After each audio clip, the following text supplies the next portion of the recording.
You're not okay, babe. You're not okay. On your burner. Oh, we already know that's Ariota. Yeah, we know that's Ariota, babe. Or, you know, it could be Larry, though. He another flunky. He got 15 burners. You know? They love talk, like, you know, over here, that's all they do is talk about kids. That's it. Kids, trannies, and the community. We ain't getting nothing else. And fucking. Playing in their nasty ass and smelling their fingers, you know?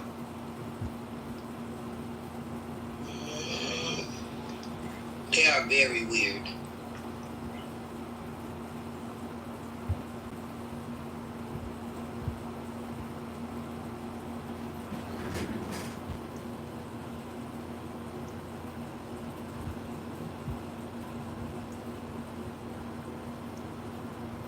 I just cannot believe that some of y'all be playing suicide games.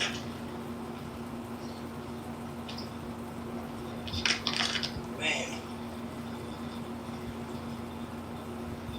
And that's probably one of them trannies that I drag. Because, you know, I packed them up too. And had Naughty the Nerd and Not Lee and Cuz was done and Ion come through and knock a couple bitches in the head too for playing. So yeah, they probably still have hurt. It's one thing for me to cuss your ass out, but when your community show up and kick your ass in the head, it's a different feeling. So yeah, I have made a lot of people angry over here. A lot of people. So yeah, I'm gonna go back to hiding. I won't be rebuttaling any more rooms for a week or 2 or 3. Cause I'm bored. I'm exhausted. When I get bored, I just go back to families. It's safe over there. Yeah, it's cool over there. You ain't gotta show up to fight, you know? We be over there chilling. You know, we going back over there. There's a lot of content pouring on social audio. And I want to talk about the new relationships with the Applebee boys.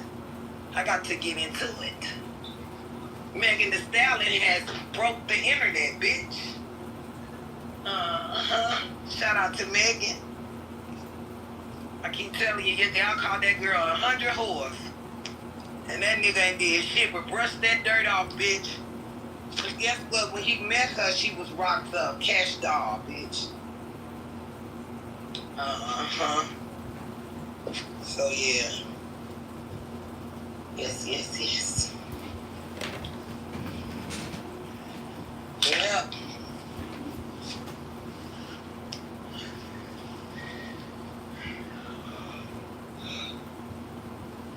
You gotta do the most about me, baby. I think I'm aware.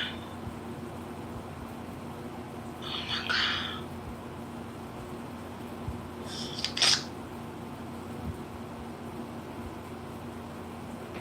Damn, I was in the tub.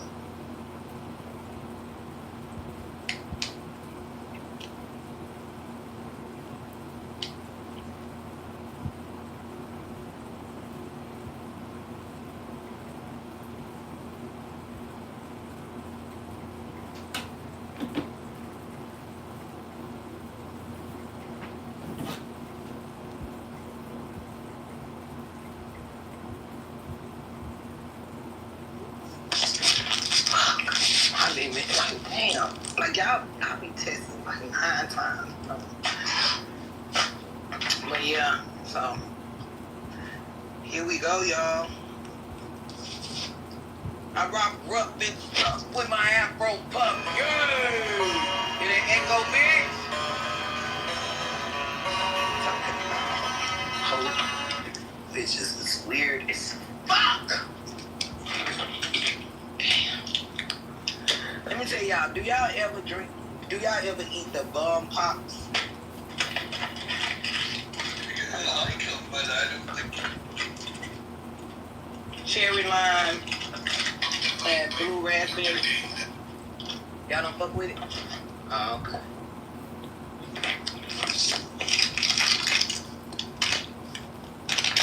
Hey, Kimmy. Somebody bring Kimmy up.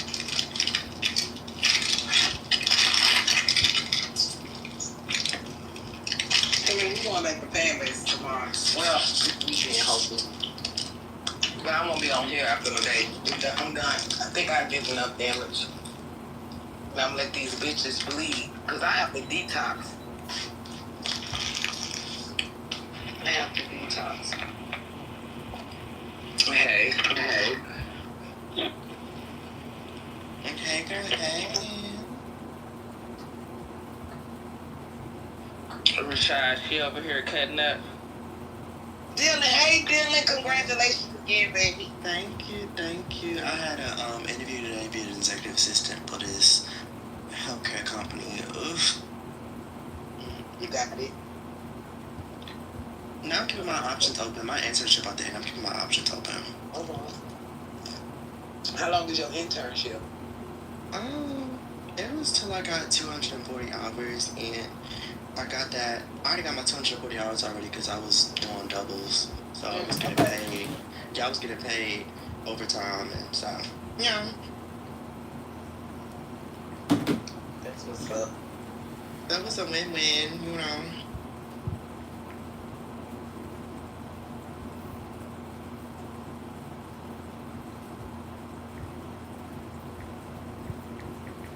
So what, you been hearing the content?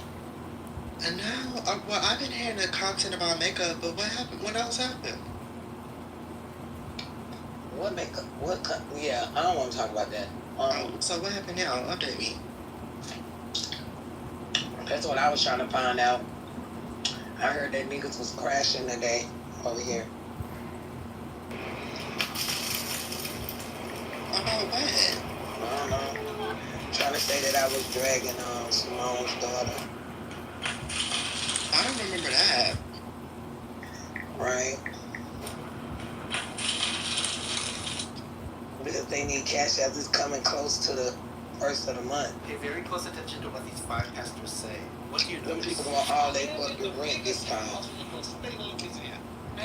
You know? House of any preacher in America.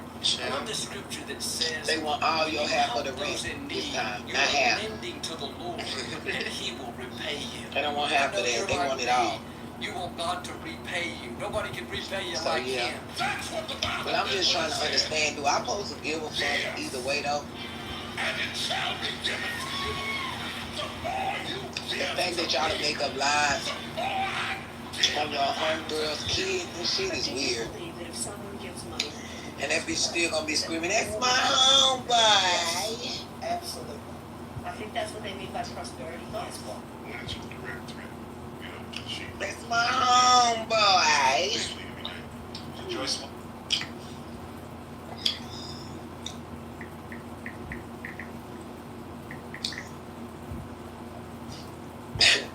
I don't like what people try to tell me.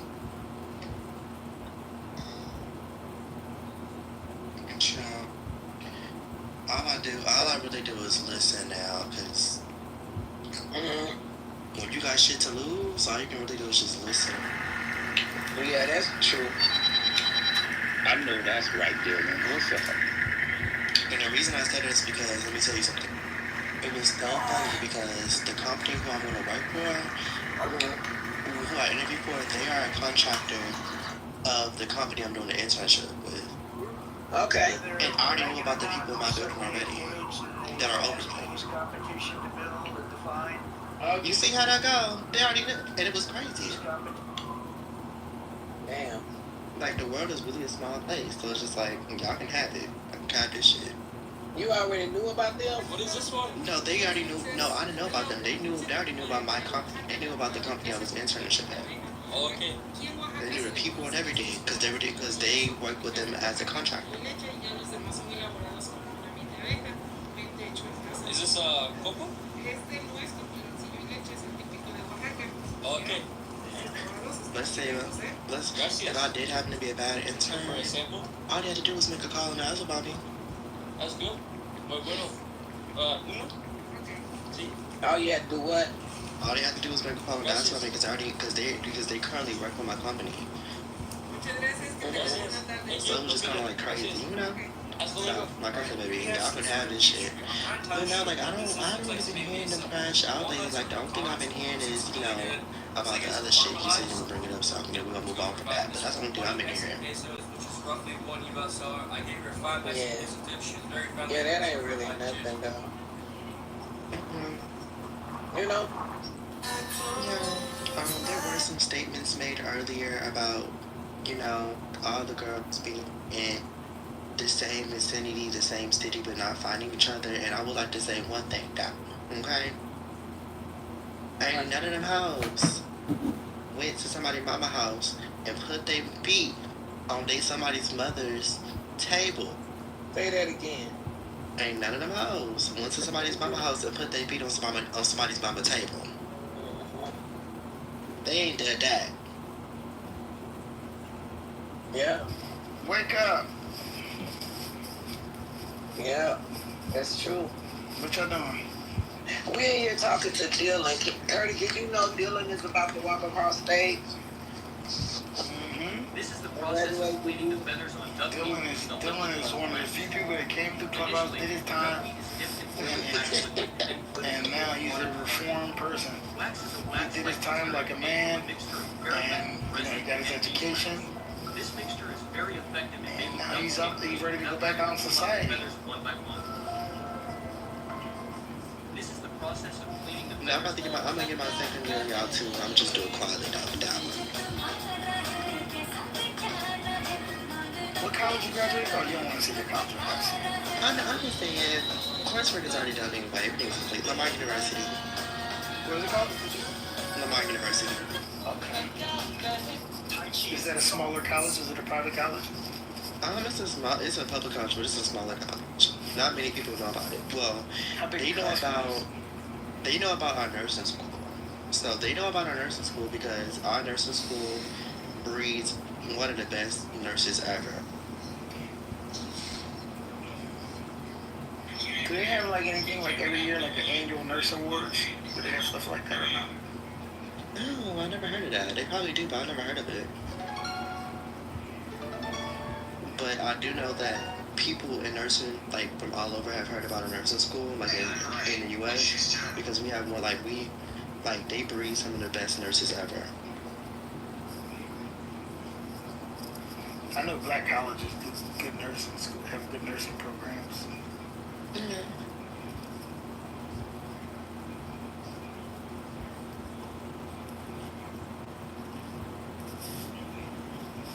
We was just in here talking like how, you know, they said that Big Nasty said I was kicked off the fan base. But nobody ever believes what fat, stupid men be talking about though. Yeah. But you're like the reason people go to fan base most of the time.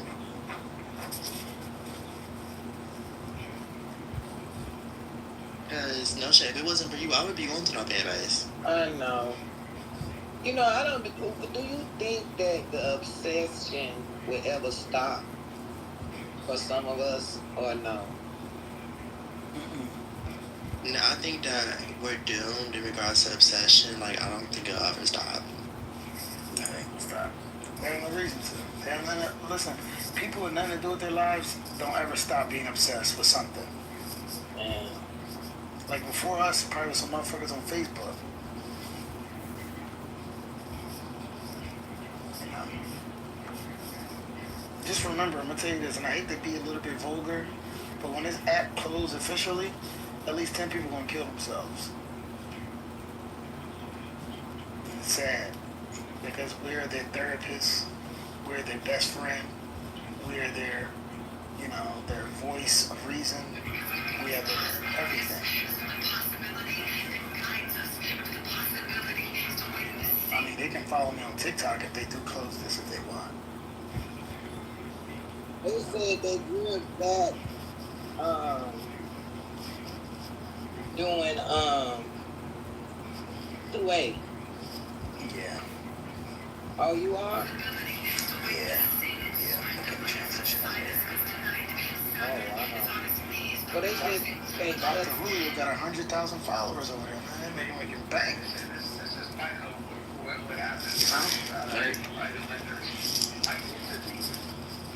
Yeah, because I just can't deal with the Holly Larrys, and I'm like, I don't like he's trash.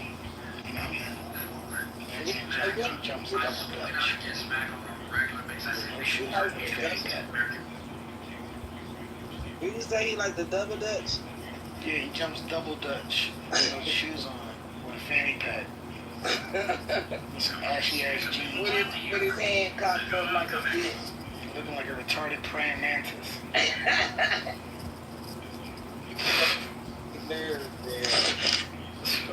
Like a dirty ass praying mantis. Crashing. You gotta do the most about me, baby. Crashing these good people's picnic. They probably like, would y'all get this fucking, who invited this nut? He's the driver. Do you not see that nigga in all them videos opening up doors? And bitches talking about he a gentleman. Bitch, shut the fuck up. That nigga's a fucking dude boy. Y'all know the fucking difference. Y'all bitches always be trying to make these people seem to be something that they not, cause that's what the fuck y'all be on here doing, lying. Knowing motherfucking well y'all some CPN living assholes. Shut the fuck up. We sick of it. We're sick of it. Bitch. Fuck is you talking about? Bitch. Fuck wrong with you saying fucking Curtis' name like you could even speak his name, you poor bitch. You bitches are fucking slow. Fuck. I will rip that fanny pack off his waist, wrap it around his neck, and then tie him to a fucking tree with it. Why the fuck wasn't I just thinking that though when you said it? Like I was a little ahead of you, but you said everything in the order in which I thought the events would take place. That nigga be strapped to that sliding. Yeah. Wake up in the morning and be strapped to a sliding board. Right. It'd be a 4-year-old that'll find him. Right. Strapped to a sliding. As a matter of fact, he'd be strapped to the monkey bars because he's a monkey. Strap that nigga to the monkey bars with his fanny pack. Hey, when that nigga mouth be numb, them fucking teeth can't even stay together, man. Yeah. He be on one. Hold up. Look at him. My bad, y'all. You got to do the most about it, baby. Let me get back on this. I need to, like, I'm about to be. Look, it's my purse. Baby, I know I'm gonna be knocked out. I just signed some hot ass water. Oh my God. Let me tell you something about this life, child. You about to click that band on? Not yet, cause you know. Not yet though. I got an hour. Okay. Rashad, don't fuck with my fan. Well, I'm here for the fan. I got me a little fan in my room too. Shit, we be needing them damn fans, cause I ain't locked up. Them motherfucking fans I got is a fucking, that motherfucker say blow off in front of that motherfucker. You hear me? You know, yeah, mine is like a little air purifier, so it cool the whole room down. Oh, We love that shit. Rashad, send me the link. I know you done bought that on Amazon. I did. I seen it too. This is so crazy. I'm sorry if I don't move fast enough for you niggas. Like, y'all be doing it.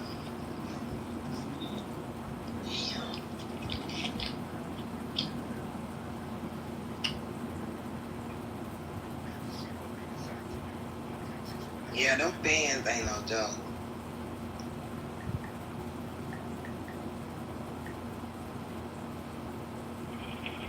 Man, it's humid as fuck outside tonight.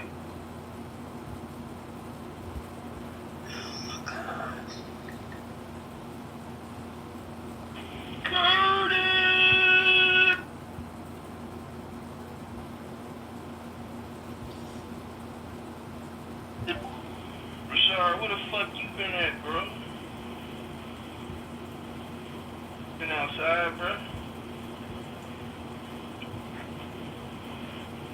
popping up, man? No, I've been on the app, but I've just been like listening because a nigga been working, getting off work at fucking 6:30 and 7 p.m. Hey, Working all goddamn day. Naughty. What not to do? Nah, Naughty ass act like she had. Don't remember when she was up at that night. Oh, she was drunk? She was there earlier. She was talking shit when she was drunk.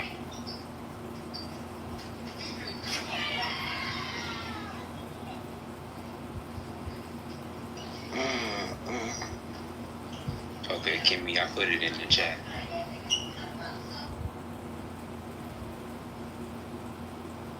Thank you.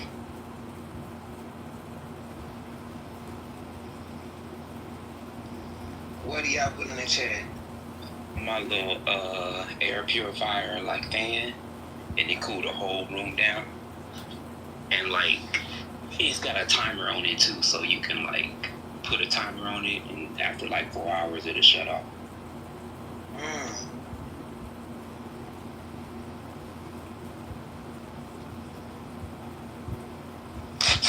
I don't want that.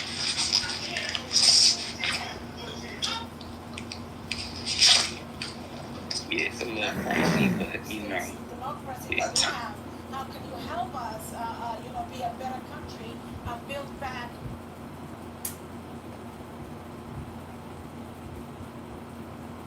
okay, that look.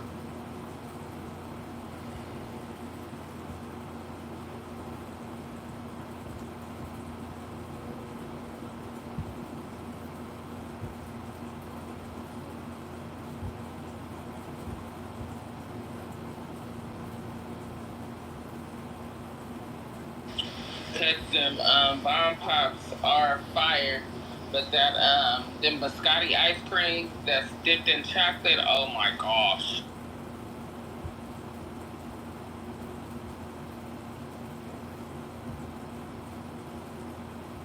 Oh yeah, those are fire. Those are fire. Not too. They got a fan in the chat. That gotta be Ariota.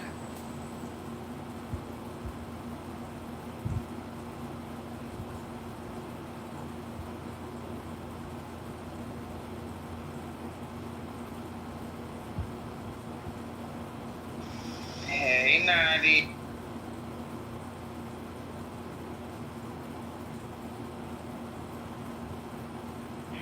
Oh, she back? Yeah. You gotta do a Wonder Woman call, man. I ain't know about that. Yeah, that's a Somali. That's a Somali Wonder Woman call she be doing. No, not you. I was just telling her, sorry, you didn't remember who you came in the room that night. Hey, Rashad, babe, I don't remember shit. What happened? You don't remember that? No, babe. She always start. Mikey, tell her. I'll let you tell her. Wait, what I do?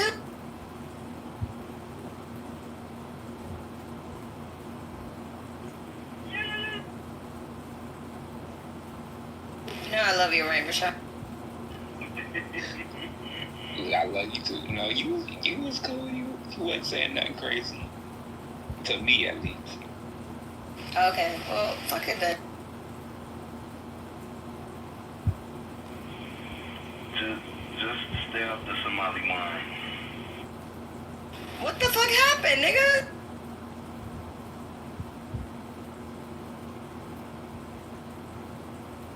Ooh la la la.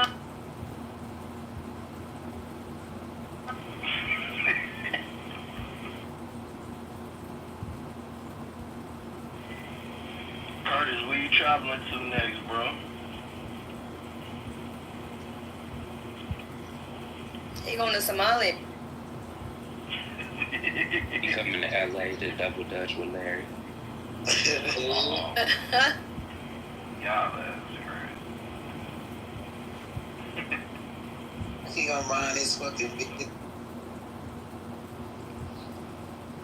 Curtis gotta be awake on his phone or asleep. Yeah.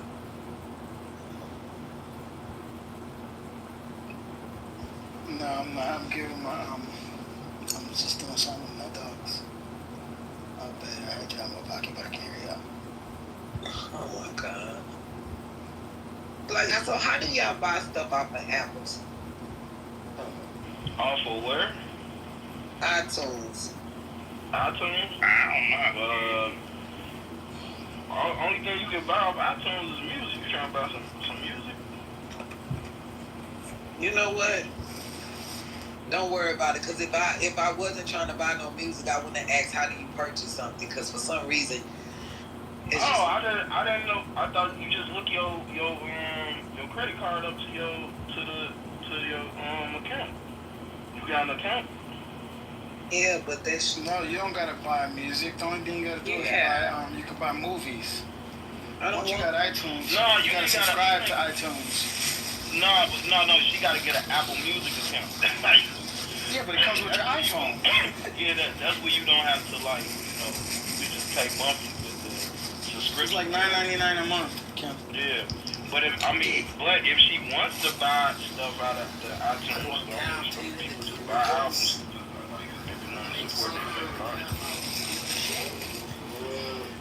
Either way, it's the same shit. You still gotta hook your credit card up to your account. To your iTunes account, your Apple.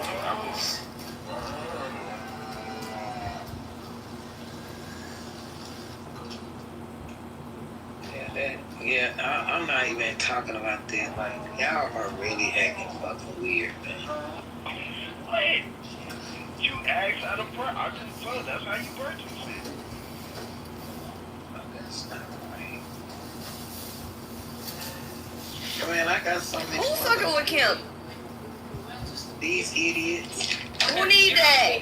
iTunes, all you have to do is you should have a music icon right there, and that's how you do it. You Yeah, can I don't understand, like, why is it. I don't even know, like, I was looking and trying to figure out which one of my credit cards is attached. I don't even know where this card come from. This ain't even my card.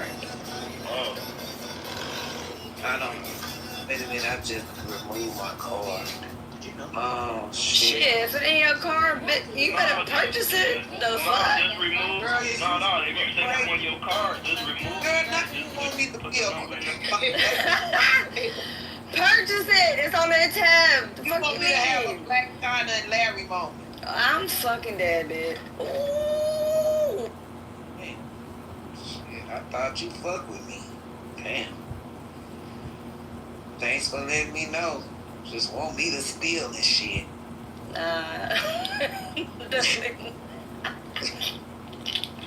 Listen, Y'all, it's a gift. You got some money? Who sent you some money? huh? Oh, I thought that was a Cash App. Text message! Yeah, answer that. Answer that, bitch. That's hilarious.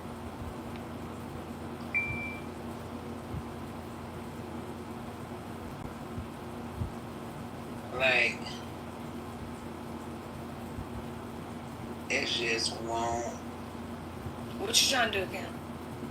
It just won't let me do shit. Like, it won't let me buy shit. It's so crazy, dude. Is there a free app where I could get, like, hold on, I can't even answer the text message because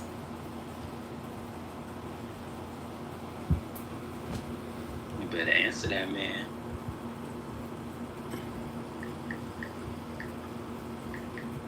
To be vegan, they're not vegan no more. I think they aliens. got big. inside that little fucking country And I'm you got talking there. about worldwide. That little They'll piece of come a to our country aid. you got. They'll all come home and come to our aid. Nobody's coming to your aid, dude. They're leaving. Dude, 1,700 millionaires have left You your know, fucking everybody goes country on this year vacation alone. this time of year. 1,700 This is the millionaires time of got up year and left everybody your fucking goes on country, dude. vacation. It's the end of the summer. Dude, you got a serious brain drain. You know, You got a serious brain drain. Cyprus, right? They want to take Cyprus. Yeah, hell yeah. They're trying to conquer Cyprus now. Cyprus is beautiful at this time of year. Do you like Cyprus? Yeah. Right? I've never been, but I hear it's beautiful this time of year. Yeah, it is. You're going to take it in the state of Palestine, right? Oh, yeah, it's just vacation. Yeah, the new country, Cyprus. You bought the whole city. Okay, You yeah. bought the whole city. Everybody knows where God's goes. This is how A this few done. days ago, right? Like a few days ago, the cruise ship tried to dock in Greece, and the people didn't allow them to get off the ship. So they had to like not disembark, and then the cruise ship had to go to Yeah, we're Cyprus. used to this thing, 109 countries. Yeah, of course you're used to it. And Yeah, a lot because of you places did this we to tried yourselves.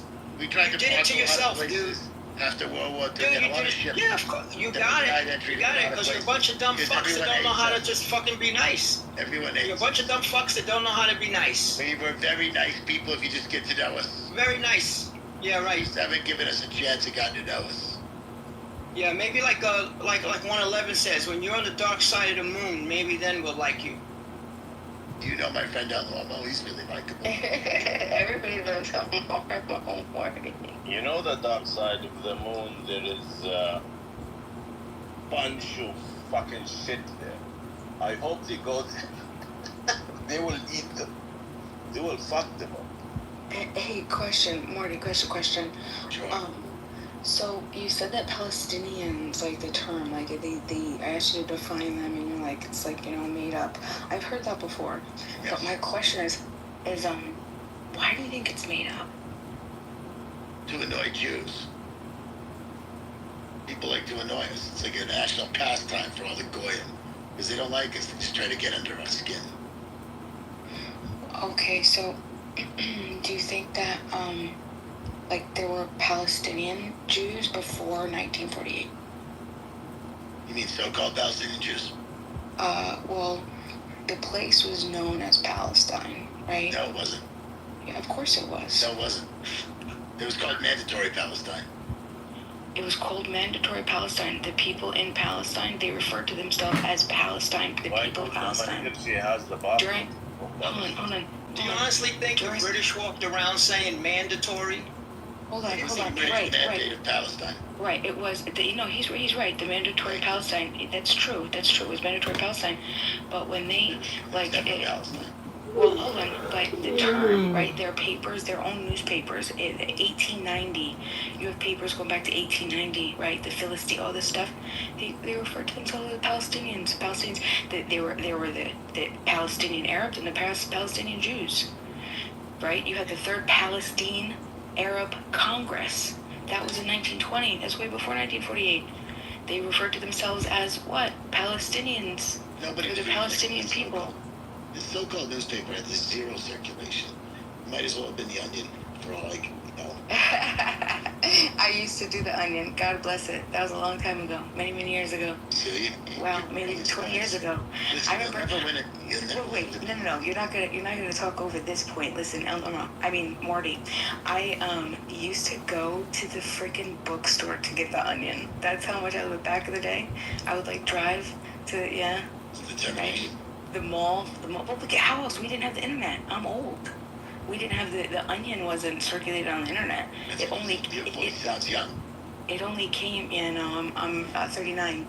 But it only came in this big magazine, and got You've to had the a bookstore to privileged get it. life. I did. I have. That's the It's in truth. your voice, yes. But well, it's privileged to what degree, right? Parents poor, broke, no education. Didn't even graduate high school. First to graduate college in my entire family. Both grandparents. I don't even think they got past elementary school, both sides, you know what I mean? So I put myself through college, through jobs, working. It was, but privilege, yeah. relevant to, I mean, like, respective to everybody else on the planet, right? How cool is it to be what is it? Is there like a 3% chance that somebody would be born to the United States, like populace-wise? So there's like a 97% chance I could have been born somewhere else? Yeah, I was born in the U.S. That's awesome. So, yeah, I'm privileged in that way. I don't think that's a privilege. Like, yeah, you know, it's a curse. It's a curse. Believe me, it's a curse. Hey. yeah, I wouldn't say it's a curse, because, you know, that's a bad perspective, but it's definitely not the quality of life. You know, it doesn't have good quality of life compared to other places. My family's been there since 1755. I mean, you know, my family's been there since the 1700s. You know, we invented this fucking country. Believe me, it's a curse. Oh, so you're responsible, Zero. Hey, Morty. Yeah, I have shared. It's a curse. Okay, guys, assalamu alaikum. Assalamu alaikum, brother. Shabbat shalom. Shabbat shalom. Morty, I've shared a YouTube video in the chat. You know, you guys are hilarious. You guys are absolutely. I mean, you guys make me laugh so much. Thank you, Habib. So, Morty, there's a video in the chat. This is from your former Prime Minister, Golda Meir. In that video, she says, I'm a Palestinian and I held a Palestinian passport up until 1948. Yes, right. So, what do you have to say on that, Morty? You know, I think she's speaking a little tongue-in-cheek. She's doing a little satire. You just don't understand her humor. Wait, wasn't it called the Palestine pound? Like, wasn't it on the money? It was printed on a coin. No, also on paper. No, I'm talking about paper bills. I saw It's an like image. monopoly money. You guys can't use monopoly money and run around and talk about historical America. You know, when there used to be a time and you bought a bunch of monopoly boards. So and look, they had big money in America. No, we didn't. What you are so I want to ask you a question. Right? Do you know or do you hear about this 80 years curse on Jewish? You haven't? Every 76 years, if you created a country or kind of kingdom, then after 76 years, you will start a hell crisis. Okay. Now, let me tell you about a curse. Let me tell you about another curse, okay? There was the curse of Babe Ruth on the Boston Red Sox, okay? They traded him to the Yankees, and it was supposed to have never been broken. The Red Sox went like 100 years without winning a World Series. You know what happened? They got Pedro Martinez. He did some voodoo, okay? And he walked around with a midget on his shoulder. Wait, you mean Kabbalah? No, not Kabbalah, voodoo. He's from like, wow. he's like Haitian, a Dominican or something. Anyway, he did some voodoo, he had a midget. Dude, why don't you stick to the fucking subject? Where are you going with this, Nathan? I'll tell you where I'm going. Talk about what the guy was just talking about, the 76 years and the 80 years. There's nothing to do with Babe Ruth, dude. Even Ehud Barak, he talked The about Red Sox beat the Yankees. This is my point. Dude, listen. Nathan, stop doing this. Nathan, stop doing this, man. Listen to the guy. Was a bestie with Jeffrey Epstein, Morty. You heard about it, right? He visited Jeffrey Epstein more than 30 times. I know. I brought that up in healthy debates when I told him to stop talking about the Epstein files. It's not good for Israel. Oh, you did? Yeah, I told them all to stop with the Epstein titles, the Epstein files talk. If they love Israel, they need to stop. When did you say this? Triple one, can you, sorry, go ahead, yeah, I'm sorry. No, I was just wondering, when did you do this? Because that's a Zionist space, healthy debates. I went, when I left this room and I came back. I was in healthy debates. Okay. Okay, triple one, can you educate us about the 76-year I'm curse? well, if he is real Jew, and maybe, I don't know if you read Talmud and some books. Nah, I don't need to read it, but I know what it says. Yeah, but it is there.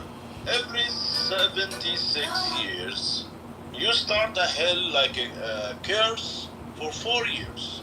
It happens in Holocaust in Germany. It happens in Babylon.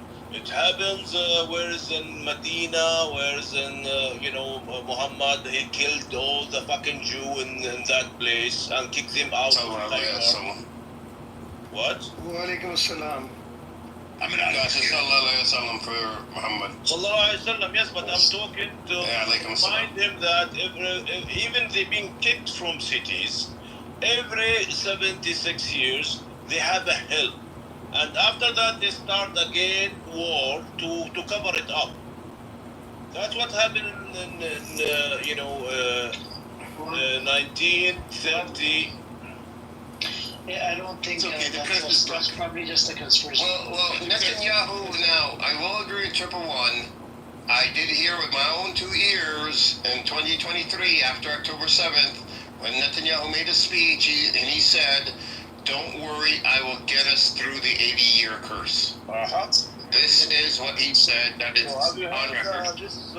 And I didn't even know what the hell that 80-year curse. I thought he was saying the Palestinians were some curse. I don't know. I didn't know it was Judaism at the time. No, Palestinians are a curse because they have to start a war. They have to make the world busy with something so they can run away from this shit. But it happens to them anyway, because World War II with Hitler, created by Rothschild, pushed this guy was Churchill to start the war, the coalition. Even Hitler, he wanna make peace, but they said no. At the end, what happened to them in Holocaust or whatever they call it? We will create Israel. Yeah, but you created Israel after 1948, after the curse finished. That's right. We broke the curse. Yeah. Now you are in the... Yeah, but 2028. You gotta... By 2028. We broke the curse. You saw what happened with Pedro Martinez. No, the curse is gonna break you. Pedro Martinez broke the curse. Yeah, just let me tell you. The curse started in May, whereas you started, Israel established in 1948, May 14, right? So after May 14, 2023, in months started the what they call October 7. Until now, we haven't finished. But it finished a lot of you. Even you are killing civilians. You don't target like warriors. You killing just whatever people you see that you kill. Why? Because you don't know what you are doing. Even what happened, Netanyahu, he just went and bombed Iran. For what? Nobody supported him, but that time, even Trump, he told him no. But what happened? Bomb retaliate hell on Tel Aviv, on all cities, even killed a lot of people. Triple One, can I just ask here, did something significant happen like March 1st or so of 2024? That would be the beginning of this, that's the first date of the 76 war. I mean, the 76. No. 76 war, you mean in... the curse, 76 years would start March of 2024. No, May 23. May 23 and... 67, I was counting, man. I was waiting. May... And that's Alexa. From May 1948 to... hold on, let me ask again. May 14, 2023, that's the day they start the curse officially. Then, from that day until now, we see. First year was with, October 7. Until the next year happened, Hamas start to kill a lot of them in Gaza. And the third year, which started just last May 2025, what happened to them? Iran bombed them. Bomb Tel Aviv, right? In May of 2024? What? Yeah, boom Tel Aviv, boom. Yeah, boom Tel Aviv, and still we'll see more this year. We will see. Triple one. Do you really believe in this thing? Yeah, because I went back to the history of them, and I saw every 76 years they start in a hill. People kill them. People, kick them out of the cities. If you go back, why? How many times they've been kicked? For sure. Every 67. Oh, wait. This is freaky. May 2024 is when Iran launched their attack on Israel, which is exactly 76 years, the start of the curse. No. 76 years started from 23rd, 2023. You count. No.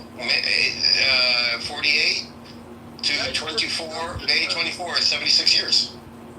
Listen, can I just address this 2024? stupid theory? 2023. This theory is getting really tired. Okay, look. All these curses. You want to run away from this theory because it's I'm not running away. I'm facing it head on, okay? Yeah, you're facing it. Yeah, you talk about the 70, 60, 80 years, etc. You know what we never had before? We never had an Air Force. Take a look at my PTR. You know what that is? What is you mean your profile? Yeah, my PTR. Go to refresh my picture, my PTR picture. On the screen. Take a look at it. No, I was right. Exactly 76 years, May 2024. And that's when Iran's hit Israel. Okay, well, if you look at my PTR, you'll see this is something guys, that Jews never had before. We never had this type of firepower. Okay, there's no way we can lose with the type of firepower you see in my PTR. So, But don't hold your breath. Morty, come on. You mean the firepower you mean the firepower that America has given you, you stupid, greedy, begging son of a bitch? Quit begging our taxpayers' dollars. Quit begging. Supporting Israel. We don't have it. That's why to support you this year. Exactly. Yeah, we're not going to keep giving you what we don't have. Marjorie Taylor Greene already told you that we don't have it anymore. Oh yes, and so the Federal Reserve isn't printing money anymore for us this year. No, they're not. Green said? No, he's not. Show me where Marjorie Taylor Greene said the Federal Reserve is not going to be printing. They're not printing. They're not printing, dude. They're not printing. When we need money, they'll print. Dude, they're trying to sell the bonds, and the bonds are not being bought. That's why the yields are going up. Everybody's selling American treasuries. Everybody's selling American bonds. Now Donald Trump has put a tax on the people with these tariffs. August 1st is going to be another shit day, man, for America. Trump is going to save Israel. You watch. America don't have no fucking money, dude. We ain't got no money to give you. Yeah, and actually China purchased the bonds to bail U.S. out, which I found was a little weird. I will give you money. No money. China's selling their bonds. You know one thing. China has sold. China is under. China only has about $785 billion now in American bonds and treasuries and investments. You know what us Jews will It's never Japan. run out of? What we'll never run out of? Yeah. Money. But you want to bet? Guys. You want to bet? They're running out now. You run out today. Investors are walking away. Sovereign wealth funds are walking away. Samsung walked away. Intel is firing people now. First they were going to build a $30 billion fucking whatever down there, and now instead they're laying people off. They brought, you know what money can't buy? Gulf states. You know what money can't buy? Love. It can't buy you a ticket out of hell. Oh, that's cute. But you know why let me tell you, Triple One, why I don't believe or I don't want to believe in this 76-year theory.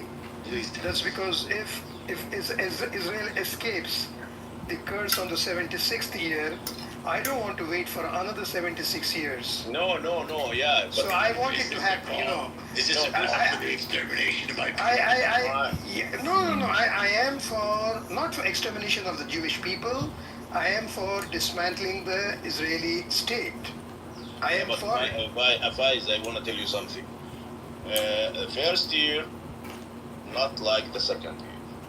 Third year is more harder on them than the second year. So we are just started from May 2025. We just started the third year. After 1 month, What happens, bomb, Tel Aviv, okay? We will see still. I love that song, man. This is interesting that last May of 2024 that the Mossad went into Syria and captured over 2,500 items that belonged to Eli Cohen, or Owen, I think it's Cohen, the Israeli spy who was executed in May of 1965. Yeah, he looked at He's the one that got all the way up to the defense minister in Syria. But he had 2,500 items. I don't know what Syria was still doing with them. And the Mossad went in and got them last year. Yeah, but the thing that they've been in hell since that start of the 4 years curse. They've been in hell. Nobody can imagine that anyone can hit Israel. Nobody can imagine they will run like rats in the bunkers. Nobody can imagine that they will just run by boats to Cyprus. Nobody imagine. So you will see more. But what I know from the history, the 4th year, that's the deadly one.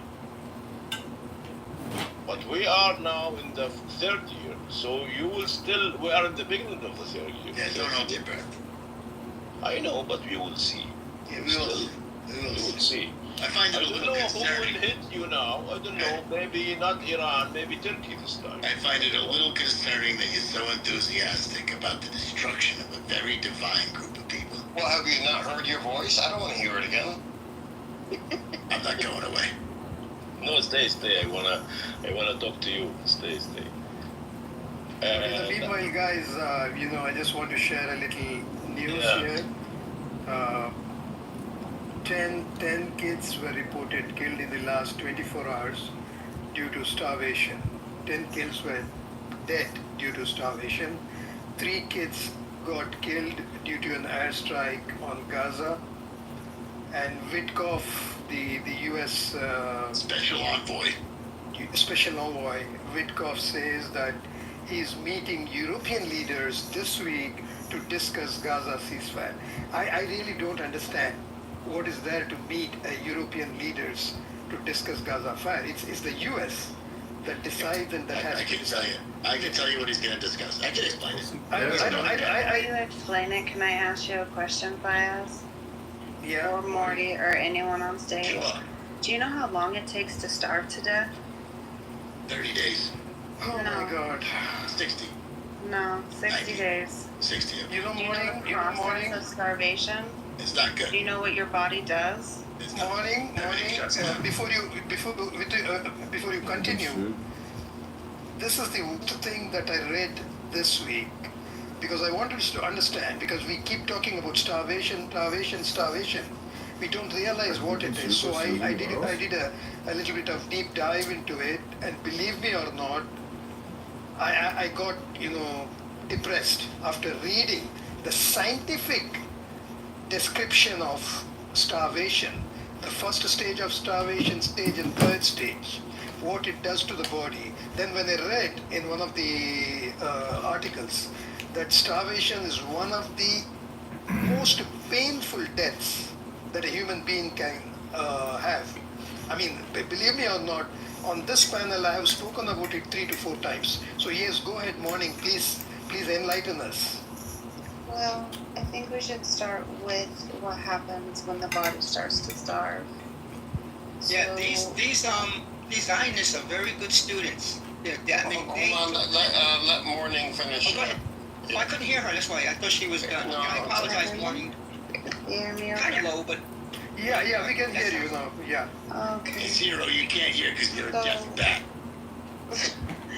The first thing that happens is dehydration. So I'm sure everyone, if not majority of the people on stage, have probably been dehydrated at some point in their life. They've had a headache, they've felt nauseous. When your body gets to a point of dehydration that you start vomiting, you have to get an IV. Obviously, we know that there's no medical supplies for these people to get hydration. and they can't hold anything down even if there was food to hold down. And then the next thing that starts to happen is the body starts to eat itself. So any fat tissues, any muscle, anything that the body can consume calorie-wise, it consumes it. So everything right down to the muscle in these infants' bodies, these children's bodies.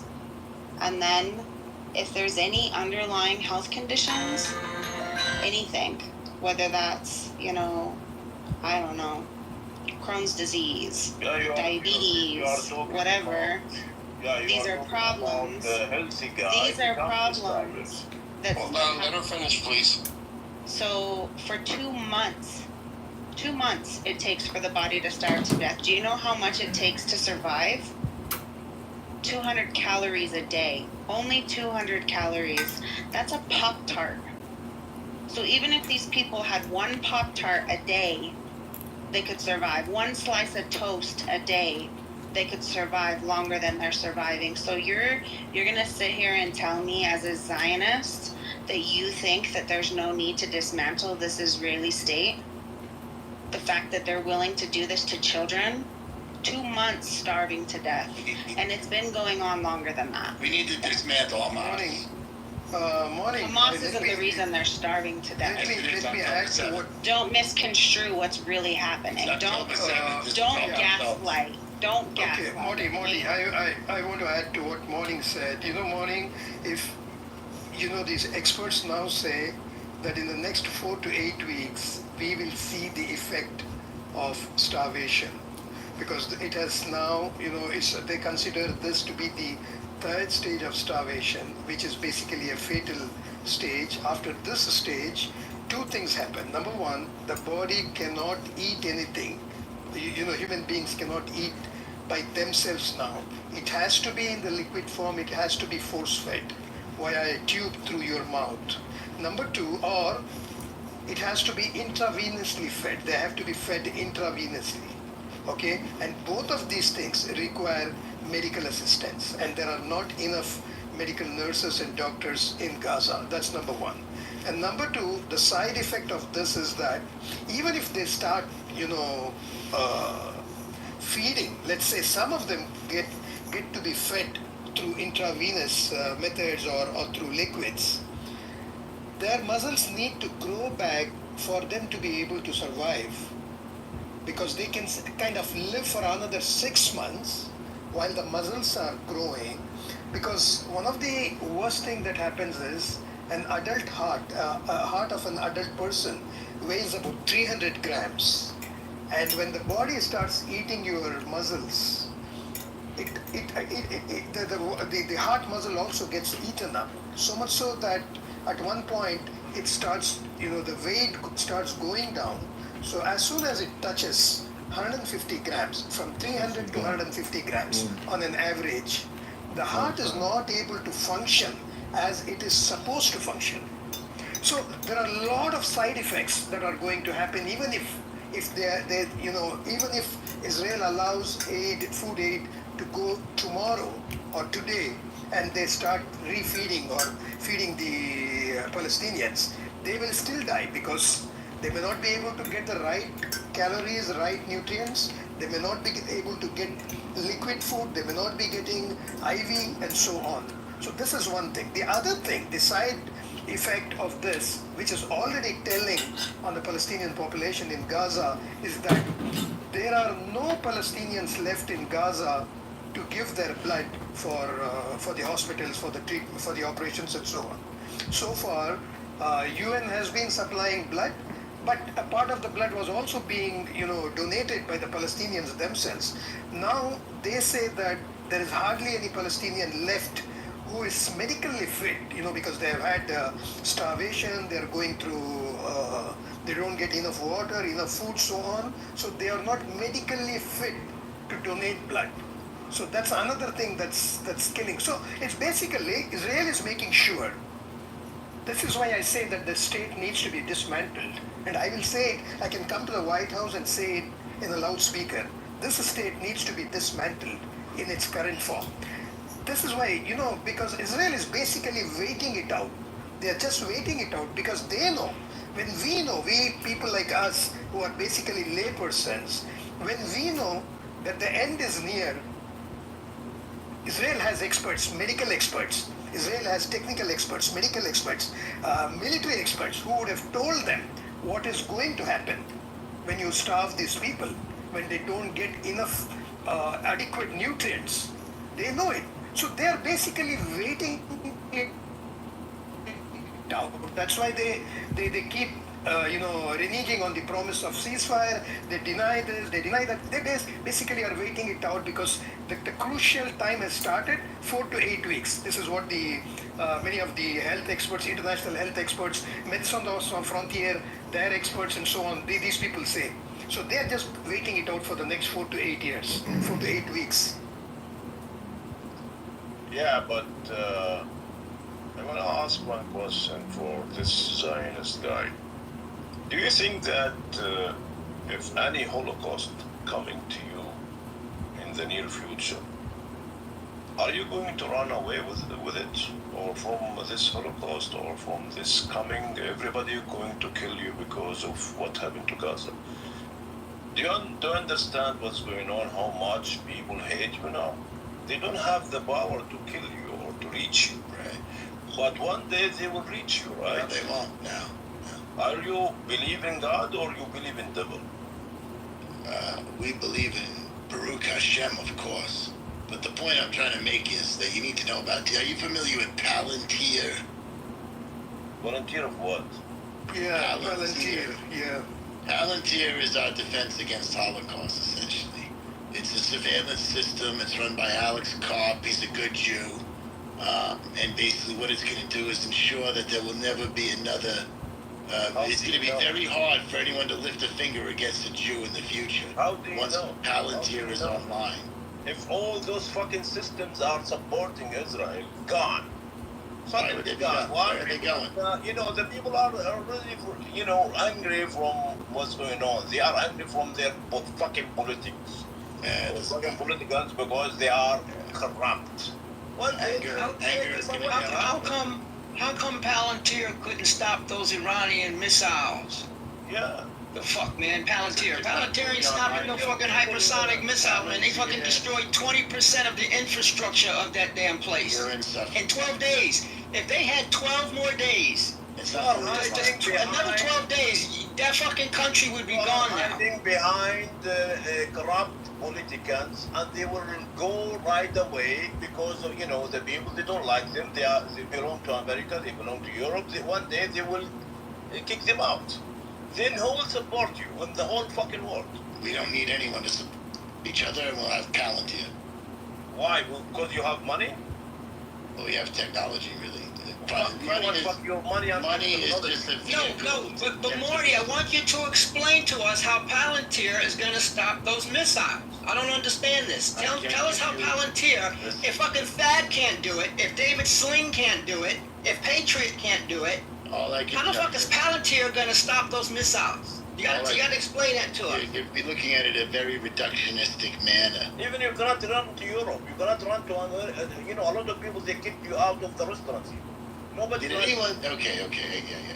Did anyone see the speech by Jonathan Greenblatt at the Knesset? Does everyone know who Jonathan Greenblatt is? Yeah, the ADL head. And do you know? Yeah. I bought a pair of pants from him on Delancey Street. Yeah, I know who he is. Do you know what he said at the Knesset? He said he encouraged. He said, "You want jackets? We got jackets. You want pants? We got pants." No, he encouraged Israel to use the same type of innovation that led to the Hezbollah pager attack. Okay, he encouraged that, and he said apply that type of innovation to what's happening online with the anti-Semites.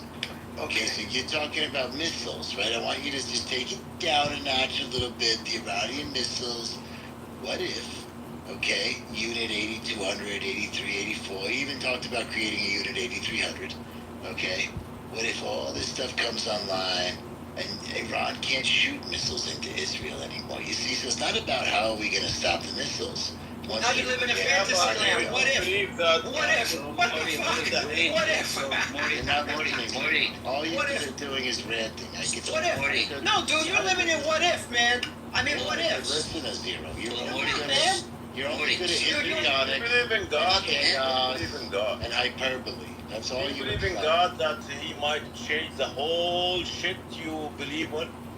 Everything is He about. He can just send the earthquake tomorrow and fuck you all. So Morty, carrying a pager is out of the question for me, right? I would not recommend carrying. Okay. Yeah, right? But you know, it wasn't just pages. It was also walkie-talkies. There was microwaves. It was solar panels. You know, in the future, it just might be cell phones for all you anti-Semites once Palantir comes up. Imagine, Morty. Let me jump in here. Okay. What Morty says, you know, and what Zero says, both of them are true. First of all, Palantir is the one that developed the lavender system. And where's which identified, the AI system identified the alleged Hamas operatives in Gaza. Okay? And based on this, without any human verification, they started killing. That's why we have such a big civilian casualty in Gaza. That's one of the reasons. It gets better. Do you know about Where's Daddy? You're going to tell them about Where's Daddy? No, let me tell what I know. Okay, point number 2. No, Palantir is not even. No, it's not. The lavender is not just identifying the so-called Hamas operatives in Gaza. The Palantir is also identifying Israelis who are not in sync with the government of Israel. I think Morty did not know this. So when you use one app to target somebody, when these things fall in the hands of the wrong people, like in this case Netanyahu, it's going to be used against everybody. And I think Trump has also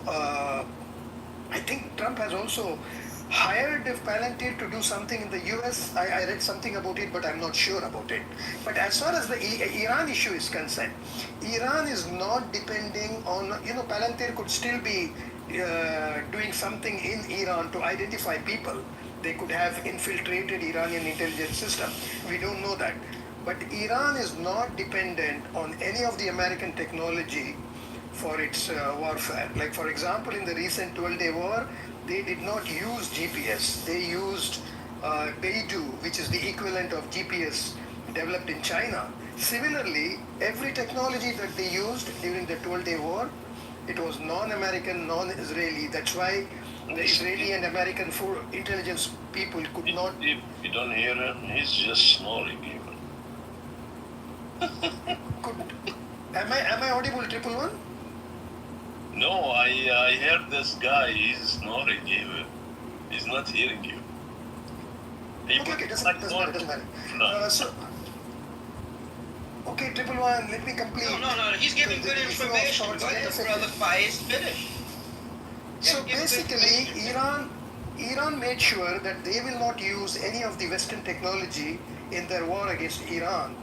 So that's why they were so successful, because they did not depend on American or Western satellites. They did not depend on Western Wi-Fi or whatever you call the internet and so on. Everything was either their own, self-developed, or it was Chinese. That's why they were so successful in reaching their targets in Israel. So yes, Palantir can do a lot of damage to the Palestinians, but Iran, we have to take it with a pinch of salt. It may not be able to. Yeah, Chinese technology is taking over, man. So you don't want to talk about Where's Daddy? Yeah, let us know. What is it? What is it? Where's Daddy targets the alleged Hamas terrorists on the battlefield, and instead of killing them on the battlefield, it waits till they go home at night to their family, and then it hits the house they're in. They don't go home. They don't go home, you stupid ass. They don't go home. Okay, well then what's with that? Dude, they don't go home. They're in a battlefield. These are trained soldiers. They're in a fucking battlefield. They stay down in the... You need to go to Telegram. The Telegram will show you that when they're down in their little bunkers, at the end of the tunnels having pizza. They're having pizza, talking about what they did today, what they're going to do tomorrow. They don't go home. They're in their positions in the battlefield. Okay. right, well, where's Daddy? Where's Daddy doing that? But the thing is, let me tell you something. The scariest part of all these things is that such technologies can be, it's like a knife, you know, it's a double-edged sword. You can use it for the good, you can use it for the bad. Unfortunately, such technologies are being put to use for the bad, you know, because it can be, you know, Hamas is a bad guy today. But there was a time when the US considered the Nusra Front in Syria as a bad organization. Similarly, with the Taliban, they said you are a bad guy. Today they are friendly with them. But what I am always afraid of is that these technologies can be used to target anybody. Like they can check, they can literally know who is pro-Palestine on this app and who is anti-Israel, and they can target you. They can literally reach out to you. So this is the scariest part of these technologies. Yeah, the lips can reach my butt. Thank you. The lips can reach my butt. They can kiss my ass. I was trying to explain that to these anti-Semites. They're saying that everyone knows. Yeah, Morty. Your Palantir's lips could reach my butt. Kiss my ass. Well. But Morty, you don't get my point.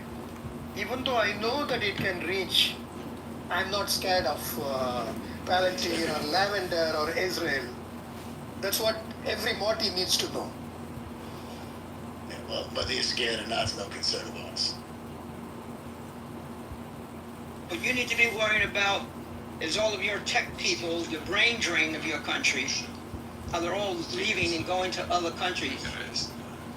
That's what you need to worry about, because the tech industry was basically your driving force, was created, 20% of your GDP and 30% of your tax revenues, and they're leaving. 1,700 millionaires left your country this year alone.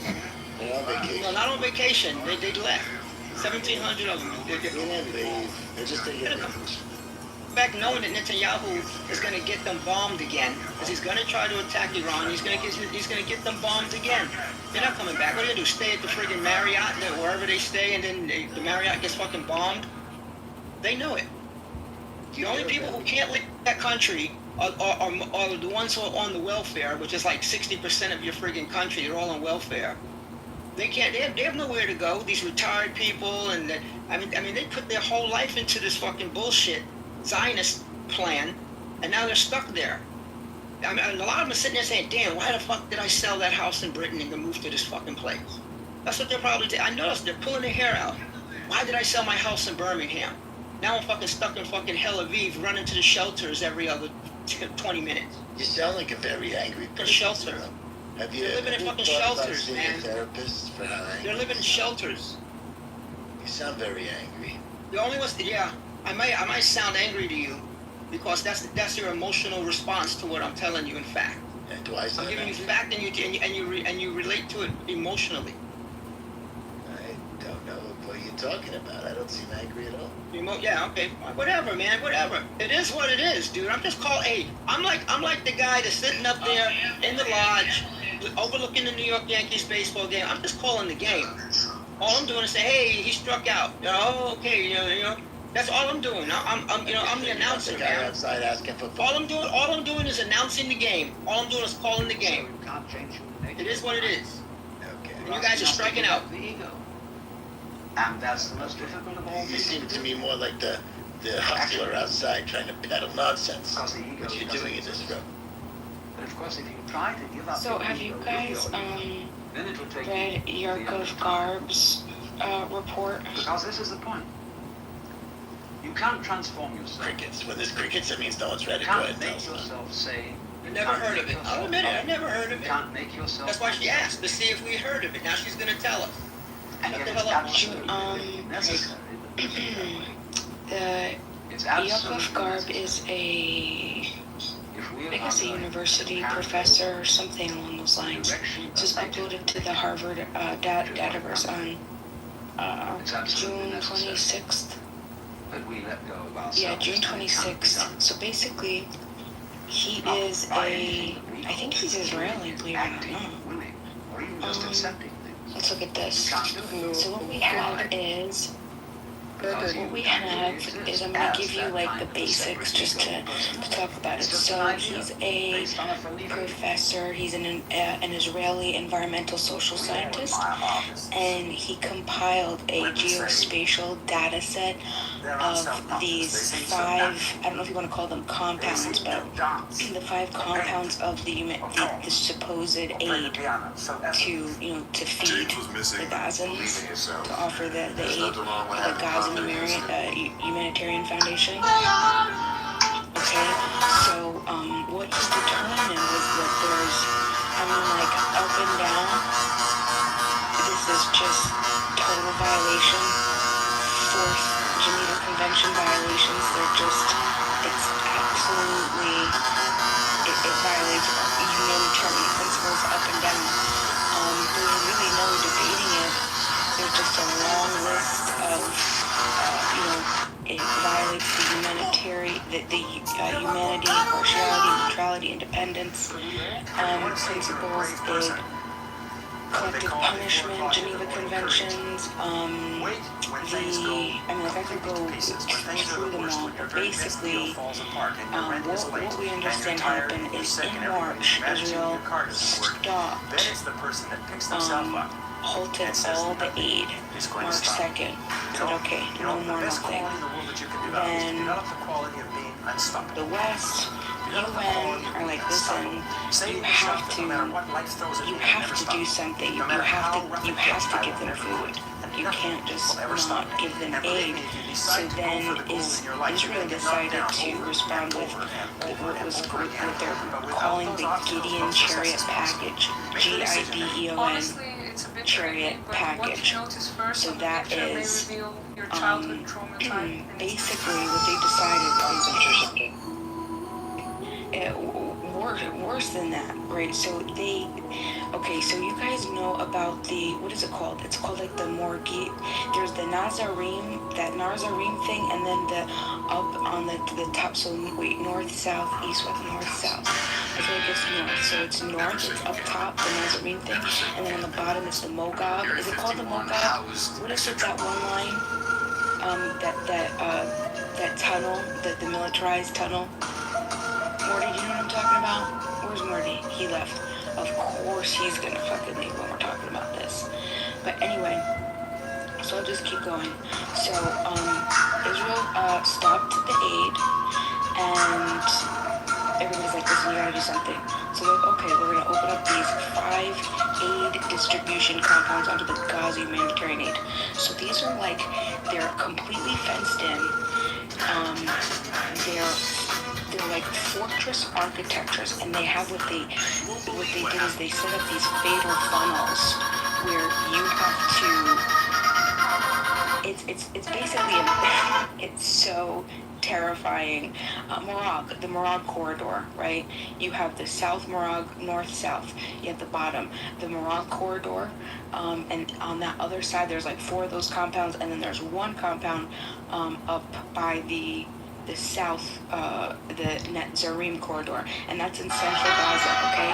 All of these are inside the IDF declared buffer zones. So civilians cannot, they're forbidden. They're not allowed to go there. This is fucking crazy to me. Like, I'm just banging my head, okay? So basically they're saying, come on, come get aid, but also you can't be here. So anytime they're juggling the ambiguity of being able to kill anybody that comes through, even if they're able to get, even if they're just trying to get food, right? So anyway, let's see.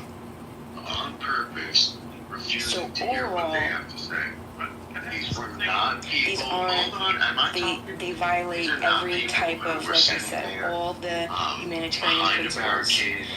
The UN says that the relief has to be delivered with humanity, impartiality, neutrality, independence.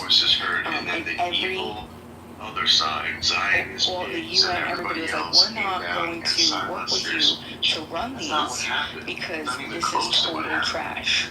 Like, you can't, this is crazy to do this. It's collective punishment, right? And it's explicitly banned by the 4th Geneva Convention.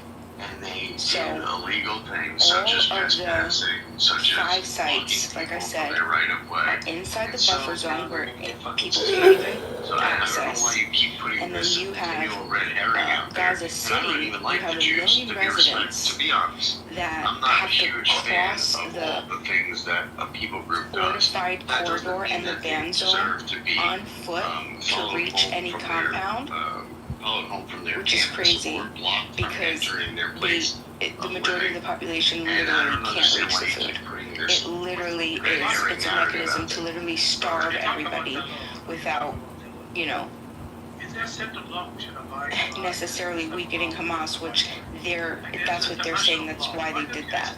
Because they don't want the food to get to Hamas. And it has nothing to do with it. So anyway, the compounds are bare sand grits with single fenced entry and exit, and that's what they call them, the fatal funnels. And then they have like, they're overlooked by these guard towers. There's no toilet, no shade, no water, no first aid, nothing. So they're basically military choke points, right?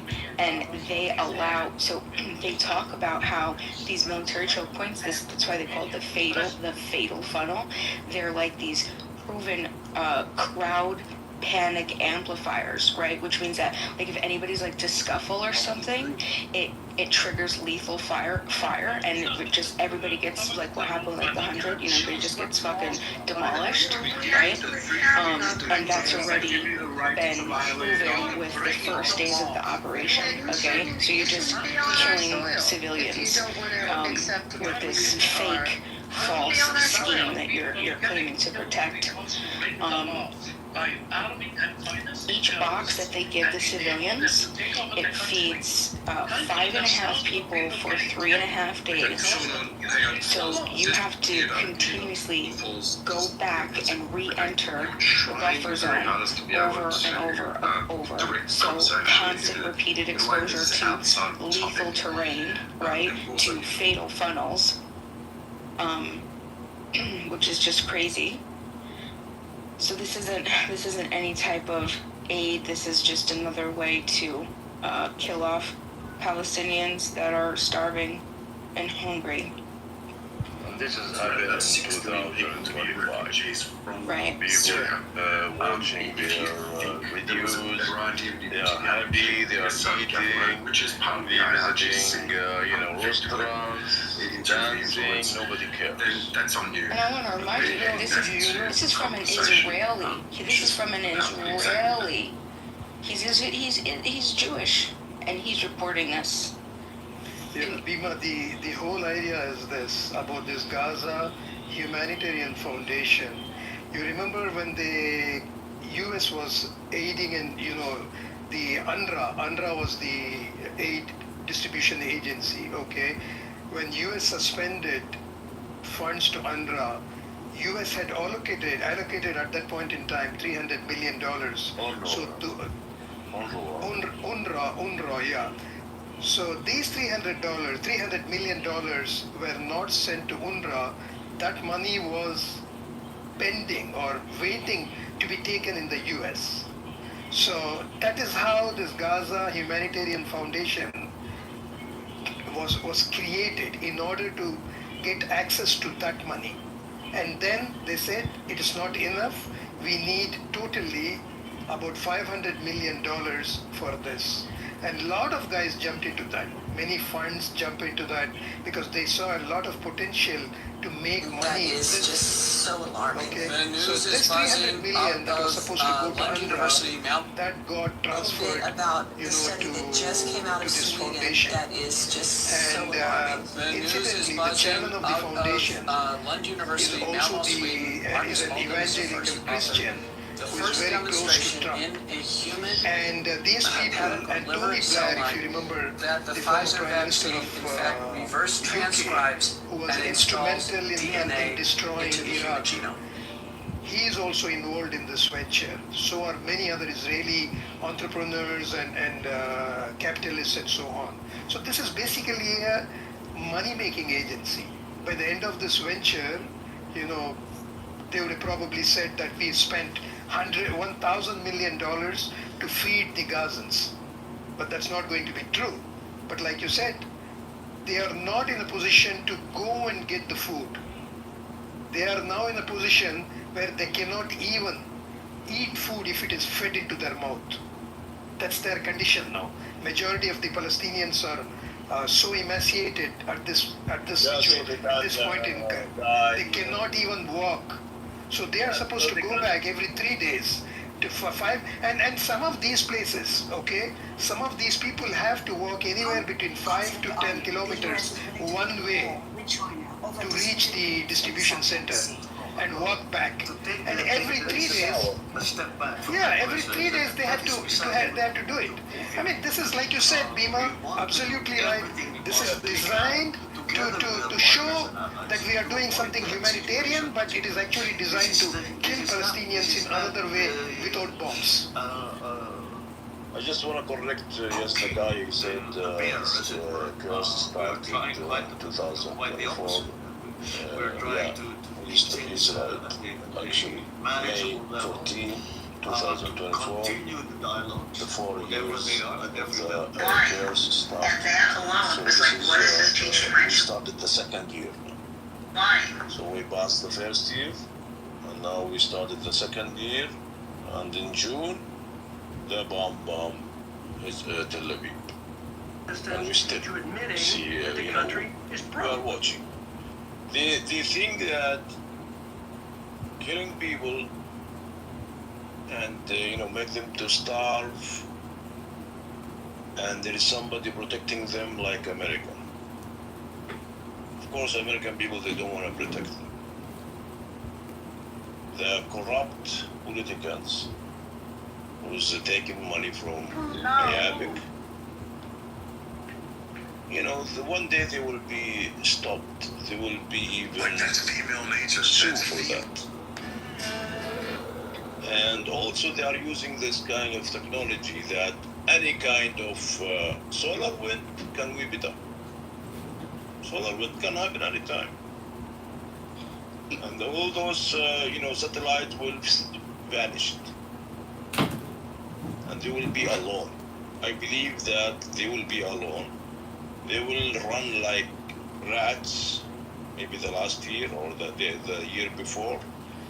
People coming after them, they will just really remember one thing, the starvation and killing of the children of Gaza. They will not see anything else. I wonder when Rasul said, even the stone or the trees, they said, come and kill behind me one Jew. I wonder why we will kill those people. Why we will revenge? Because they are Jew? No. Because they are killing people. They are making more than 3 years now, they are killing people. Triple one, I have to interject here, okay?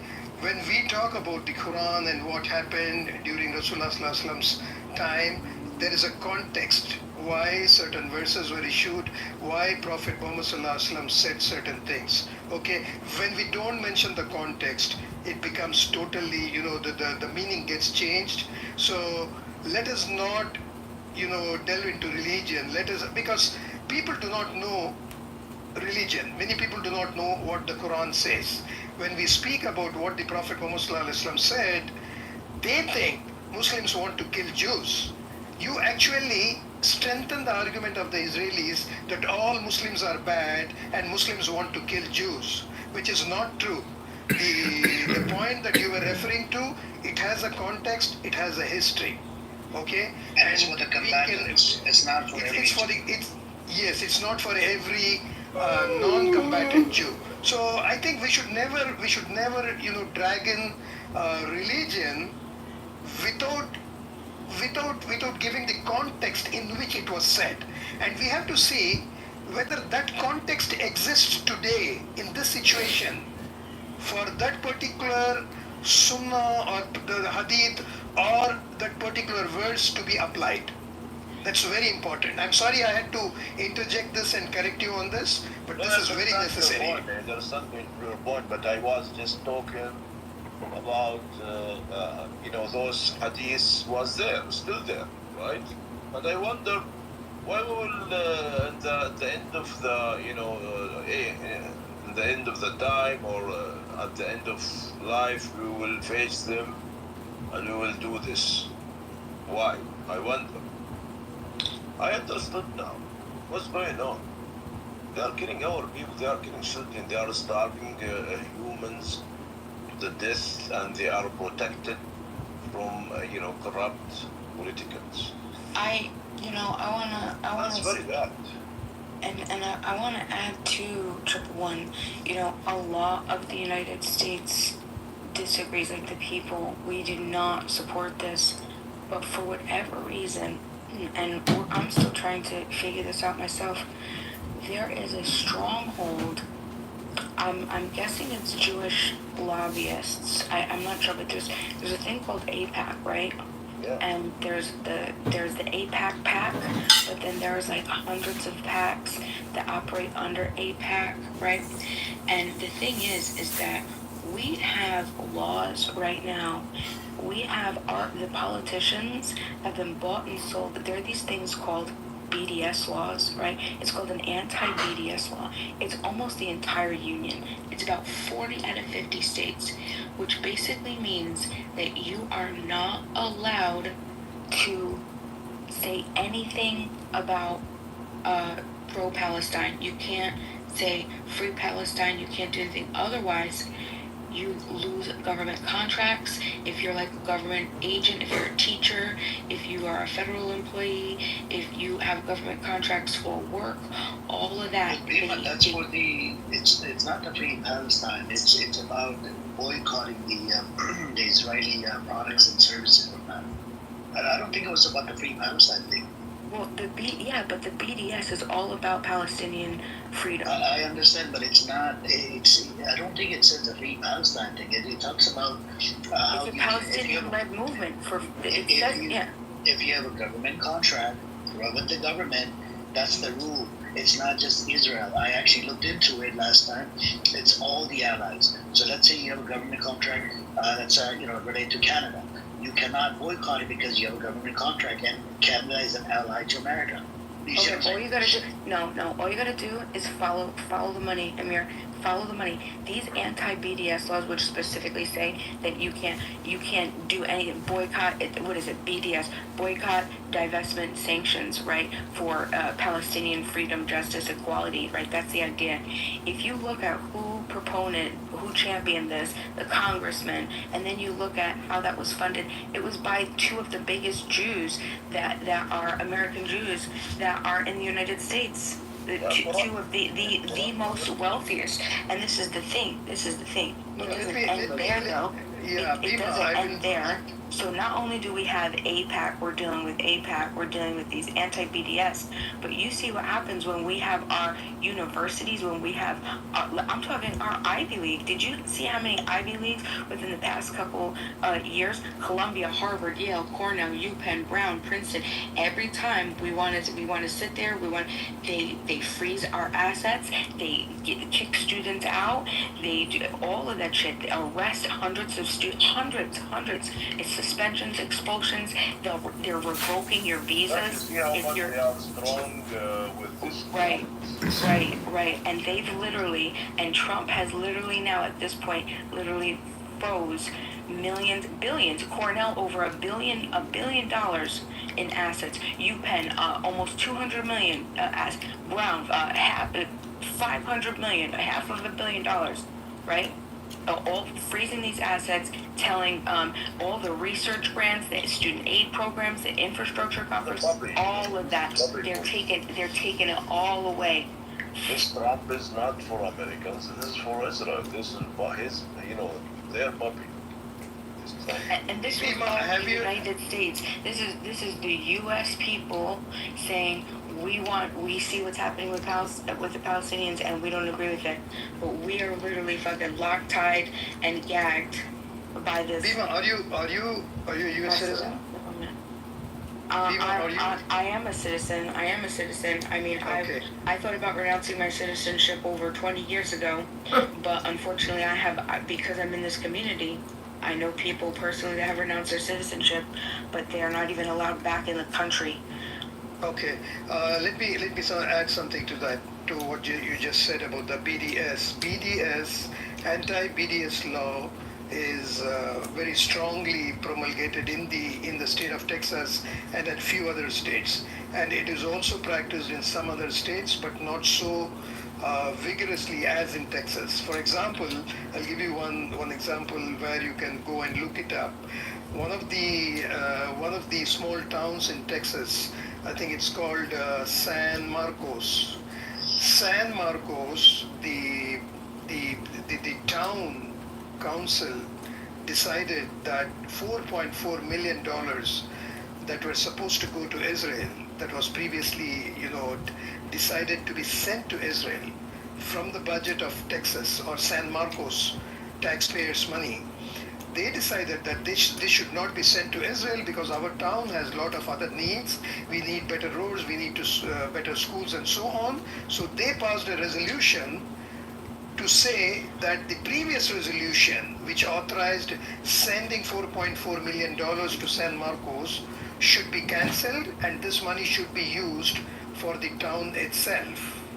Immediately, the governor of Texas, I think his name is Greg Abbott. Greg Abbott sent a letter to the council, San Marcos Council, telling them this violates the anti-BDS law that exists in the state of Texas. And he explained that in this anti-BDS law not only applies to individuals and companies, it also applies to the councils.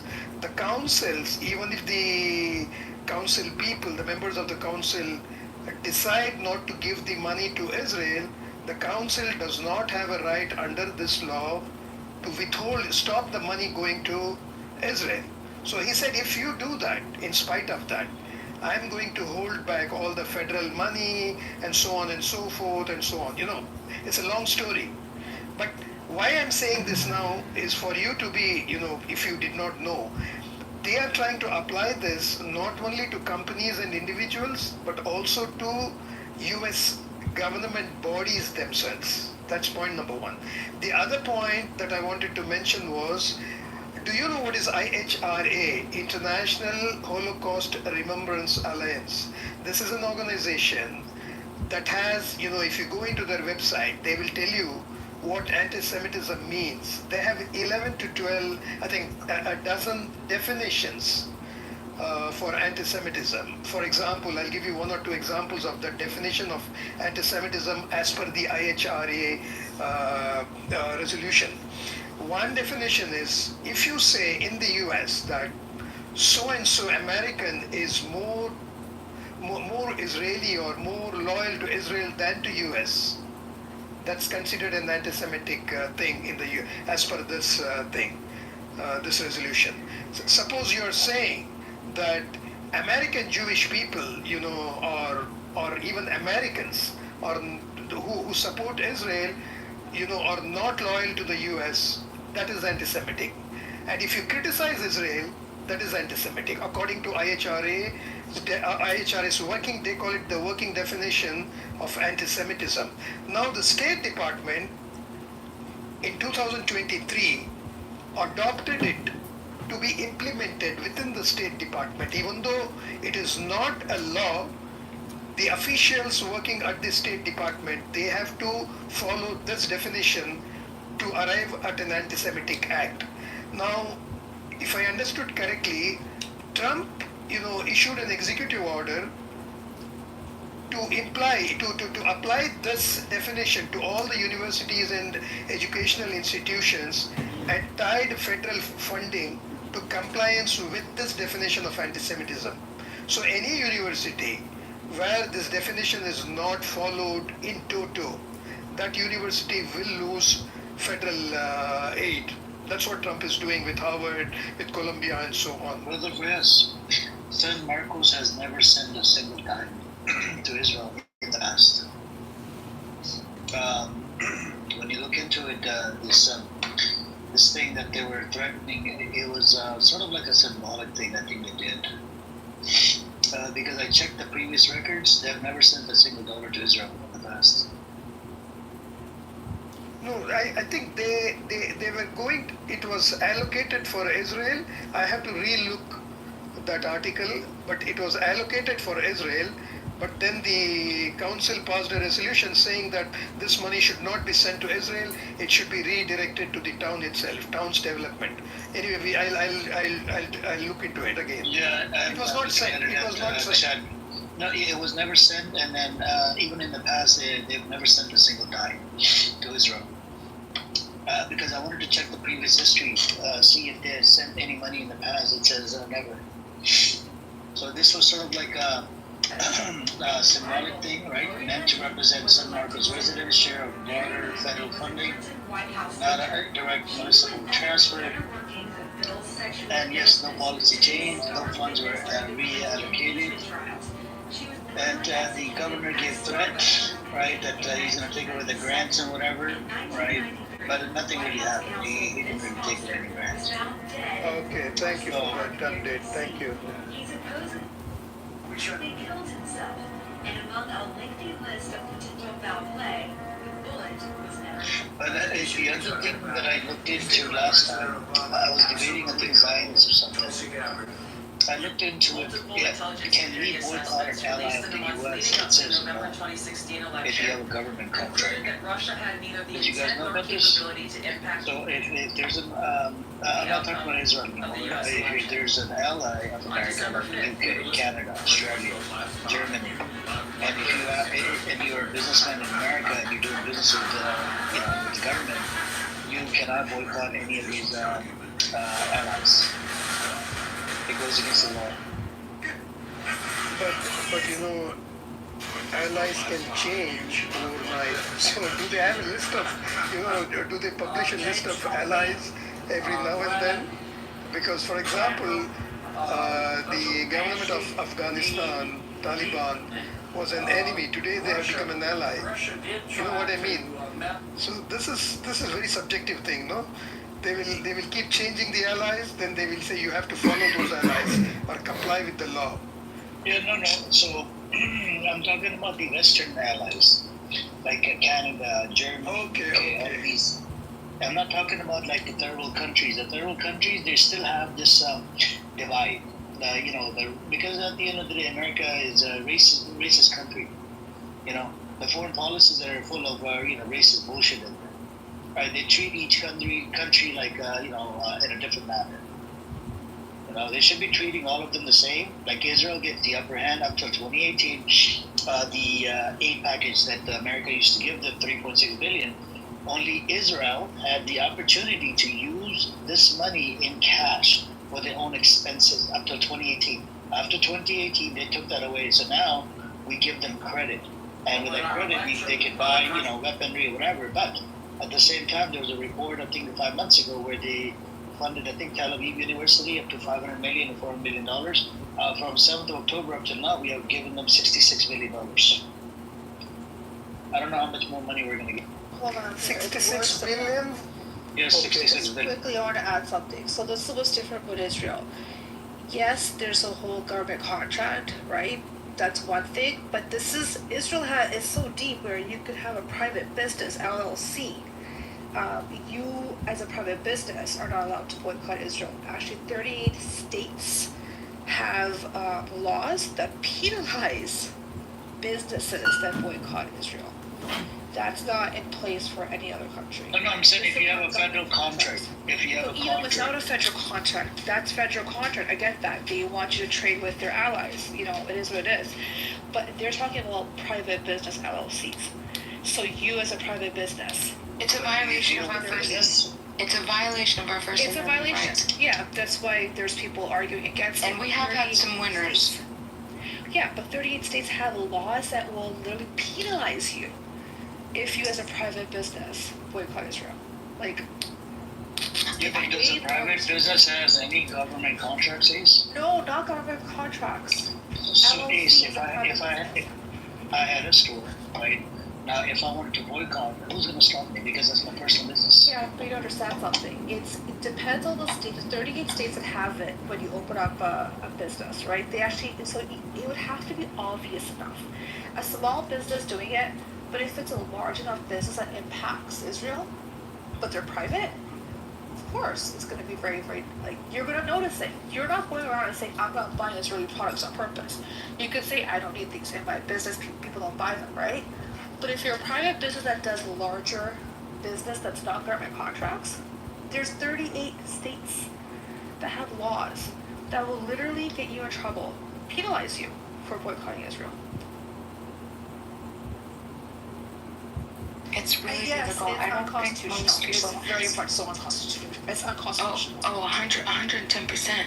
What that puts, that, I mean, like all of our teachers, I know one teacher actually won, but I mean, for all the people that don't challenge it, that don't have the money, you know how expensive it is to even begin some sort of, most people, listen, I gotta say this too. A lot of people hate America, and this is the last thing I'm gonna say because I have to go to bed. I promised my love that I wouldn't be on here for 12 hours tonight, but it's the last thing. I've been in, I know I get in trouble. I've been in politics. I withdrew from politics. I went to school for politics. This was my thing. I thought young, I was like, this is what I'm going to do. I'm going to change America.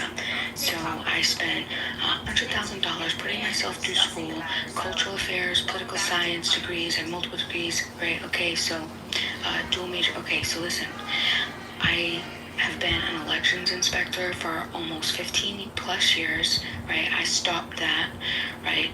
I traveled all the states, not all of them, like maybe most, all on the East Coast, doing campaigns and elections. And what I noticed, okay, every level of office, this shit is corrupt, okay? And the majority of the people, they don't know this stuff. These are, and it's people want to like condemn America, like, oh, Americans, they don't know, they really don't. The majority of 9 out of 10 of them dumb Americans that go to the election booth, they're just dumb. Most people don't even make it to the election booth, okay? I've pulled canvas in a city of 60,000 people where less than 2,000 people voted year after year after year after year. This isn't a thing, okay? Like, people think that, oh, this is the majority of America. No, it's a very small, elite group of people that are making the decisions in this country. It is not the majority. Most people go out and vote for the presidential election, but it's so near and far few between, right? We have local elections, we have midterm elections, we have all these other types of elections, and nobody shows up for that shit. Nobody knows what's going on. You can't have a good conversation about this stuff that we're talking about here on this app with your normal American. They cannot handle the conversation. They don't know fucking what's going on. They're just trying to basically survive, okay? But it is the few elite that are making these laws. Okay, so the Republican Party platform, it was, and now this was years ago, back when I was into politics and I ran for office. I held 2 elected positions, low level, okay? I was a Republican at the time. But at that time, it was a prerequisite. You have to support Israel. There was no option. It's in the Republican Party platform. That was just what you have to do. If not, you're not going to be supported by the Republican Party. And the way that our system, our 2-party system works, is that we are so heavy. We piggyback off of, like tickets, off of, like during the campaign process, all the Republicans work together. It's very, I mean, like if you know, you know. But the idea is if you're like, even if you're a Republican and you're trying to run for office and you don't toe the party line, you will be blacklisted, and they will make it their job to make sure that you don't get elected. And it happens. They will even go as far as getting the opposition elected, a Democrat elected. I'm talking full Republicans will go as far as if you don't support Israel, okay?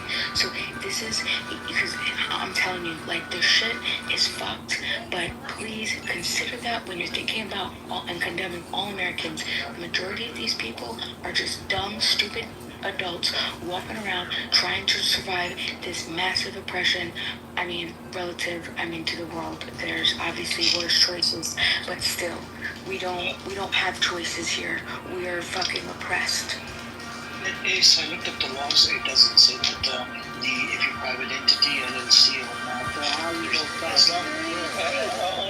hold on. No, I already checked the laws. If you're a private entity, you're doing private business, as long as you don't take any government grant or government contract, then, otherwise you can boycott all day long as a private business. And I actually looked into this before, and I pulled it up right now. I can give you. So how are we gonna stop this oppression? How are we gonna? Can you stop? Z, please relax, man. I'm talking to Ace right now. Can you hang on? Hey, Z. Everybody talking about the problem. Bro, stop. Bro, I'll give you the mic in a bit. You can boycott any motherfucker out there if you're private entity or LLC. We're just gonna go back to it. So look, here's what I came up with this, right? It says if your LLC applies for a state grant or government contract for supplies, bro, can you meet up? Like, what you on about? If your LLC applies for a state grant or government contract for supplies, IT services, consulting, you might be required to sign a no boycott of Israel or pledge as a condition. Other than that, you private entity, it doesn't matter what state, because the judges, they have argued that it violates your freedom of speech. It does, but look at what this is. I'm reading it directly, right? So it's saying the can't boycott Israel law. It's not a single law, it's multiple, okay? It says it's a body of laws and policies in the United States that restrict or prohibit boycotts.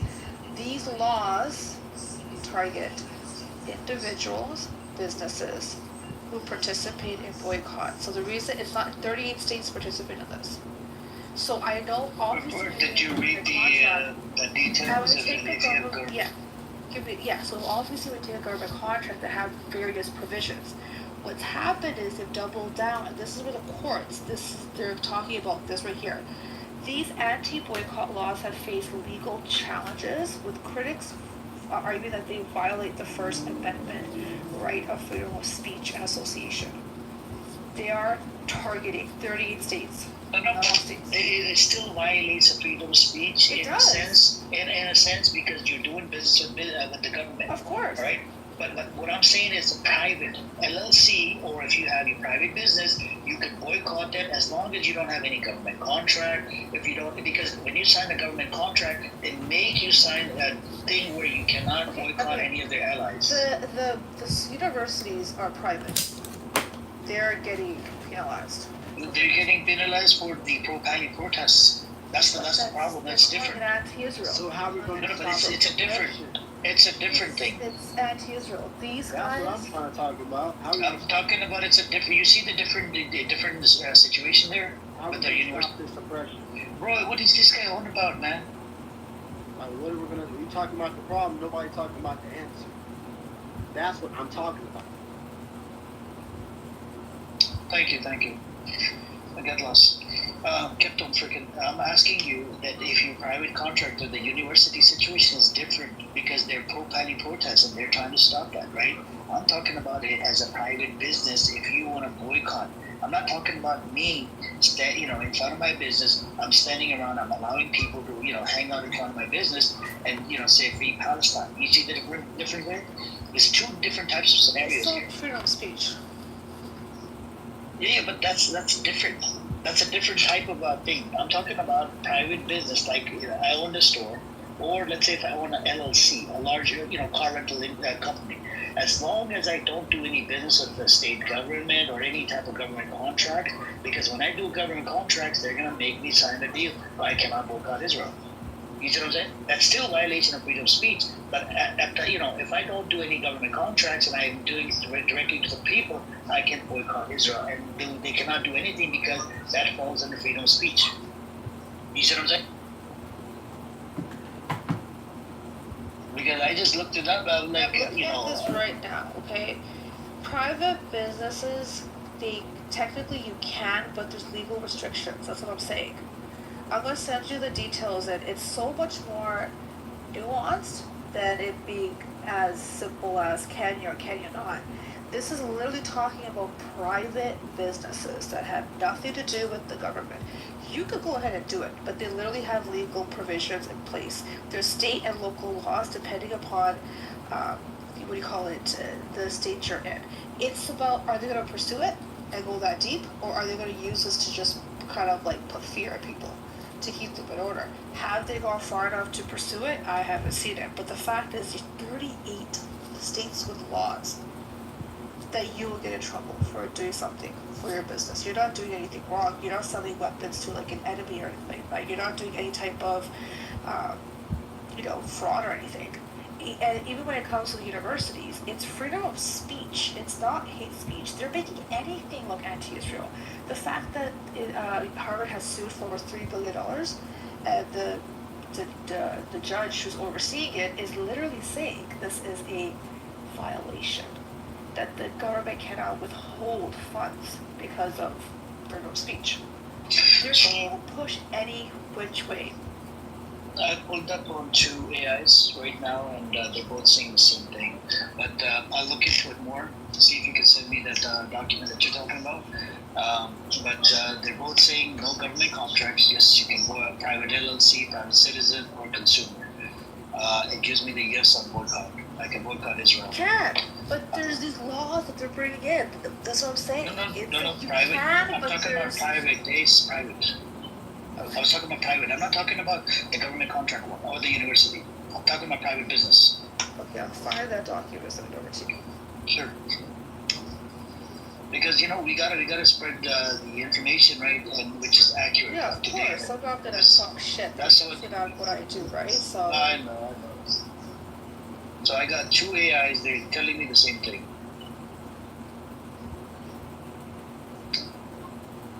Do you have a ChatGPT, Ace?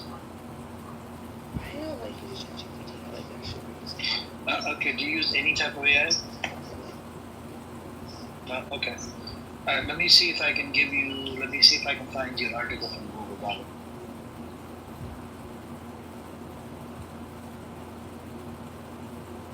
This is the part here, right?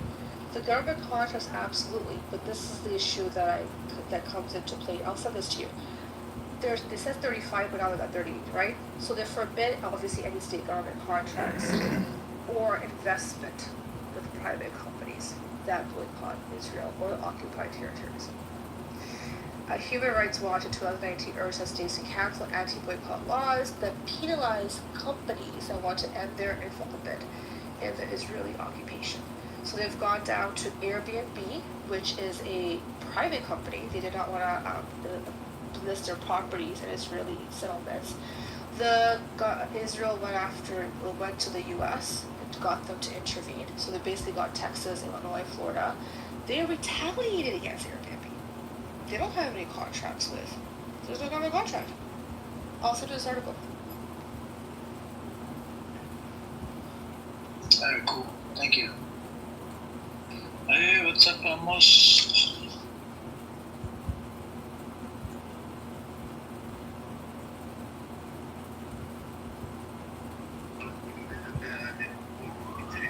Just with some dream about it.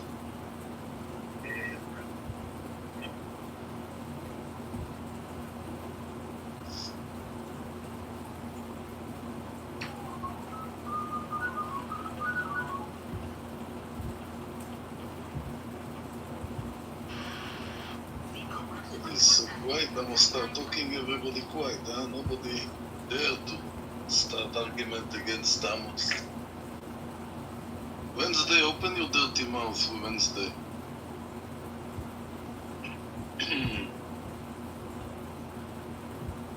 AC, open your dirty mouth, AC. Yes, morning, what do you want to say, morning? Hey, what's up, Amos? What you been up to? I'm looking to somebody to quarrel with. Can you arrange me somebody? Sure. Amos, do you think that starving children is okay? Do you think to starve hostages is okay? Yeah, do you think it's starving hostages is okay? And what do you think about the children? I think about my hostages. Okay, you don't care about the children. Okay, yeah, I know you're Nazi. So in relate to the children, what you call it? In relate to the hostages, if the food doesn't go through, how are the hostages going to be fed? If I'm a Nazi, did I make a shower of gas to kill Palestinians, to put them in a gas shower? Do you know how much blood is there in Gaza? Or maybe you deny that the Nazis did these showers. Maybe you deny. Do you know how much blood? Because, you know, Mahmoud Abbas denied that there was Holocaust at all. Maybe you also deny that it happened. Do you know how much blood is in Gaza right now? How much bloodshed? How much? What? Do you know how much blood has been shed in Gaza? How much blood? Do you know how many Jews get killed in the Holocaust? Yes. You said I'm a Nazi? You said I'm a Nazi? How many Jews get killed in the Holocaust? If you change your mindset, then you become a non-Nazi. Let me ask you a question. Answer me. Don't answer me what you want. Answer me what I ask. How many Jews get killed in the Holocaust? You said I'm a Nazi, yeah? How many Jews get killed in the Holocaust? Say numbers. You like numbers. 20,000, 30,000. You like numbers. Tell me what the number. Tell me, ask you a question. Answer me. How many Jews get killed in the Holocaust? You say I'm a Nazi, yes? You blame me that I'm a Nazi, yes? You blame me right now I'm a Nazi, yes? So Hitler killed Jews, you want to kill Palestinians. I ask a question, answer me. How many Jews get in the Holocaust? Say number. Number! Okay. Only number I'm looking, not a philosophy, Muslim philosophy. I have numbers! 6 million. Oh, okay. How many get in Gaza till today? 500,000. I mean 500 million. You know, as I told you, you're a liar, you're born liar, and you stay liar the rest of your life. You're a liar. And for you, the numbers is a joke. It's a joke to laugh about. The numbers of death and to compare the Holocaust to the 7th of October, to talk only about one side in this room. Only Hamasnik, you're murderers, killers, you're rapers. You're discussing what you did on 7th of October 23, not 48, 23. 47, you raping women. 48, you did ethnic cleansing. 49, well, whoever was left over, you loaded up onto the truck and you threw them in Gaza and Egypt. You liar. You kept on doing it until 1956. You liar. You liar. You're a liar. You act like You're a a Nazi. liar. You're a Nazi. You're a liar, Amir. You and all the room, 90% of what you're speaking and you don't let any other one to respond for you is lies. Lies and lies and lies. There is no one get killed on purpose. There is a lot get killed because there is a war and there is a chaos, a lot of getting killed. Not murder as you put this picture on, as a Nazi. It's not a war. So what are you doing with the hostages? What are you doing to the hostages? What are they doing to the hostages? Who is the Hamas? Who are the Hamas? Who are the taking children, give them a gun? Who is the Hamas? Oh, now start talk truth first. That we agree about the fact who is the Hamas? Who is the Hamas? You are not. I'm a Nazi, yes. And I get again, how many get killed in the Holocaust? You said 6 million, yes? No, not 6 million. And then I ask how many get killed, you say 500,000, you know? Why you don't say 6 million also die now in the war, yeah? There is only 2 million Palestinians, but maybe we kill 6 million, yeah? Because you are a liar. You and all this room are liars.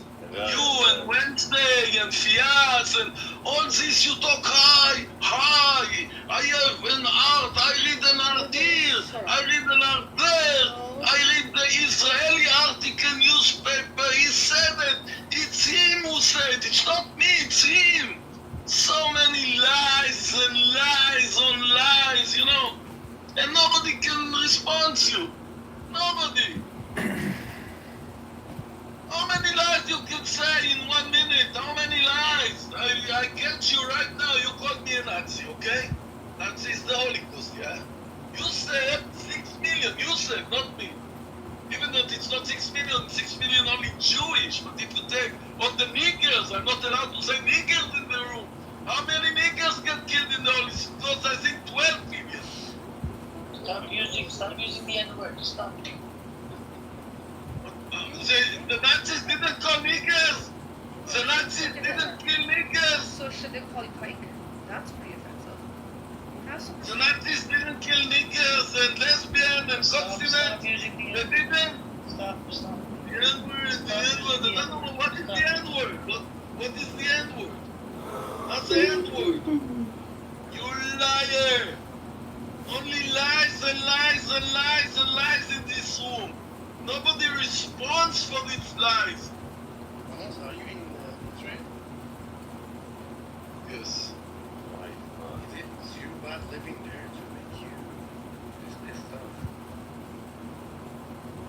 Sitting on the toilet, he's about to Tell us a bit about Israel. What is going on? Any room I go, there is an Israeli shouting. What's going on? How much did you lose a son on 7th of October? Yeah, Bibi said you lost a son. Is it true? How much?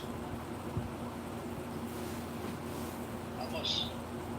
I read something online. They said during the war with Iran hit a Holocaust museum. Is it true or it's just? Just hang on a second. So did you lose your son on 7th of October? How much? How much? What do you want? Did you lose your son on 7th of October? It doesn't matter what I It doesn't matter. Did you lose your son? Did you lose your son? I didn't lose my son. Don't lie. Bibi told me you did. I lost my nephew. Okay, Bibi said you lost your son.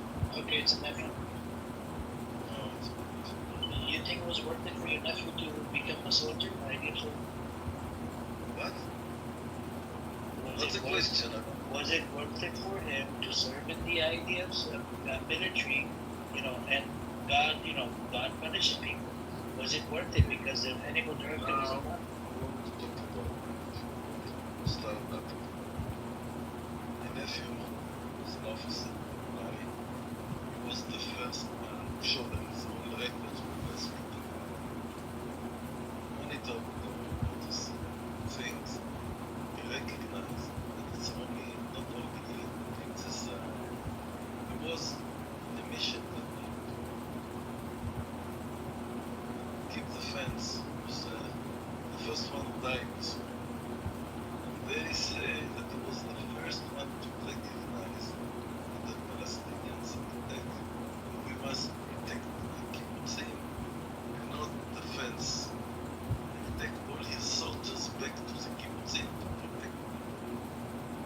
But yes, in the end there were a few, and Hamas were a lot of Muslims killing. Yes, this is my nephew, and I don't know how to do it.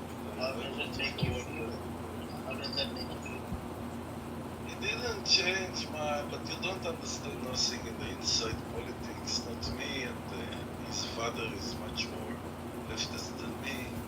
They're more active, they go and demonstrate, they go to our villages in the West Bank, my family, you don't know nothing about me and my family. But they're connected with the argument here now, So, of Israel. Argument is connected because I heard the nephew that you lost, he was your brother's son, right? Yes. Why was he serving in the idea that he was pro-Palestine, that he was pro-Palestine? What does it have any connection? We're all It has- Israelis. No. It's a law in Israel. You see how stupid dummy you are? It's a law in Israel. Everybody must go to the IDF. Go to jail. You don't understand. You don't understand. That's what the anti-Zionists right now, like the Muslims who are anti-Israel, anti-Zionist, that's what you say here. And to go to jail, that's what the really say. We will die and we will not go to the IDF. That's what they are saying. Those people who are like the Muslims hate the Zionism. I'm talking about the religions that every Lord put my son in jail, and they can not go to the military because the people who they sent to the coalition, they are not going to the military, and my child have to get killed in the military. You don't understand nothing inside politics. But it's the law. You must go to the IDF, whether you like it or not. No, you go to But jail. you stupid dummy. You stupid dummy. You're so dummy. You understand nothing. Go to jail. Those Why people, do you have to say that? I tell you that most of the reasonable people, and I didn't find you maybe one or two, that serve in the first line, like I did. And they saw the Palestinians suffer. It's impossible there will not be leftists. So who did they attack the Nukhbut? But you know, you helped me a lot. The Nukhbut attacked the kibbutzim, attacked those people who helped them. Who helped them and give them work and give them good life.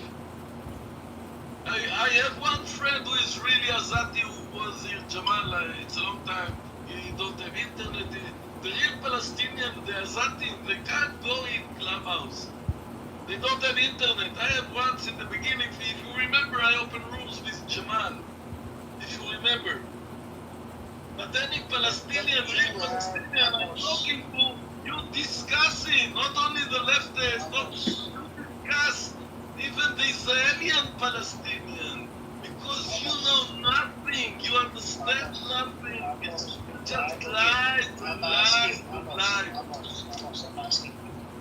If you knew, right, knew that he's killing and the Palestinians are suffering, why would you serve? Go to jail. Why are you serving? I don't get it. Why do you have to live over there? Go move to somewhere else. This is an history. Like, it's your stubbornness. It's your stubbornness. You always like to go to 48 and you don't understand that you stupid dummy. You united leftists and rightists together. And when you united us together, you as dummy because you don't have mind. You don't know what's happened. We are united. You saw what's happened in Iran. You know what's happened in Lebanon. You know what's happened to the Houthis in Yemen. You know, it's impossible. Today, Israel is maybe the strongest country in the world, I think. But you're so dummy, you don't understand that you don't have any chance against me in the war. I beat you everywhere. You can in clubhouse, but I'll beat you. 75 years you're trying to beat me. In the 7th of October, you succeed for 24 hours, maybe 48 hours to kill me. What's happened today? What the results of this attacking you, dummy? In your Muslim mind, you born as a Muslim mind that understand nothing. You're not educated. You're nothing. You just hate Zionism. That's the only thing you know. You dummy! I'm the most leftist in Clubhouse, and you can't speak with me. With me, you can't speak. Shut the fuck up, man. Why are you shouting? You are so liars. I will shout as much as I want. Why are you shouting? Because you born Muslim. Give. You born Muslim. And you have a little mind. Muslim mind is little mind. Alhamdulillah. You are not allowed to be Muslim. You cannot be There are Muslim. 72 virgins waiting for you in the sky. Why don't you go and visit the 72 virgins in the sky? Why? Why you don't go there in the sky? Let's talk about your nephew, right? So somebody. We don't. Hang on. We talk about soldiers, not about my nephew. Your brother is a pro-Palestinian. Edward spoke to your brother, okay? His son, pro-Palestinian leftist, okay? What is the fucking point of you serving in the IDF when you know they've been suffering, they've been killing the Palestinians for over 73 years? What is the fucking point? Go to fucking jail. At least, in jail, you won't have to regret. If you're outside, you're going to be regretting the decision that, fuck, I had to kill this baby. You hear one word that I regret now? One word that I regret. You hear one word, you dummy Muslim. I'm talking about your nephew. You dummy Muslim. You heard one word that I regret that I served all my life. I'm talking about your nephew. Your nephew. You lost your nephew. Okay, I lost my nephew. Do you hear one word of regret that I've been serving the IDF? Yes. Do you hear? You sound very hurt. You sound like a broken man. I tell you, I heard because I'm the only one here who represents drinking a lot of alcohol, and you are doing a lot of drugs. Tell me how old are you and where you from? Give. Tell me how old are you and where you are from, and I prove you that you're a dummy Muslim. I like to drink vodka. I am Amos, and I like to kill babies. I am Amos. Tell me something. How old are you? My voice is like a devil. My voice is like a devil. Brother, the only one I can concern is Shuki. You have the voice like Shuki. You're talking like Shuki. We need Amos to shout. Not you, Kim. Amos, my question to you. Hold on, Kim, please hang on, bro, hang on. Amos, the problem is, people like you, right, that think your brother is still pro-Pali. Why did he not change his position? Because he knows what the Palestinians are suffering, right? He did not. You stupid. You stupid idiots. And in 2 minutes I have to leave. Because your brother is pro-Pali. He's the one that lost his son, not you. Why don't you talk about me? Why don't you talk about me, not about him? You cannot leave. You have to stay here. Dummy. You stupid dummy. You're the stupid dummy. If you don't stay here, the war will never stop. You have to stay here. Yes, I go. And in 2 minutes I go. If you I'm go, working. you die. Who are all lazy people who have nothing to do from the morning and night. You're Muslim who are not Listen, you Zionists. Okay, I mean, in America, he's old, 75 years old, but you're old. I came, you're not Muslim. You have to stay here. You have no choice. But you have no choice. You have to stay. You are our dog for today. You want to make You are our dog for today. Conversation. How much drink did you use today? How much drug did you use? Conversation. You want to make a conversation? No, you tell me how old are you? No, you tell me how old are you? Why are you scared? Why is No, you tell me. Do I sound scared? Do I sound scared? Do I sound scared? Do I sound scared? From dead people. You can tell me about babies, but you cannot tell me about how much drugs you use. Can you tell me how old are you? But look, is this the only one more personal to you? Only Muslim without me like Shuki. Which one is more difficult for you to tell us? Which one? Which one is more personal for you? Your drug abuse or your killing babies? Which one is more close to you? Which one is more personal to you? Which one you don't want to talk about? Tell me. Because killing babies you can talk freely. All the other things you can talk freely. Let's talk about your drug abuse. Let's talk about your alcohol abuse. And all the suffering after you done all these atrocities. Let's talk about that. Let's talk about your personal situation. You cannot. Because you know, then you are religion. One question. For example, 7 October, okay, Gaza, they started it, right? They started the war on Iran. And they fuck you up. Then you are now silent. You cannot do anything about Iran. Even this people Netanyahu, he hasn't talked even one single word anymore about Iran. He used to say Iran is going to have a bomb. Iran. After this what happened? June, you are like, shut up. But at least he's quiet. At least. Stop one word about Iran. I know. You got to know who's Iran now, right? Yeah. Who started that war? Even Netanyahu. The same thing. You started the war in Palestine since 75 years, and those people, they just revenge, but they've been weak. That's why they are just like 1 kilometer and you went and you fuck them up. But Iran, you cannot, fight them. That's why they fuck you up and you now shut up. I know it's a superpower, that's why. But listen, yeah, the best thing is this, that he understood to just be quiet, because it's better. It's better for him to be quiet because you're not going to learn anything from him. I mean, if you want to learn from Amos, then stop your degree, stop your university, everything you've learned from school. Why Netanyahu is just behind everybody and bombed, Iran? Why? Iran is coming to you? No, nobody is coming. Why he went to bomb Iran? Why? There's only one war. You know why they bomb Iran? Tell me why. Put yourself in mute and I'll why.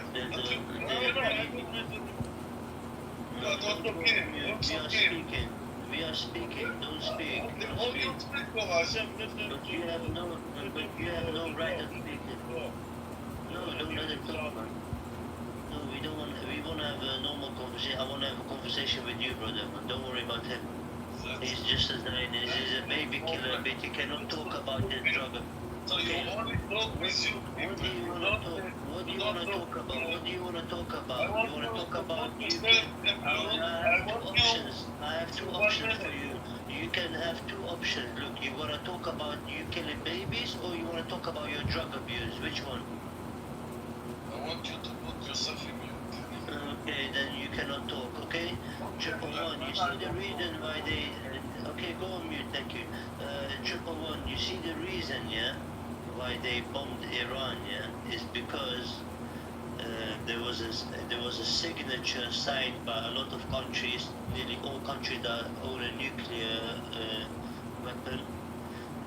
Israel has never signed that agreement. Okay, it's the only state that's officially undeclared nuclear power, yeah. And the other thing is this. All the other countries, most of Muslim countries have signed the agreement that they would never build a nuclear power. If Iran does today, if they build a nuclear weapon, a lot of Muslim countries, they will all stand up and they will all say, yeah, but Iran signed the deal, but they still did it. You know what? We signed the deal, but we're still gonna create a nuclear weapon. Yeah, but and that they have. I know that, but Pakistan. I know, but Pakistan didn't sign that agreement also about the nuclear weapon. That's why they made it today. But Iran did sign the deal that they wouldn't make it, but they are doing it now. So say if Iran succeeds in doing this and they decide to have a nuclear weapon, all the countries that have signed the signatures and that said that they would never build a nuclear weapon, they will all turn around and say, listen, Iran signed the deal, but they still did it. You know what? We signed the deal, but we are still going to do it. And this will kind of create a chaos in the Middle East, and this could break out these because of this reason. Wait, you're not allowed to talk. I'm going to let you go. You don't know the person. You are not allowed to go. No one here, no Muslim in the room tell you, be quiet, and immediately you speak. Till tomorrow morning you speak, and speak, all these lies, all your rubbish. You don't know who is allowed. Cam, brother, come on. You know, respectfully, I gotta give it to the new people. One, did you want to say something, one? About this issue, I asked Can you mute us back in, please? Thank you. And I will report, and it starts to be late. The train of my wife knows it's too late now because the train is going in and I have 2 minutes late on the train. My wife will come. Then I tell you one thing, what is Iran doing? What the world is against Iran? And you always say Iran and Iran and Iran. The airplanes are free flying. Our airplanes are free flying up in the sky in Tehran. They first kill all the ministers, all the first people of Iran, and then they bomb all, and then America didn't succeed so much to bomb all the new. I want to ask you why you go far that far from somebody behind the same far we go and bomb the Houthis in Yemen because those Muslims are dummy. You're a dummy, you're a Nazi. Israel will not respond. Israel will not respond. They send missile, and one response of Israel, and all the world is shaking. 7th of October, they didn't. Look, you are afraid from the Muslim. Why you I'm afraid from my wife right now. Not from the Muslim, not from anyone. You saw how clever the Israeli and they said, what is Hezbollah? From bomb every Hezbollah, but right now it's finished. The world is shaking because of Israel's response. Nobody cares about your wife. Fuck your wife. Listen. Yo, wait, 1 second. Amos, you're not gonna do this. Look, you're not gonna do this. You're not gonna do this drunk behavior. Amos, relax. Amos, be the dog. Be the good dog that you are, and be on mute again. 1 second, because your boss speaking. Okay, thank you. Thank you very much.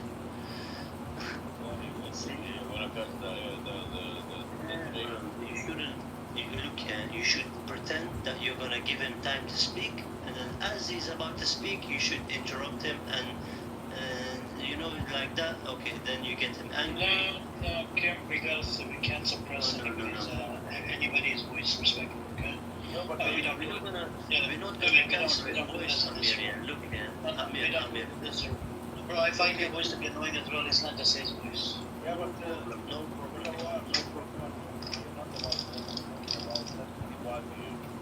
Suffering from they are scared Muslims, they are living inside Muslim world, and they will never stop wearing the military suits. I remember when I was visiting Gaza, I don't see Israelis without guns or military suits. They are all equipped with military situation, and they've been living 75 years under security things, don't trust anybody. What kind of life they are living? That's why when something happens like 7th October or rockets from Hamas or... Okay, wait 1 second here. 111, do you think 7 October is done by Hamas? Do you think 7th October was done by Hamas? You mean done by Hamas? Do you think that was all Hamas's plan to do that, or do you think it was also a setup from Mossad and Israeli intelligence inside there? Hamas could never be able to, because Hamas could never enter Israel like that, on that scale. They would have known already, so that's how you know. Yeah, but what I know that the Mossad or whatever they knew, and they've been hearing them that they are going to for the 7th October. I don't know how. That's why they know the date and the time. Look, the way they knew that Hamas was gonna do this is the same way the Twin Towers, the plane flew inside the Twin Towers. Because that's just giving them an excuse to invade the country. Look, Gaza, in Palestine, they already invaded it, but they needed something like 7 October to happen, so they can do what they did now. Flatten Israel, flatten Palestine, yeah? Yeah, I know. That's why they choose this kind of concert, the big concert, mostly American, whatever. That day, that night, even they said that they belong to this party until the next day morning. Why? Because those people, they were forgotten to come and they, not Israelis, mostly they take European and American, whatever, because this kind of concert, they come from all over the world. So when they go, Netanyahu go and cry, Americans, oh, they took already your people, your children. So come and give us material support. It is all really, very clear that they want to take that support. They want to take now West Bank. Also, they want to go for Syria. They're going to expand and expand. It's coming. Not only Gaza. Gaza is a symphony. They can use all their technology easy and successfully. And Palestine is just a testing field for the newest technology. That's what they are planning. Microsoft, Google, all those also participating in this kind of form with technology, AI, and so on. Okay? The next was next easy. So, when you hit hard, that's what they show. Whatever in media, they split the media. They don't hide it. Why? Because if they want to start again the same with any kind of country or city or whatever, they will be scared. That's why it's just to weaken the Muslim. Look, all these videos and pictures you see and everything, this all to weaken the Muslims, Yeah, to scare them. Yeah, to scare them, only to scare the Muslims, to scare them. And they don't have the hearts, trust me, they don't have the hearts to fight face to face. Even Hamas was saying, we don't see them, we don't see them. They're not nowhere to be seen on the battlefield. All you see is flying drones and flying this and flying that. The soldiers themselves, you don't see them on the battlefield. But they see them, Hamas, they kill them. How many Hamas killed by Israeli soldiers? I haven't heard. Yeah, I know the number. It's about half of the total casualties. The casualties of what? The children, all the women and all the children and everything. So the half of all the women and children that have been killed and all the men and everyone together, half of that was Hamas, you say? I'm not sure about the math. What I'm saying is if there's 100,000 Gazans and 50,000 And how did you get to that number? How did you get to that number? Who told you his number? Oh, and what Israel is a very reliable source, right? They wouldn't lie. And why wouldn't Israel lie? Because the Jews. Okay, Jews don't lie, right? Jews are above all. Jews above human beings? Only human beings will lie. Sorry? Only human beings will lie. Okay, and Jews don't lie. Jews are above human beings.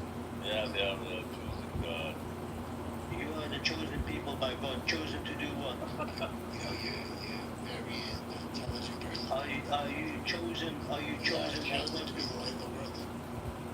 Oh, so you're chosen to do all these atrocities. You are chosen by God to do them. Or it doesn't sound more like you're chosen by the devil to do these things. So why you criticize Muslims when they are chosen to kill you? Yeah. When you are all openly saying, is this how hypocrite Jews are, yeah? Maybe look, bro, yeah, look, these Jews. Hard to have a conversation with two Arabs talking at the same time. They are quick to say, oh, Muslims are this, Muslims are that. But if you look back in the way these Jews speak, like they don't have no feelings, no, there's no emotion, there's no emotion, there's nothing. They think they're better than everyone. They even say it openly. Like that's how you know, like there's a disease in their heart, and no, it's nothing to do with confidence. Look here, it's very easy. Everyone, even you could go right now outside and kill everyone with an automatic weapon and be like, I'm confident. It's got nothing to do with confidence. This kind of behavior has got everything to do with someone that's sick in the head and someone that's not happy from inside. And that's why maybe you are not suffering from the outside with bombs and stuff like that. But trust me, those Palestinians, they are much happier from the inside than you Israelis are. Yeah, you're scared. There's nothing about us that's scared.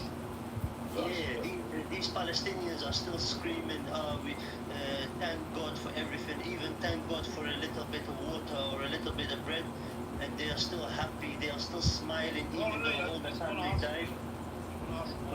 But these Jews, you have to suffer. You are suffering in this land, right?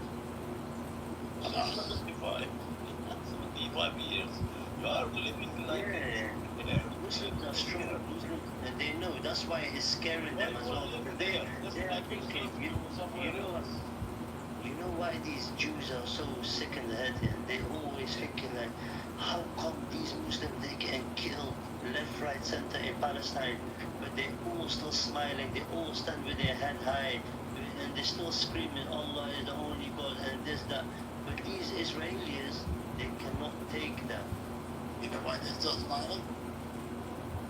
Who, the Muslims or the Jews? The Muslims, the Muslims. They're so Palestinians. You know why they're smiling? Smiling because it's not as bad as you are making it out to be. Oh, so when the Jews cried, when one of them, a couple thousand died, why were they all crying so badly then? Because that was the worst day for us since the Holocaust. Oh, that was the worst day for you since the Holocaust? Genocide. That was a genocide. And who was involved in this genocide? According to you, Mohammed did. No, I mean which organizations were involved in this genocide according to you? Primarily Hamas. And primarily means that it was multiple organizations involved, right? Sure, Palestinian Islamic Jihad, a couple of other Islamic groups. Do you believe Mossad had a hand in it also? Trying to prevent it, yeah, of course. Oh, to try to prevent it. Do you think Mossad could have prevented this attack? No. They couldn't have prevented it. No, there was too much going on. We were inundated. We in Israel were inundated. Okay, what was going on? What was going on at the same time when Hamas attacked Israel? What was Israel so busy with that they couldn't have prevented it? Do you know that? The Nova concept. The Nova concept. You brought this Nova, so Hamas can take as much as they can, right? It was a very, very confusing day for us. You know, a lot of atrocities, and you're bringing up a lot of drama here right now. Hi guys. Well, Now we are just figuring out how Jews think in their head inside. Instead of what they say, we're trying to find out how they think inside their head, you know? yeah, you are trying. We're trying to, you know how... Jewish people are thinking. Yeah, you are trying to enter in inside their head. Yeah, we want to find out if there's any factory failure. There's something wrong in the factory, you know, when they were created, something was wrong in the factory, you know. It's so easy to say. Yeah, Palestine hurts Israel, and Israel hurts Palestine. So easy. You hurt me, I hurt you. So what do you want to say with this? What's your point? I don't get your point. My point is such as the same part of my king. Oh, your king, the one that supports Israel, is that the king you're talking about? No, my king is supporting the Israel and Palestine,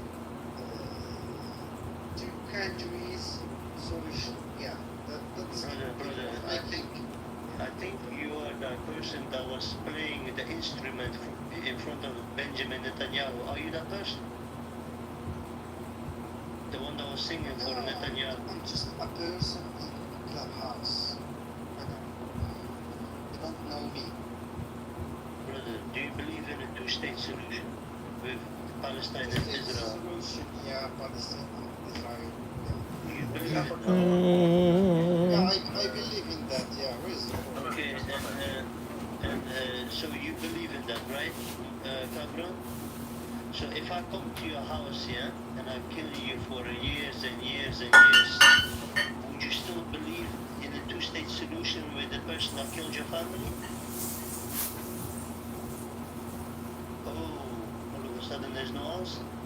Okay, then when it's his family, he don't believe in a two-state solution. It's easy to speak for Morocco, my friend. So keep believing in your king. Yeah, listen. Keep believing in your king. That is, you know, your king is bisexual. Do you know that? Yeah, no, I don't know that. You don't know about it. Oh, you don't know about this. Yeah, it seems you know more than me. Yeah, there's a lot of exposed about him. You know. Yeah, there's a lot. And he's also. Why not take the Israel and take it to Morocco? Because he chose the Palestine.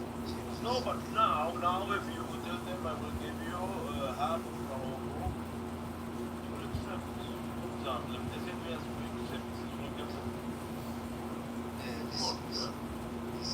No, don't say listen. Say yes or no. Yeah, why is it hard to say the truth? I'm not sure. Amir, he's just here to. We wanna have at least. No, I'm not just here. I'm not just here. I asked you one question. They want to have half Morocco. And your king is happy with them. Why not give them half of Morocco? You are there or not? And second They triple one, didn't have war in the beginning.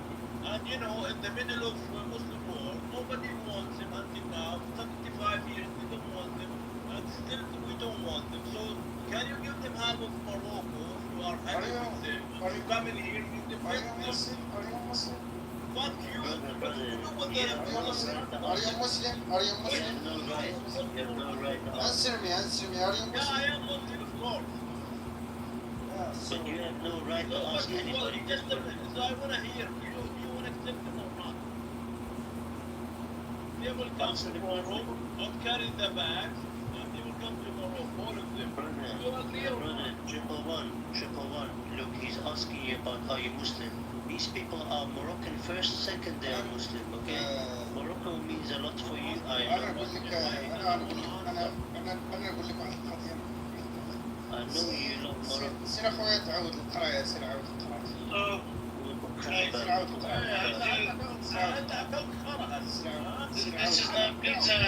These don't travel language. Let's keep it in English. Hang on.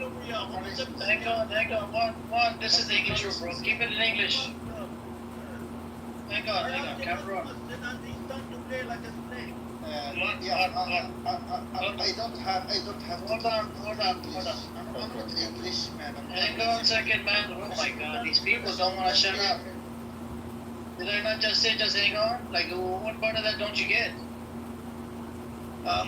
My question to you, oh my God, I've been on mute now. English very well. Please mute up, thank you. This is the English room, this is not Arabic. If you want to go to Arabic, go to a different room. Don't speak English very well. Okay, but please, if you're gonna talk in Arabic, please go to the other rooms. Thank you. Because I definitely don't want to hear tribal language. Please. What's up, please? Something this. I can speak English, but when we ask him critical question, he starts to say, I don't speak English. No, but the issue here is even Saudi Arabia, he believes in the 67. A lot of these nations, they believe in 67. What do we do about that? That's the narrative coming from the government.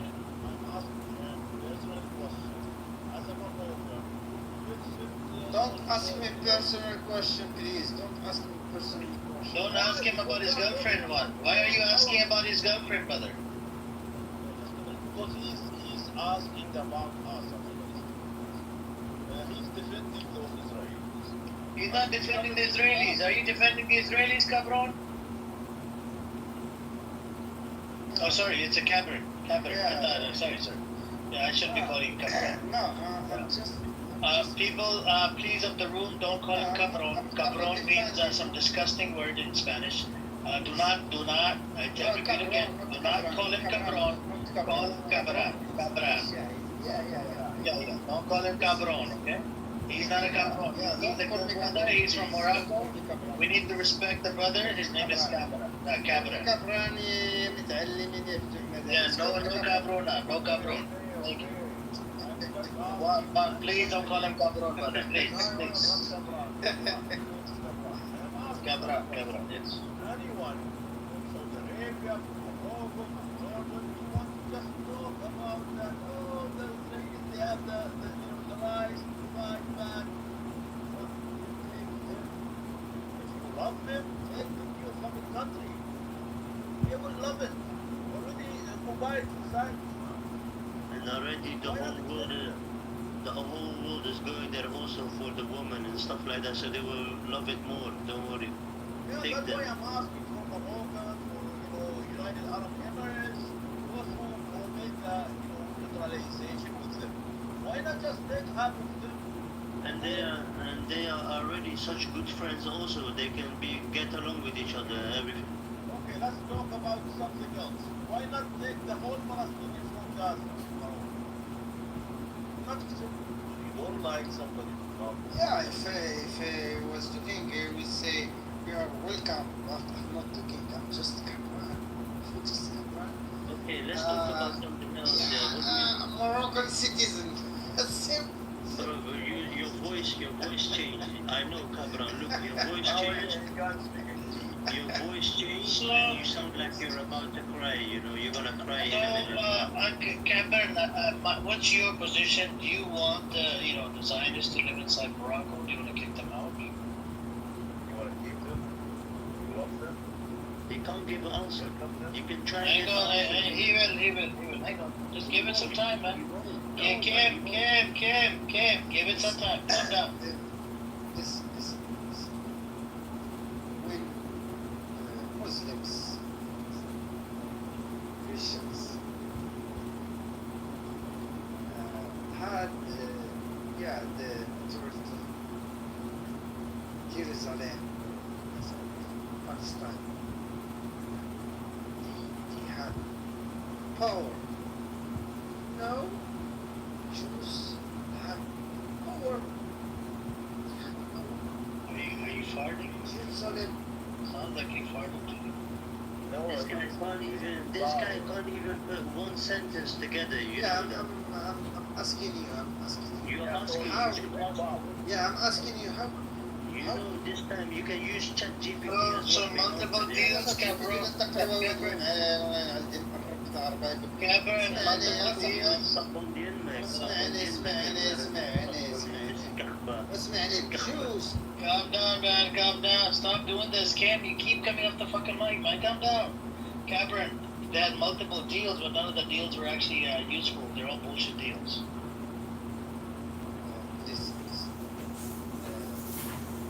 Israel, Jews, actually, oh,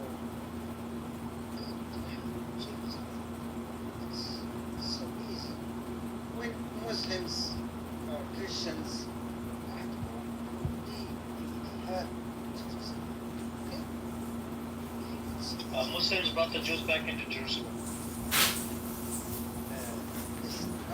Are Muslims so powerful right now? Yeah. Fight. Are you a Muslim, Cameron, or are you To Kafir? get Jerusalem. Are Muslims? Are you a Kafir or are you Muslim? Are you Kafir? أنا مسلم بعض فرنساوي يعني فرنساوي. Are you Muslim? French language. أنا Are مسلم. you Muslim? Are you Muslim? أنا مسلم بعض French. أنت مسلم. أنا مسلم بعض بعض أنت بتقول كم ديما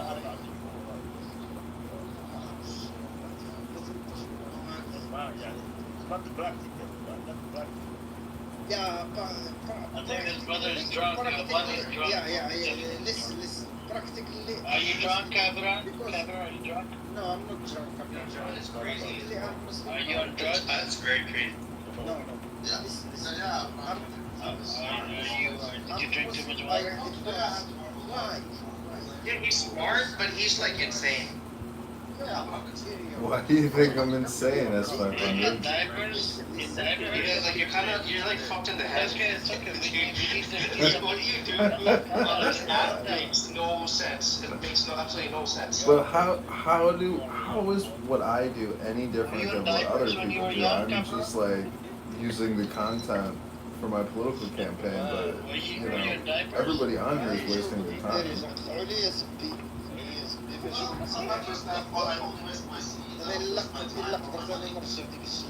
It's ridiculous. I've recorded you for years talking about nothing.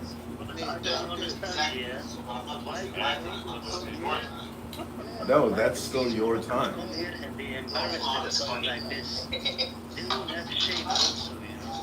They embarrass themselves. Look, this is why you don't come here. You don't talk about something you don't know, especially when you're on drugs and. So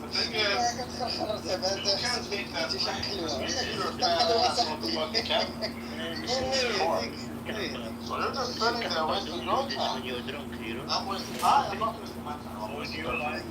No, you're not wasting my time. You're providing me with content. Right now, I did my laundry. I'm cleaning around a little bit. Right now, as I speak, I'm naked. Nigga, I'm gonna have to shower. I will computer a little bit, and then I'm gonna sleep. I'm gonna sleep 3 hours tonight. But yeah, I'm wasting your time, not my time, nigga. How do you call 3 hours of sleep actual sleep? Yeah, but I've been doing this for like what, I'm sleeping 4 hours, 5 hours on average, honestly. You know, they say that if you don't get good sleep, you get shoulder pain. But you know that they say don't get shoulder pain because you're gonna get They love Morocco more than they love Islam, yeah? Look how we talk. John, how many devices do you use on this app? Well, right now I'm looking at 2, 4, 6, 8, 9, 10, 13 cell phones, 14 cell phones. That's fucking crazy. Go fuck yourself, you and your English language in the I'm recording, I'm gonna, what I like to do is, I like to record on this room when I go to sleep. I wake up in the morning, 8 hours later, he's still going at it. I'm just like, it's You record unbelievable. 13 different rooms simultaneously? No, it's just one room, but on 13 different YouTubes. What are the other YouTubes? It's all pretty much under my name now, at this point, Congressman John Kitover. Yeah, but like, what is it? Is it all Clubhouse stuff? Yeah, it's mostly Clubhouse. A lot of it is me reading books, playing music. Parce que c'est des ingrats. I don't speak your tribal language, man. You know, by the way, Macron's wife is a man. Yeah. Cameron, you know Macron's wife is a man? They are great. But what I like most is do you know Macron's wife is a man? when I Do you know what get that somebody means? really angry, just because I'm there. I'm not saying anything, but the Macron is motherfucker recording the leader of the France. His wife is a man. You piece of shit. Yeah, so don't come. Come and live in Morocco, but That's when I get. That's when I get. Oh yeah. Hey, I'm at the bar now. Because he It's loves gonna be Israel. loud He inside, loves so I Israel. must go. There's the bar. Yeah, I'll be back on in probably Ooh, 2 years. I'm they going to rent set them Israel. They want to take over Morocco. تحيات عيش إسرائيل Yeah, Israel taking over عيش اليهود عيش اليهود Not even He did Jewish. really well. وين وين So, ديال realized الطبقة I ديال have to kill him. الخطوط الفلسطينيين اللي تحددت الوحدة Bro, speak English, man. Speak English. يا Speak English. fuck Palestinians أنت حيوان. أنت حيوان يا Amir, fuck you Palestinians know what you I'm against 1 second, hey, Cabron, listen 1 second. You know, Amir, you know what you're doing, yeah? He's swearing in his language, the mothers of Palestine, he's swearing at their moms and everything, bro. He's not swearing. He's not swearing at the mother. He didn't say mother. Yeah, he does. He didn't say mother. He said he was talking about his own mother. Cabron. You talk about your mother. When you say fuck Palestine, should we say fuck Israel? Can we say fuck Israel? You don't want to say fuck Israel. Can you say fuck Israel? No, it's a big one. Can you say fuck Israel?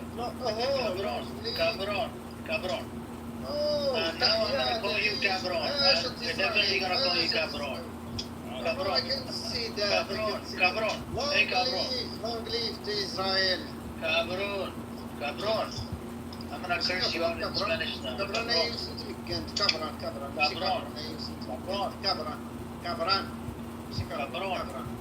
كبران أيوة سنت الله دار يعني الأبشوش الأبزوز اللي يقون بالشباك ماشي كدارو كبران ماشي كبران أيوة سنت We have to ويكند differentiate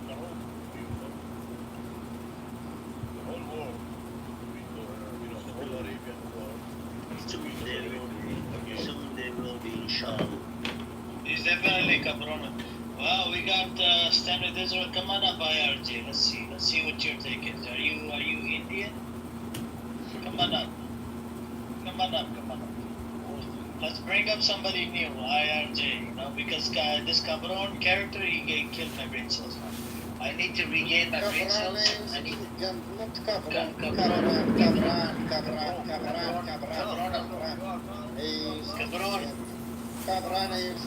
Cabron, just calm down. Male goat, shut the fuck up, man. He's a Cabron, for You real. need to be quiet, otherwise you're gonna get kicked also, Cabron. Even Israelis, they have it as well. Even Israelis, they come in this room. Hey, what's up, Crystal? Something. Assalamu alaikum.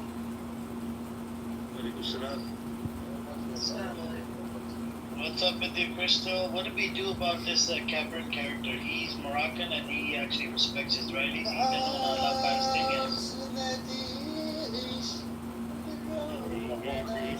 I don't know what's going on. I think he's losing it. He's losing his marbles. Do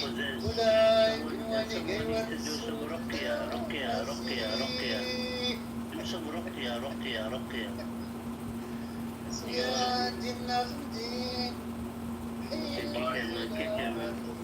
Amir. Thank you. Sit in the audience, man. Sit in the audience. We're done. Thank you, Cabron. Thank you, Cabron. Where did the IRJ go, man? This idiot. Palestinians, after difference from Israel, they will come back. Yeah, don't worry. Just leave it. Just leave it. Don't give him. Don't worry about him. Don't give him any more. He left. He left. That's it.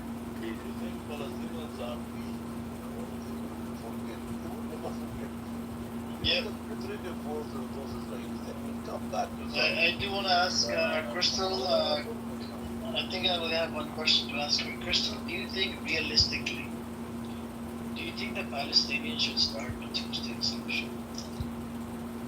I don't know if I think it's close. I've heard both sides. I think we should start with whatever we're going to look at right now and then work on this later.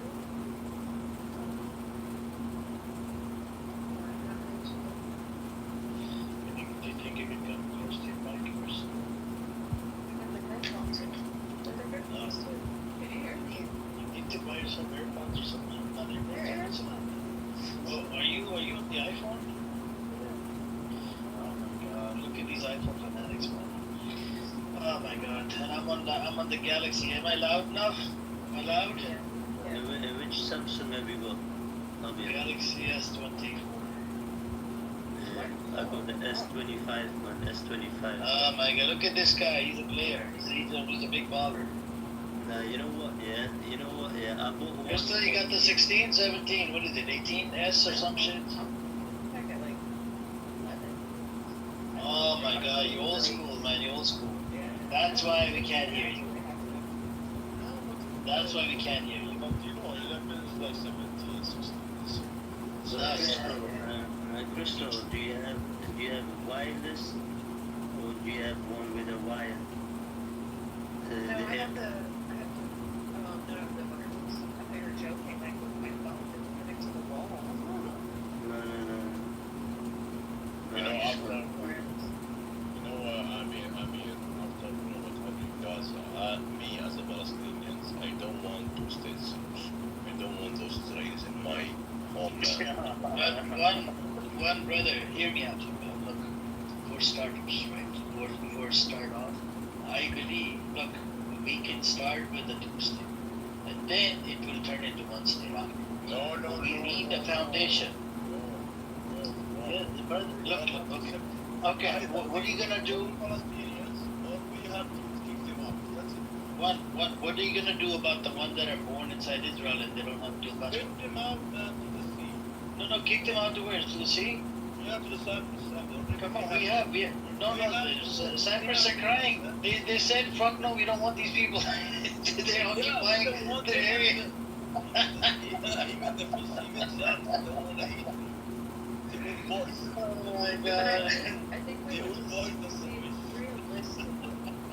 Realistically, Awan. Realistically. Yeah, realistically, we don't want to. So, Crystal, you're on my side? I mean, I think whatever's best right now. Just be honest, you're on my side. Just be honest. Because I Be honest. She's a two-state person. I'm a two-state person. At this moment, I want to turn it into one state. No, I know.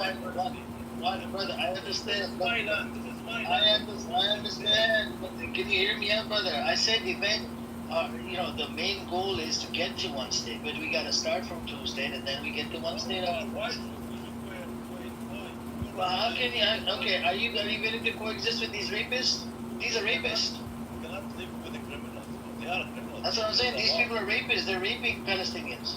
Yeah, even now. The question is, how soon do you want this to be open? Like, how soon do you want these to come to your land? If you want it sooner, settle for what you need right now and go work the rest of the year. That's what I'm saying, you know.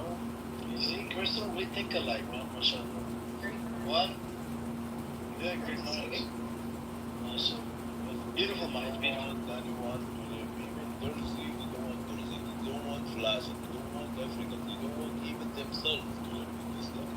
They hate everybody. You cannot. 75 years, we tried with, Oslo, Madrid, they fucked it up. Those people, they don't want to live even with any fucking nation. They want to live alone in the whole world. Look, I'll give you a sample of it, right? So let's say hypothetically, we do the two-state, right? Let's say. What will happen is, eventually, right, it will become Arabites because these people will lose their language. Their women will start dating and marrying the Palestinian men because when you see the Hamas when they released the women, they were checking out Hamas soldiers. Did you see that? Did you see the videos?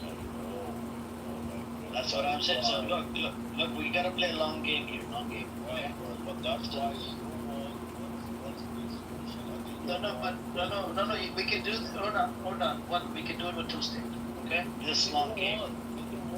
No. Hold on. Whether they want it or not, hopefully in the next Allah subhanahu wa ta'ala, hopefully get this thing done in about. Me now, as the owner of this, Palestine, I am, as original Palestinians. I don't want them anymore in the whole land. I understand. I asked Morocco to take them, and he refused. But we can't Crystal is asking somebody, some random person on this app to take them.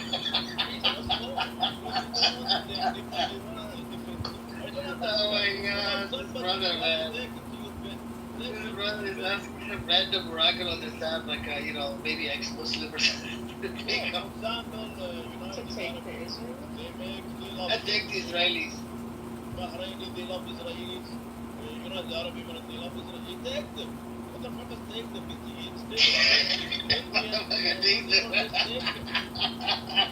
Oh my god.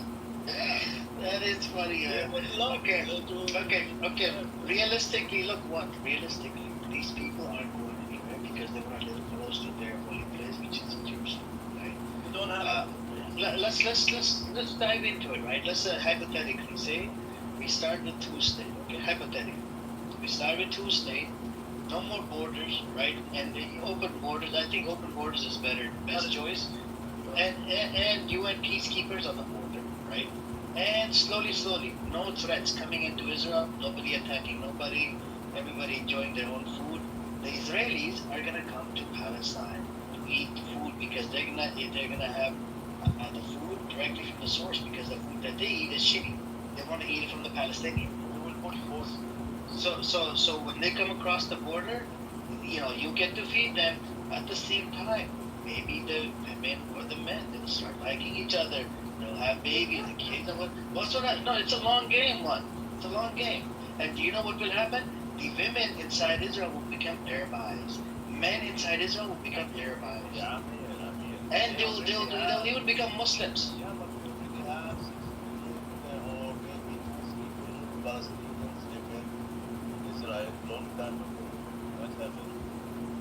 So many married the Jewish women. Did you know that? You didn't know this?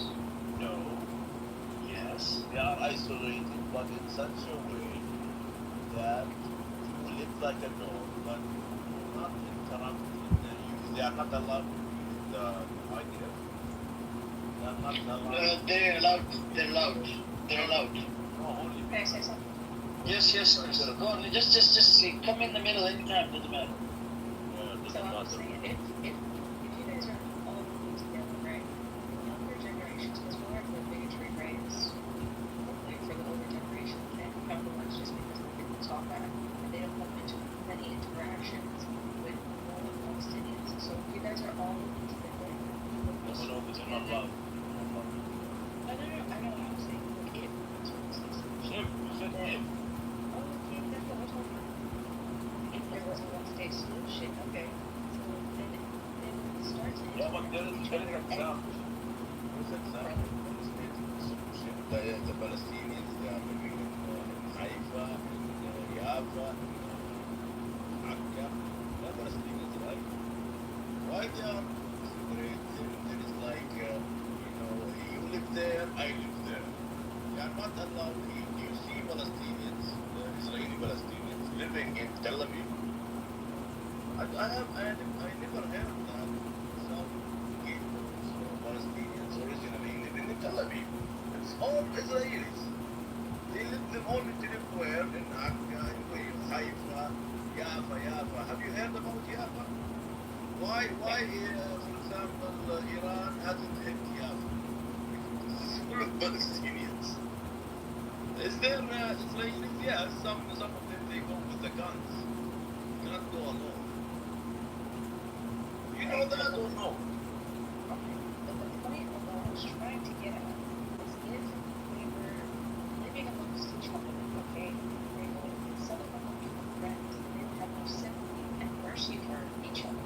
So the hatred against each other would go down. Next phase, they will kick them out. Believe me, after they get rid of Gaza, the West Bank, now they will get rid of Palestinians originally, and they will get also rid of Derzi, Bedouins. They already talked about it, but right. they've been like fighting back. Talking about if there was a two-state, one-state solution first, they would see them more as humans rather than enemies. If you spend enough time with someone and you talk about announced it many times. It's a Jewish state. Do you know that? One, hypothetically, if, forget about right now what they're saying. Get with the program, brother, play along. You need to play along. That's really our dreaming. Yeah, we're dreaming. Well, we're trying to find solutions. There's not. The solution is there. They don't want it. That's why even Gaza, some Arabs there, they don't want it. That's why they created the 7th of October. They let the Sinwar with his people to come inside for 12 hours. Okay, let's go with the idea. Crystal, look, in my opinion, it's gonna take about maybe 3 generations, right, for this pain to go away, or maybe 4 generations. If there's a one-state solution. If there's even if there's 2-state solution, 1 state, it will take about 3 to 5 generations before slowly, what's it called, generation trauma, right? And hopefully, with the will of Allah subhanahu wa ta'ala, it goes away after 3 or 5 generations or something. So, because how they're genocided, butchered, slaughtered, and whatnot, and it's gonna take some time for them to get over this, inshallah, and I agree that in the beginning, right, we gotta start somewhere. We gotta do at least 2-state or something. I don't know, because 1 state, I don't see any possibility. These mofo are not willing to budge for 1 state. And Hamas doesn't have the capability to take down Israel, because America is literally America backing Israel. Hamas is fighting America. It's not they're not fighting Israel. They're fucking fighting America. This is the problem. I know now why we say we are stupid, we are liars. Now I understand. Because they don't have this dream in their mind. But you are supposing that we have this dream. That's why Which dream? Which dream, I think? The dream you're talking about. No, I am dreaming. I'm an outsider, brother. I'm not a Palestinian. I'm saying, in my opinion, like Crystal has an opinion, she's not a Palestinian either. In this room, look, majority of the people that come into this room, they're not Palestinians. I mean, Mazi's been to Palestine multiple times. He brought in the aid. He told us the inside of Gaza, how he was treated or not, and Hamas treated Mazi good. But my whole thing is, we gotta start somewhere and present, and then start promoting that plan. Because Hamas charter says 67 borders, okay? And some people do believe, like we had Edward. Edward is a Palestinian. He believes in 2-state solution. Jindib said realistically, right? Realistically, it would be good if you get 1 state, but realistically, the 2-state would be good. We have to leave, or we have to fight. After what happened. These people are gonna kill They are not the humans. They are not the humans. You understand? Working with the reptiles. They are not humans. Who's doing this 3 years or 2 years for the Palestinians? Killing them, killing their children. Will do all that, and you wanna live with what? It's not they are not. No, you'll have your own autonomy. You'll have your own state. That's what I'm saying, brother. After what? Because Germans still paying for them multi-million dollar every year. Who's going to pay us? ICJ decides, right? It's a genocide. Some of the Zionists will actually change their mind. Fuck them and fuck their mind. We don't care. No. But you're not getting the point. And then the government will have to pay the reparations like what the Germans say. I asked Morocco to pay. You did have one person, one random Moroccan on this app, brother. Yeah, because he was drunk. He's not wrong. Do you think once an enemy, always an enemy? Or do you think that will change? If he kills you, and he keep killing you, and killing you, and killing you, and starving you, what do you call him? Right. Even devil, he cannot do that. That's what I'm saying. So if someone's an enemy right now, and you think there's no chance that a consideration that there's a big Palestine figured out, it might further understand, I think still, you know, little by little, but eventually, We are trying to. I am Palestinian. I live away from Palestine, but I'm trying about my people. I cannot do anything. And this guy, whether he do or not, he said we have the technology. We are doing everything with technology. And he's happy and he's proud to keep doing this. No, but none of them say sorry. And they will never say so. And those people, they started this, believe me, not Hamas. They made Hamas somehow to start. Why? Because they want to weave up the whole Gaza. And now coming soon, they will come to. You heard about what they signed already against West Bank. They want to take it over back. They already signed, or they agree, or they voted that 2 days ago. They don't love the humans. They think that they are the only humans on earth. So after they finish Palestinians, they will finish Syria. After Syria, they will even reach to America to finish it. They don't want anyone to live as normal people. Believe me, if they have power, fuck up America, they will fuck. They have power to fuck even Russia or whatever, Europe. What they want to control. That's why they make neutralization in Arab world. Why? Because they want to go and go deep in the country to control it from inside. You know what happened in Morocco last year? One Jewish asshole, he came to a town, village in Morocco, and he demanded this village, the whole village, because he said, my historical family was living in this village and we being kicked out. And the fucking king, he gave him the whole, the village. And the people being kicked out and they've been suffering and complaining. Nobody heard it. Have you heard about the story? Happened last year. And they are going to do it. From every country, even Cyprus, now they just start to buy, houses. Even in Romania, you heard in Romania that they have, the Romanian government helped them to build huge condominiums and maybe more than 1,000 apartments. And this lady from the parliament or from the Congress, she said about this story, about this problem. Why? Because they are using the money. It's easy to use those corrupt politicals. They don't go from down to up now. They go from up to down. This is wrong, but in a way it's a good thing because it's so wrong. Normal people, we get to see this and we're so angry about it. We just had one of the biggest marches in the UK ever, and that was for the Palestinians against Israel. So when we get to see like what happened in Morocco, that one family come back and try and claim that land from that village, when people start seeing this, when they see how stupid and how backwards it sounds and how backward it is, that makes us realise and open our eyes and think, wait a minute, they're wrong, they're backwards, they're stupid, and then that's when the change starts to happen. It's when we start to see things like that. Now, a lot more people are getting to see that, especially in the UK. I can tell you that right now. So that it happens already in UK.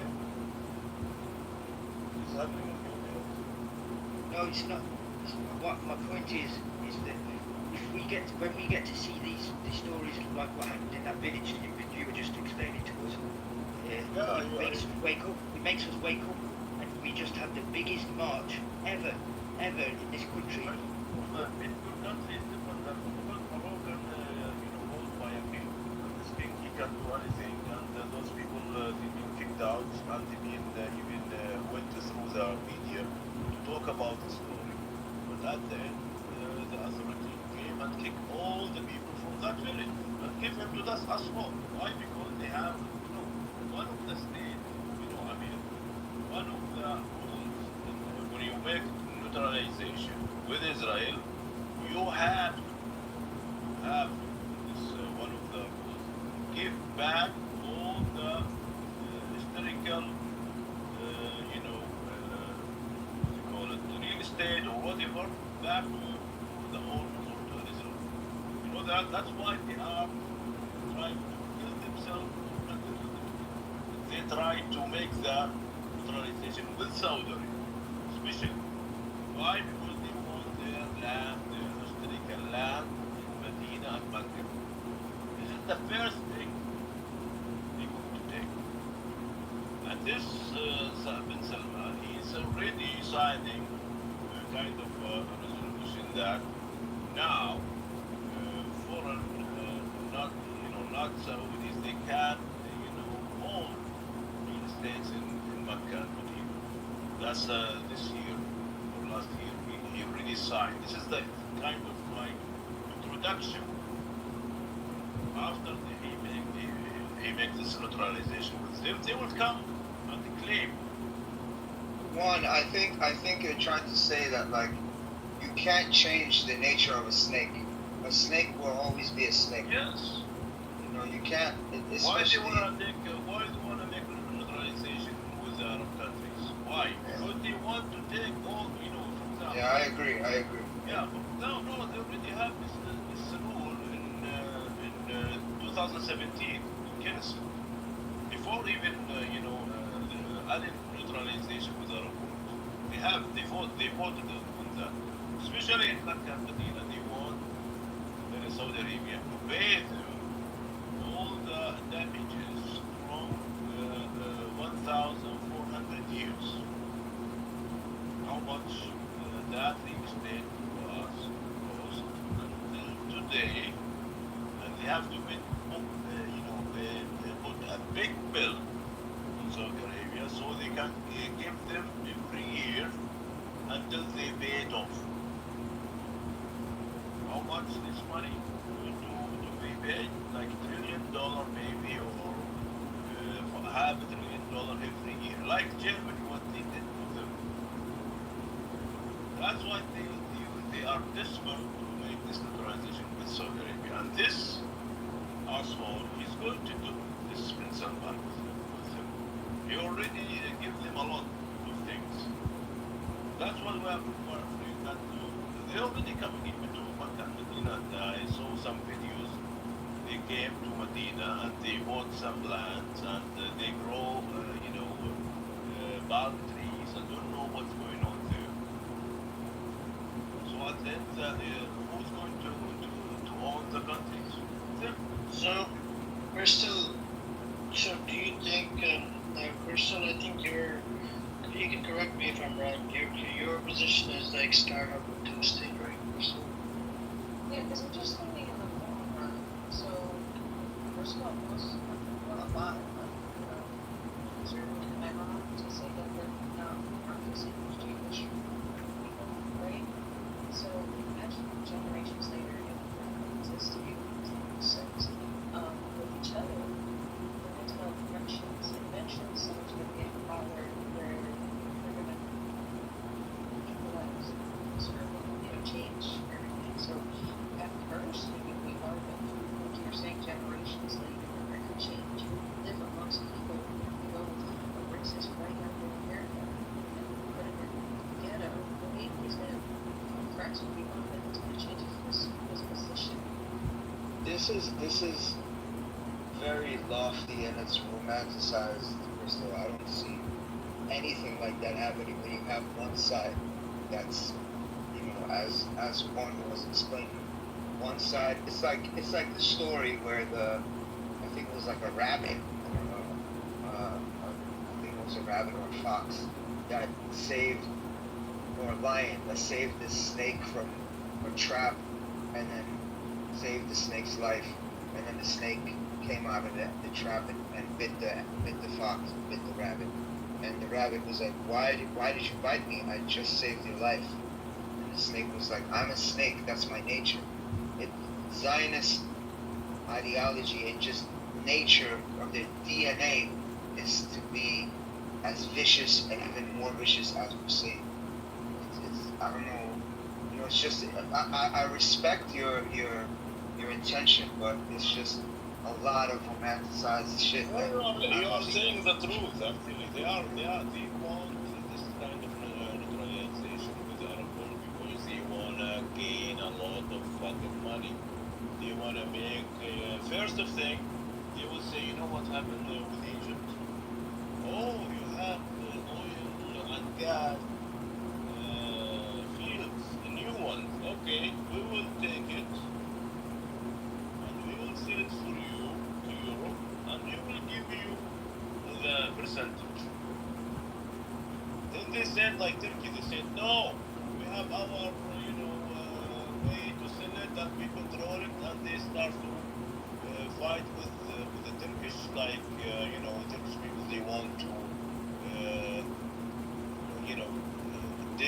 take this oil and gas, and at the same time, they want to sell it. Then they discovered that one of the companies, they want to deal with them. And it's been like 2 years, and Erdogan, he accepted, and he signed the contract for them, like also Greece and Cyprus and those people. Even Italy, they signed the contract with those Israelis that, okay, you are the one who sell it. The same like, the banks. You have money, put the money with us, and we control it and plan it for you. And we take our fees. Egypt, they have a lot of gas and oil, but they need it, okay, they buy it back from Israelis. They sell it to Israelis like less than $1. It's a true story. And when they need it, they buy it with the market price, $4. And this is going on with Egypt since even Mubarak, before this giving us all Sisi. Sisi give them more. He give them the rest of the fields, oil fields and gas. That's why Egypt, they don't have enough, they have shortages in power and electric power. And when they have more gas, so they need to buy it from where? From Israel. Israeli, they are hiding everything, then they want to sell it to you, okay? If you don't pay the price, we sell it to you. Who pays the price? Israel, Europe. The same happened that they want to control they have a lot of oil and gas in front of Mediterranean, even in front of Syria and Lebanon. What happened? They have to sell this one to Europe, but Europe, they are taking gas and oil from where? From Russia, with a cheap price. What happened? Okay, let's create something to ban this gas and oil.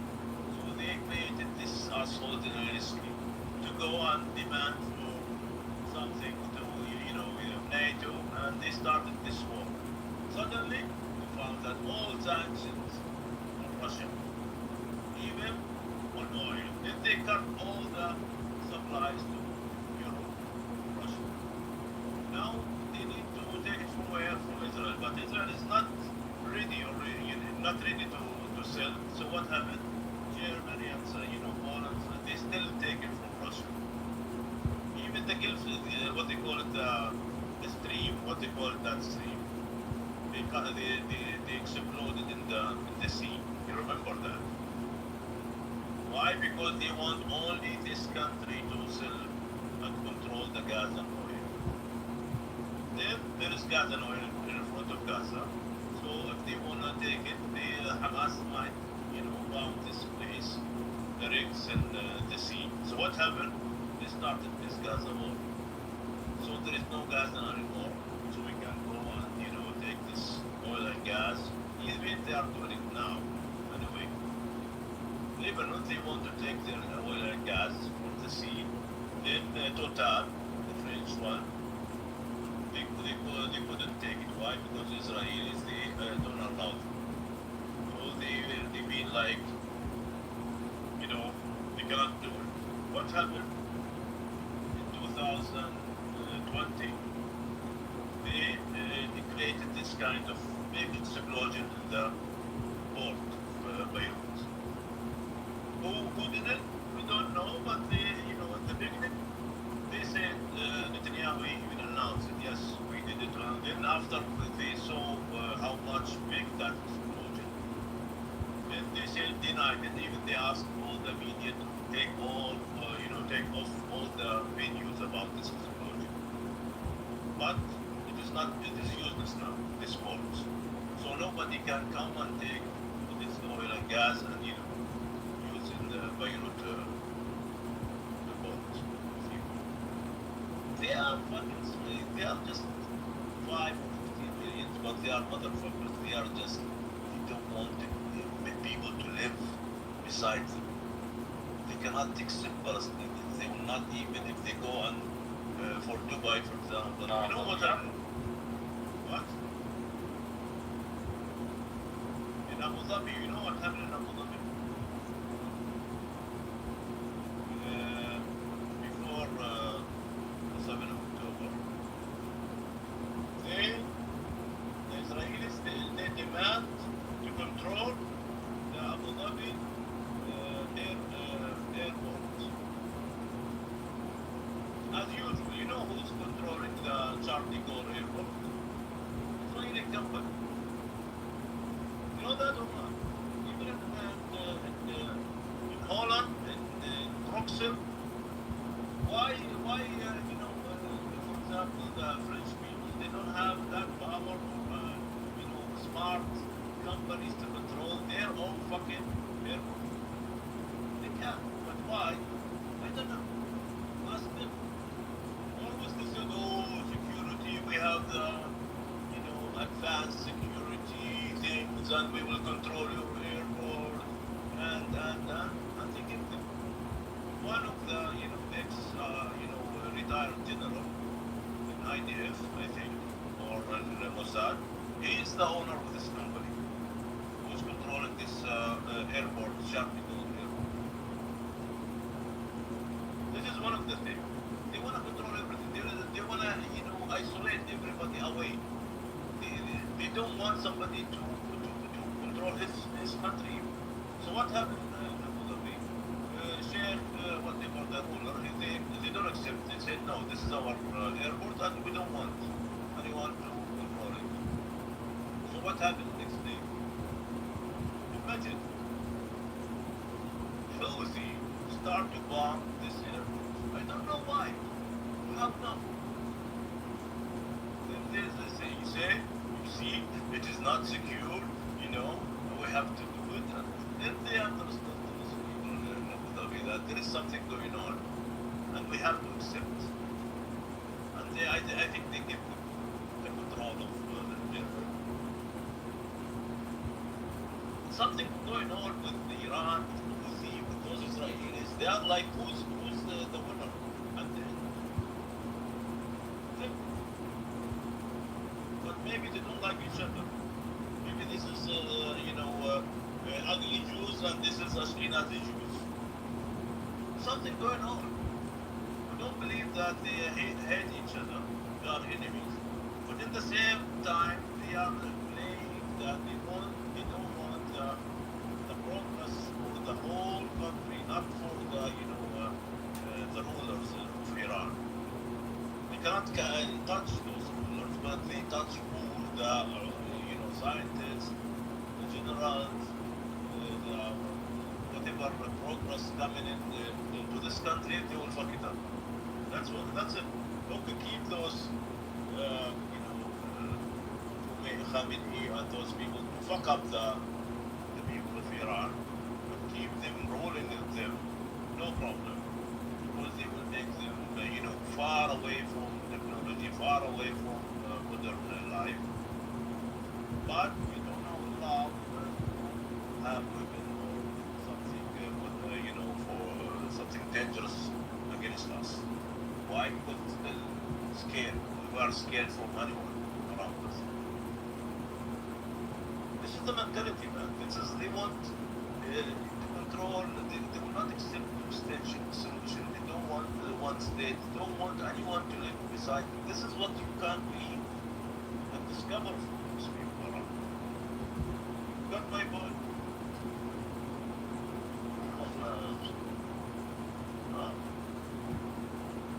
I'm just saying, multiple times that it will stop, but I don't think I can see it stopping not being. Yeah, you see, they are already controlling America. It's a whole country called America. It's controlled. When it will stop is when these generations, maybe the next 5 or 6, well and truly gone. Then the new generations, hopefully, they can make some change. But until then, it's just going to be the same. Because they're just backwards thinking. Yeah, I'm thinking about Elon Musk. Has he created this America party? Because really, this party will change something, I believe. This American party or whatever. I believe that the first 10 years or 5 years, they will be fresh new people to control America, and America, they will vote for this their party, this American party. I believe so. But he has to start. Because, you know, it was really, he changed the whole world also when he bought this X, Twitter, and he changed it to X. People, they start to, you know, this platform, they allow people to talk about something not allowed before. So American people, they start to waken up, and they start to exchange media, even if you know, all the, you know, clips and all the stories, and people, they start to know what's going on, even those a new generation. Without this Elon Musk, you will not maybe have something like that. It's like God, he want this guy to feel in love with Twitter and buy it. Okay, he bought it. Now he supported this ugly orange head. Now he discovered that he's really what they call it, Zionist bitch. He doesn't want to, you know, because he had money. He had money. Why he should be a slave to Zionists? This is why. He want to change. He feel always he want to be independent. So he started something, and I hope he will reach to make this party. And after that, we can talk. After that, when we Americans, they will vote for third party does not belong to Zionists. Way back over. It is changing, just going I don't know. I kind of believe that. I know, you know, it's a myth, a two-state thing, but I mean, we have a better shot in a two-state than one state, because these people aren't gonna leave. Habibi, they are going to take West Bank, they are going to take Jordan, they are going to take Syria. Just wait, give it a chance. But we are in the middle of the curse. Started 1 year already, and they are second year, and I hope God in the race with them to stop them. That's the only thing. Nobody can stop them, only God. You know that. Most people, they you know, nobody can stop them because they are fucking smart. They can, you know, use all kinds of traps. You know, like Epstein, you know Epstein. The same copy of Epstein, it's in United Arab Emirates, Dubai. They catch most of the Arab assholes, you know, journalists, you know, actors. They, you know, drag them by women and, you know, drinks and something like that in the motorhomes, and they made videos to catch, to push them later on to support Israel, to support them, you know, against the Palestinians. This is what we see, this is what we read in Twitter 2 years ago. The same shit, Epstein, is not only Epstein, it's, you know, many copies of those Epstein. Moroccan Epstein, Saudi Arabian Epstein, United Arab Epstein, not only Epstein in the whole world, but Epstein, we got to know the main picture in America. Even Americans political even know the Epstein. Even this Trump being trapped. Bill Clinton, his wife. You understand what kind of mentality is this? And you want us to make two-state solution with what? With devils? They don't want us. We want them. They don't want us. I agree. But they don't want us. They are against anyone to share with them anything. They really believe that they are chosen to be monkeys from God. They are. And they don't want anyone. Even there's, there's in Palestine, they are even, sharing with the IDF, they are serving them. They don't want them. They start to kick them away from some lands. It happened like 2 years ago, maybe you heard about it. And the whole there's been like they've been demonstrating against Netanyahu. And somebody said to Netanyahu, this is not the time. Just wait. It is not the time to kick them out of Jordan Heights or something somewhere where their local villages. What does that mean? Later. You want to use them, but later. Now they are using them to, dividing Syria. And Kurdish also. There is some, always they will find a lot of stupid people to follow them. Like this fucking asshole Mahmoud shit he came here. He was swearing bad words to the Palestinians more than even Jewish or Zionist coming to this. This fucking asshole Marokko. And he is Viva Israel. You heard this, right? So all those people, I don't know what kind of ideology they have. But when you face this ideology, okay, take them to your country, give them half of England. I don't speak English. He said I don't speak English when he got this question. I don't know what to say, man. You want us, the Palestinians, to accept those reptiles? I call them reptiles. Well, after that, I call them reptiles because nobody can kill, humans, only reptiles. Or snakes. Snakes is one of the reptiles, right? Even if you take a snake and you feed it with food, they will not remember this. They will attack. They can to eat you. Reptiles even eating each other sometimes when they feel hungry. Those people reptiles. Not Zionists, not Jewish. They are reptiles. If they acting like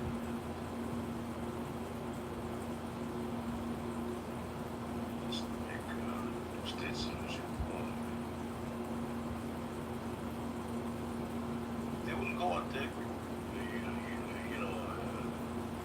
Saudi Arabia, Mecca, Medina. They will take Syria. They will take. We are like, we will be forgotten. Palestinians, they will be forgotten. They are now planning to other countries to take it over. We are really feeling, like naive. You are naive.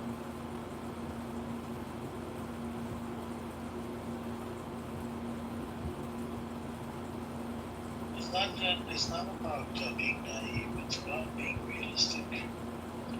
I know it's a myth, two-state, whatever.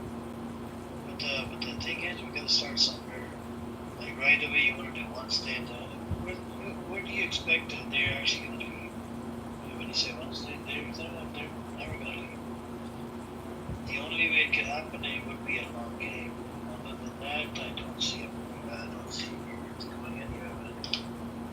Because I want to see them, stop killing babies and whatnot, and some kind of peace. And even if it's smaller land in the beginning, place you'll be able to breathe your own air, eat your own food. You know, they won't be stealing olive trees, they won't be burning olive trees, the settlers will be gone, hopefully. You know, you'll have some sort of autonomy, and you can just build from there slowly.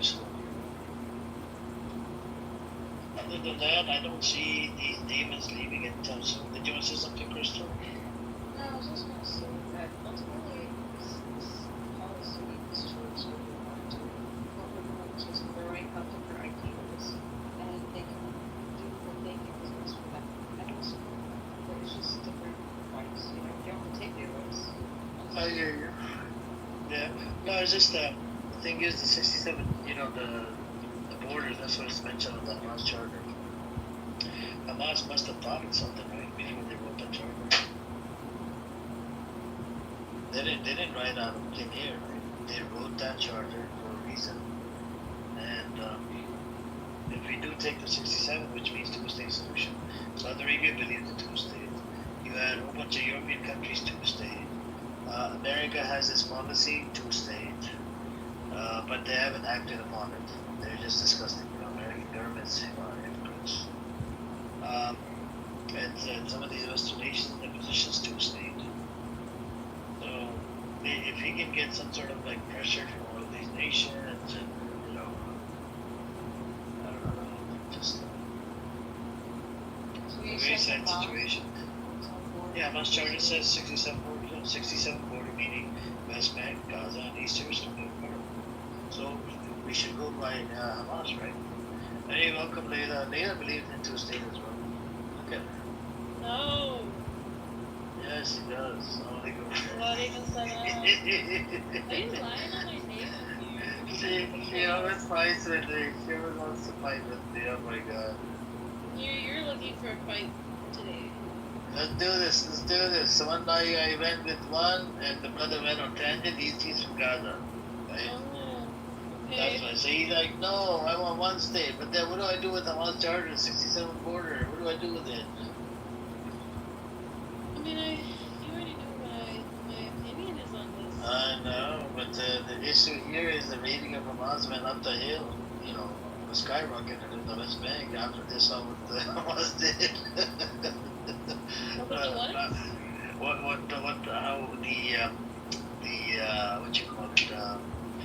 What Hamas has done to the IDF, the ratings have gone up the roof in the West Bank, according to the server.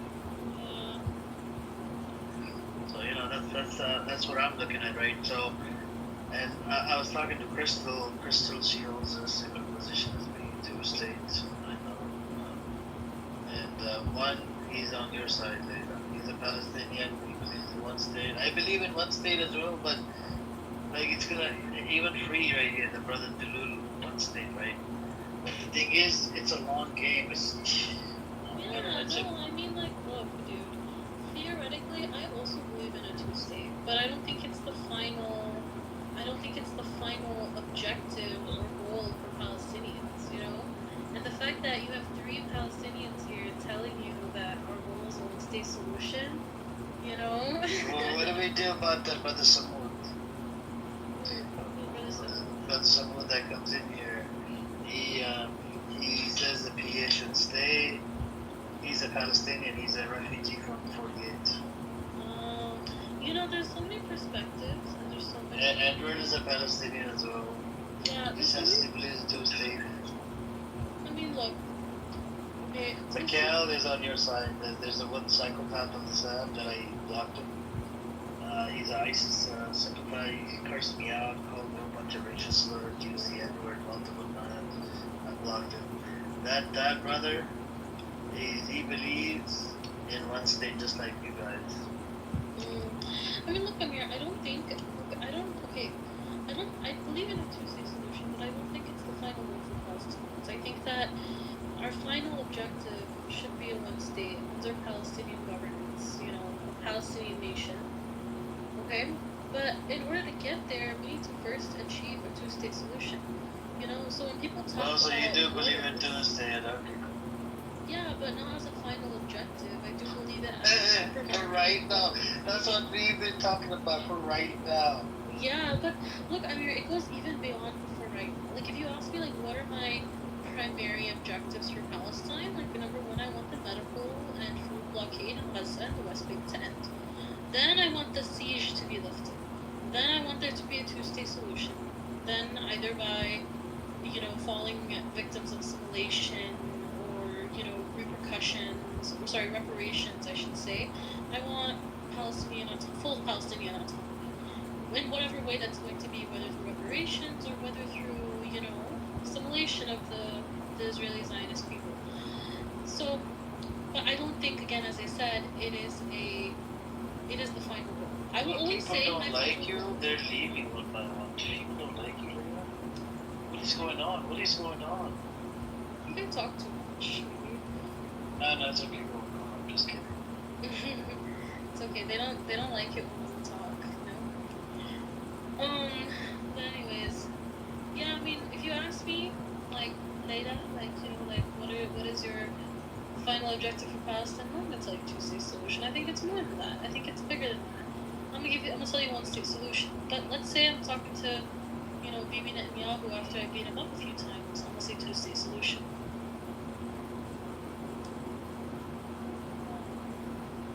Or let's say I'm talking to like an Israeli settler who's like, I'm not gonna give you back your land. Where am I gonna stay? I'm like, two-state solution. That's what's happening. And finally, I'm gonna kick his family out and send him back to Poland. One state. But that's a long game, man. When you kick him out. Yeah, but Siani, I'm still not gonna say like my end goal is two-state solution because it really is not. I'm always gonna say one-state solution. And I mean, Hamas already is recognized as an international terrorist. The last thing that they need to be called is colonizers. So there's a reason why they listed a two-state solution there, so that they don't, fall victim of these countries saying that, oh, Hamas just wants to colonize back Israel, or whatever the hell that means.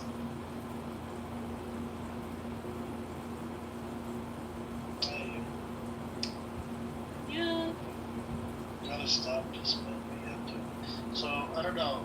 So we had this brother, Iranian brother. He said, people that come in here, they should be pushing that two-state narrative out. The reason why one state. Look, I used to be one state person. Like when I first started office on October, I was like one state. People started from that, whatever. I used to curse them out on Twitter, on here. Like, I've said some crazy ones on Twitter. That's why on Twitter they were doing that. That's what I'm saying. And then I realized slowly as the time went by, I spoke to more Palestinians. And then I saw the Hamas charter, and then I realized that realistically, right, for starters, two-state would be the way to go. And then, maybe down the road they can turn into one state, but right now, we need peace, no genocide, we gotta end all of this, which you mentioned earlier. Move the blockade, do all of this, without any everything. And give them the two states, and maybe in the next 5-10 years, you guys maybe become one state, I don't know. Yeah. I mean, look, right?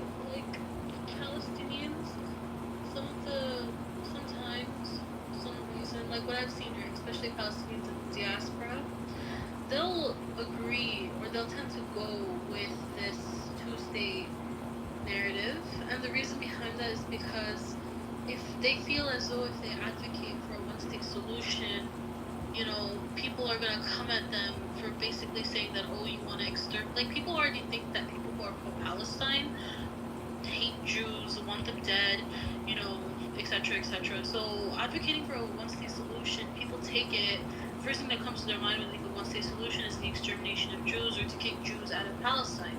So when people say they want a two-state solution, they're like, oh, well, quote unquote, an air quote, we'll have one Jewish state, one Muslim state, or one Israeli state and one Palestinian state, quote unquote, I mean, I think that at this point, having any control of the land back would be good, but it's not like the final end goal of Palestinians, like, that's that's not like the ultimate thing that we're fighting for. Like once we get our two-state, you know, our work isn't done, you know, until we have the whole 48, you know?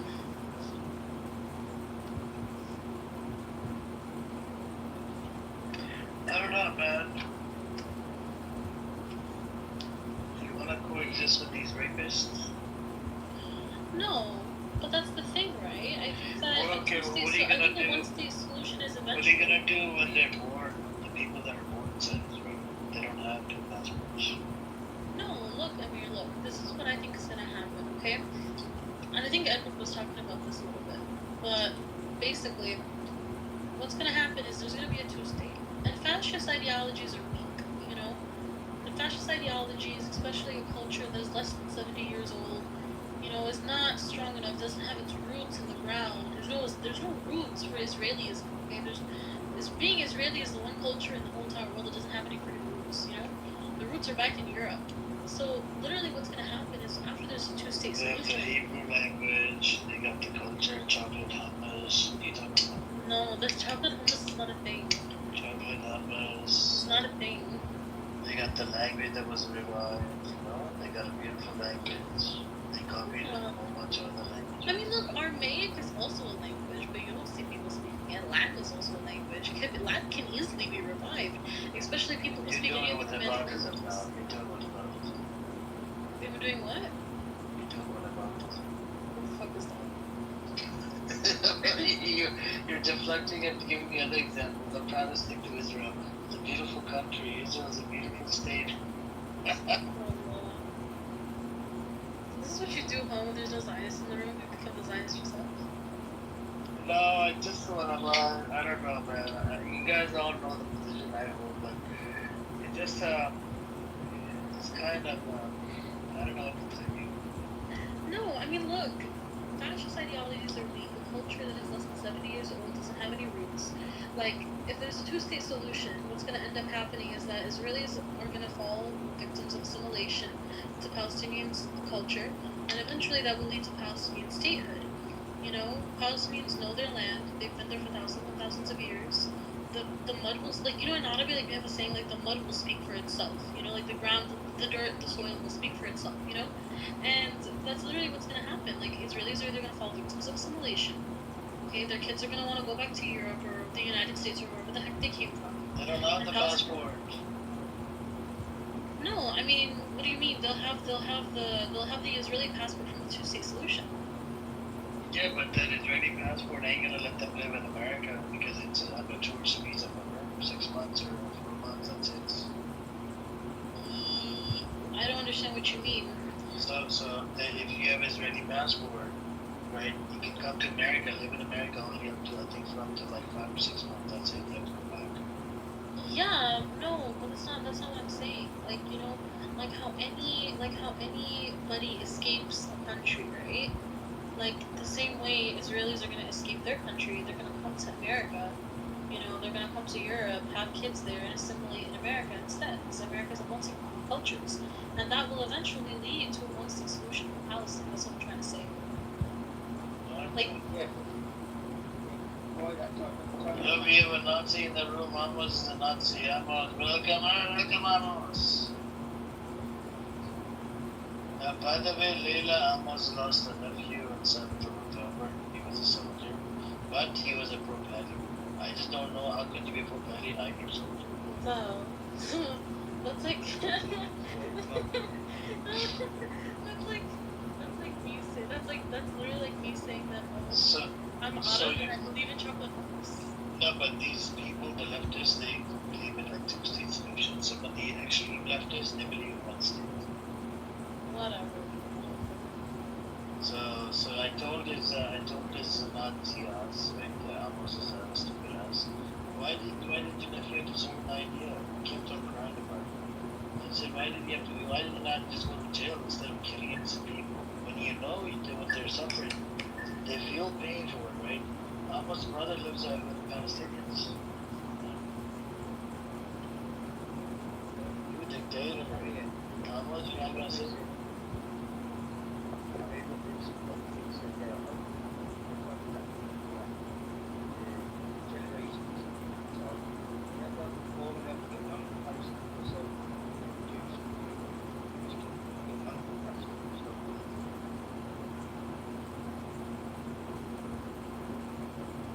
You said, what did you say, Scotty? Just saying, by the time that they themselves saying that generation is in the time society wants to two state solution. They're the mindset they get on with the Palestinians at the time rather than the way it is at the moment. They should be hopefully coexisting and be friends with the Palestinians at the time. So it's going to be a long ride away yet. Hello, Amos. Scotty, who are you, Scotty? You are easier to recruit you. You can take you to Israel. Nice. Why you steal my people? Why you steal my people? Answer. Why you steal my people, you Nazi? Why? Why? Your mouse. You don't have a dirty mouse. Let him talk. Let him. Harry can speak very nice. He's stupid guy. Let's hear him. You call Scotty's cool, stupid? Don't do that. Scotty's a good person. That's what I think. I suspect he's a good person. Usually you know what I think about you and your dummy. Yeah, but then you want my dummy people to come into your dummy room. Why do you want my dummy people to come into your dummy room, into your dumbass room? And then make dummy conversations and dumbass conversations with people like you that are dumbasses. You're a Nazi. What do you want me to do? You're a Nazi. What do you want me to do? Layla, you tried with Layla? Layla said, no, I'm not going to the Nazi room. She said, no, I'm not going to the Nazi like Amos. Amos is a Nazi. You are not Layla. I want to stick with Scotty. Why are you talking about Okay, Scotty, go to... Oh my god, we were about to trigger Amos. Amos is triggered. Okay, dummy, atheist, go on. Put yourself on mute, Layla. Scotty, how old are you, Scotty? 39. Are you gonna marry him, Mom? You're married, do you have children? Yes. What are you doing? What's your profession? It's like S location, age, sex location. What the fuck are you on about, Amma? Yourself on mute and shut your mouth. Is it possible? Even if it's your room and you're the dictator, so what? Scotty, can you tell me? I work in a warehouse. In a warehouse? Yes. What, dressing people with clothes? What are you doing? What is a warehouse? I work for Sony. I'm supervising the warehouse. Where are you from? UK.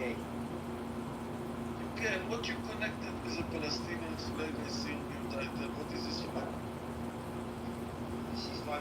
This is from my homeland. I'm Scottish. The reason I am connected with Palestinians, I have some Palestinian friends, and I don't like what I see and hear every day, and I'm reading into what the Jewish people are doing. You have only Palestinian friends, or you have also Israelis? I have Israeli friends and Jewish friends, but many of my Jewish Israeli friends in this country around me also agree with me that what's going on with Benjamin Netanyahu and his government, what they're doing is genocide and it's disgusting to watch. What do you think about keeping hostages under the ground? It's absolutely, it was terrible what happened on the 7th.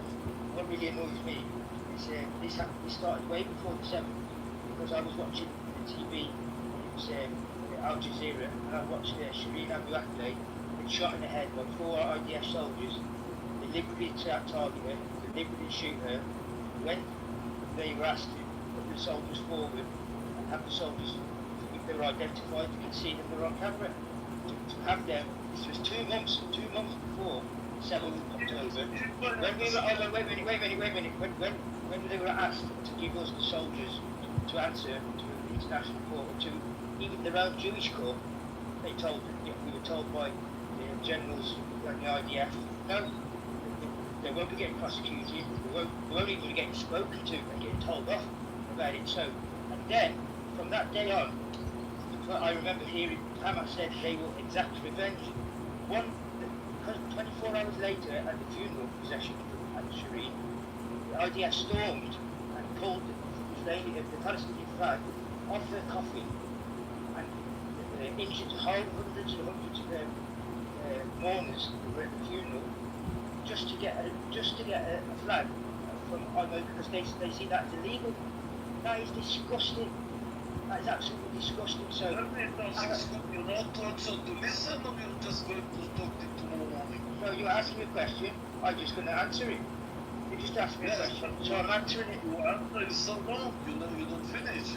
Answer is 1 minute, not 20 minutes. You decide how long it is. Okay, no problem.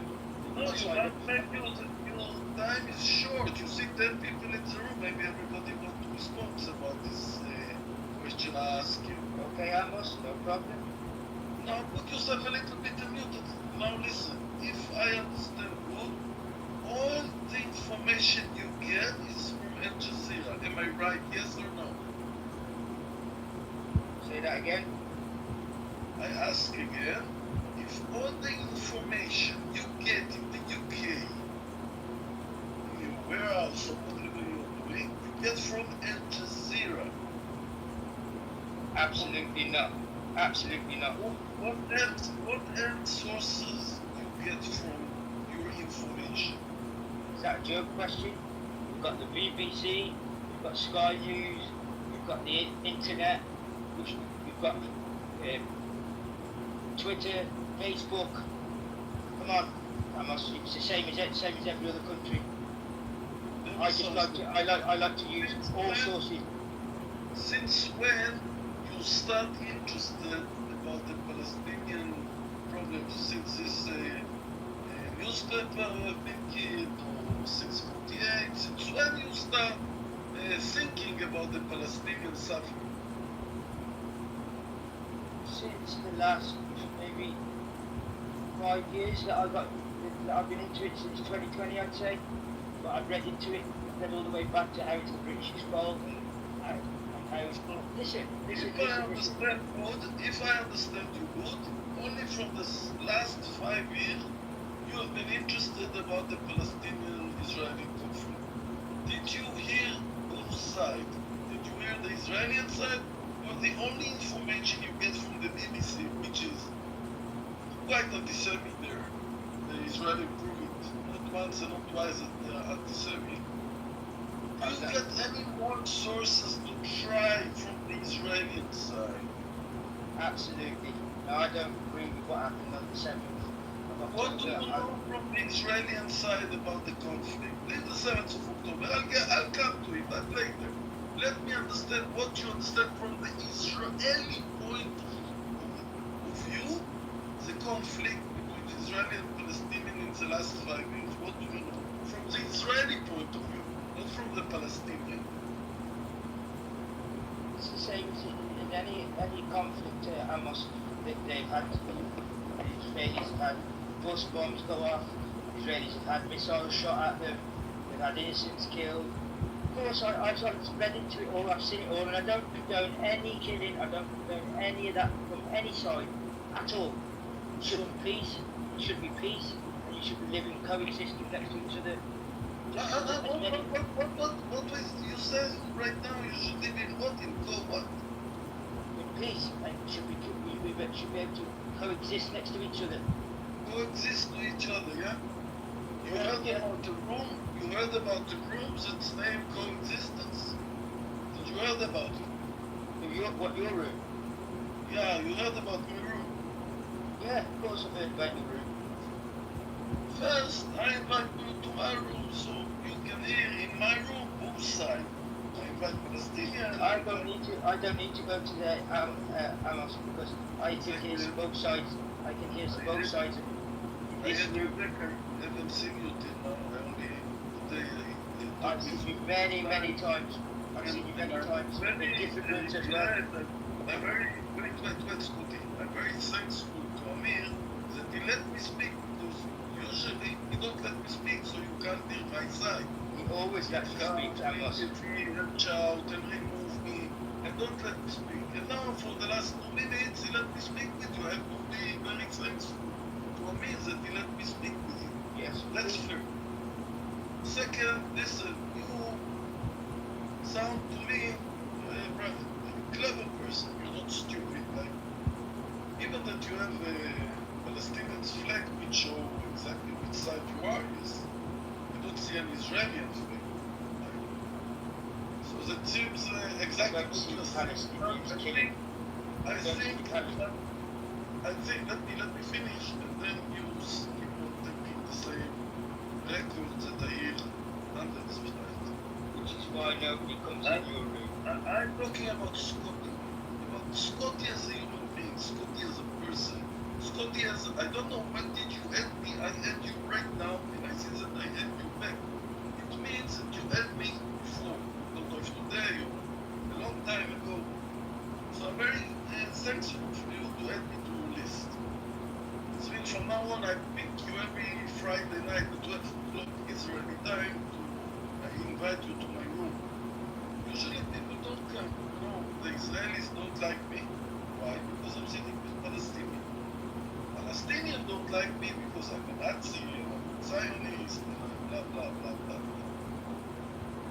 So listen, in my room, you will get, if we speak to you like I can speak to you now, which is very, very new to me.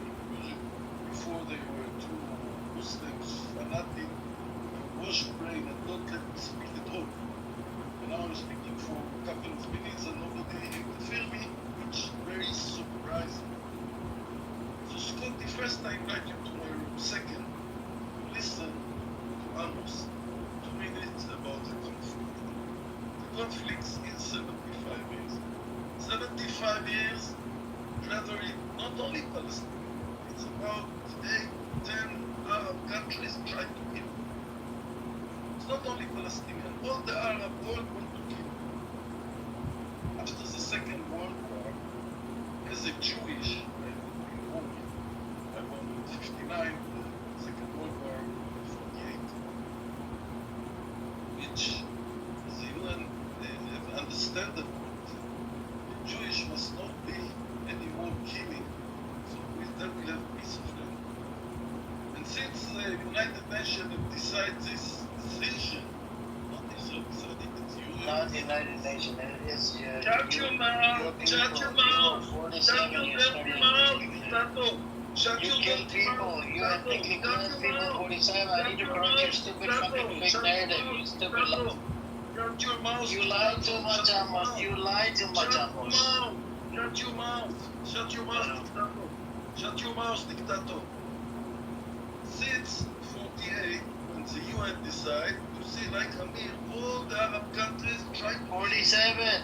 Why don't you talk about 47? Why you talk about 48? Shut your mouth!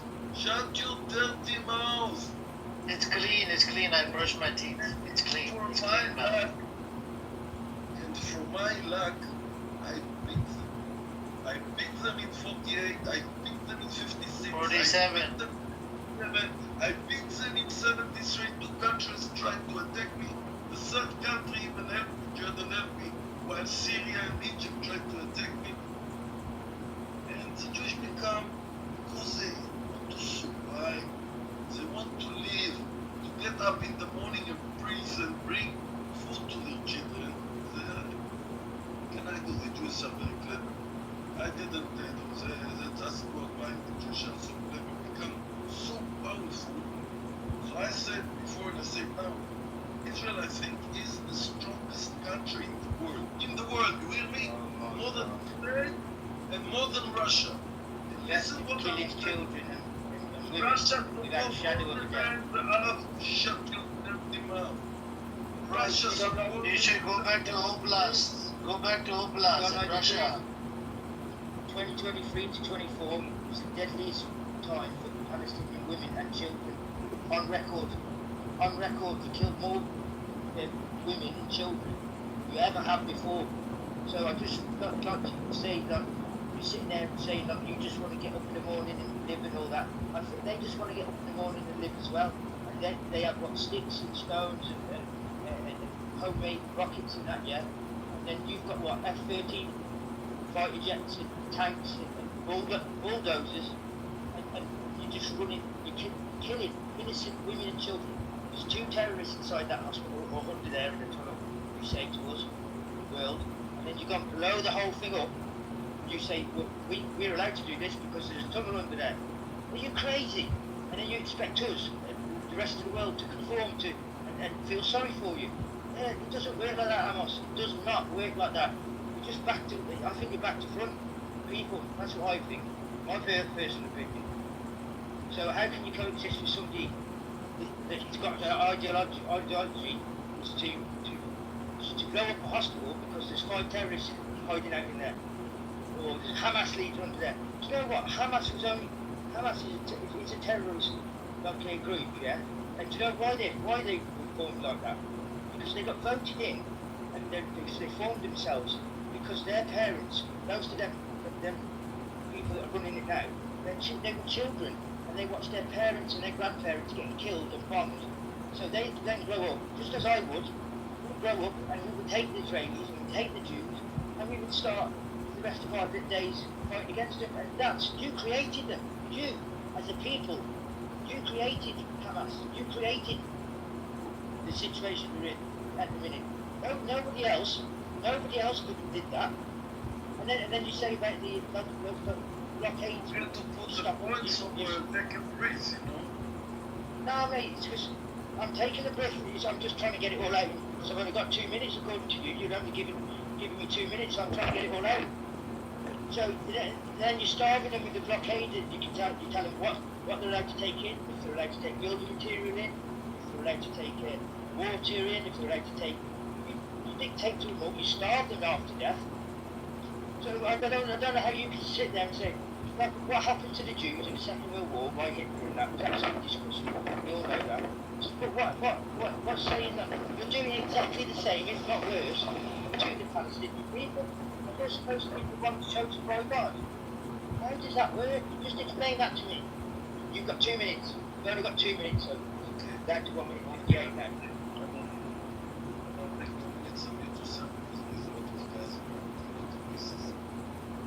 Like an argument with you about everything. And as you said, I'll tell you one thing. There is no one person who can get another or a question. Babies, Shut your mouth, you see. You shut your mouth, you strike women. You snipe women, you snipe little kids. You're a dictator.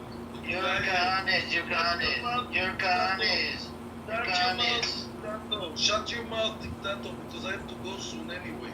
So shut your mouth, dictator. Gahanis, go. Shut your mouth. Nazi, go. Bibi Netanyahu. Nazi, go. Now, Bibi Netanyahu, shut your mouth. No, listen to me, Scooty, because he will not let me. Because he can't listen for the truth. He get used for lies, like what you say. But you don't know. You make these lies as a naive because you don't know nothing. I tell you one thing, IDF didn't kill one person on purpose. All those people who get killed because of the Hamas, because of the war, because of the chaos, because there are 20 hostages alive under the ground. In Israel, every person, Hamas don't care about 100 be dead or not dead, it's them people with the Hamas.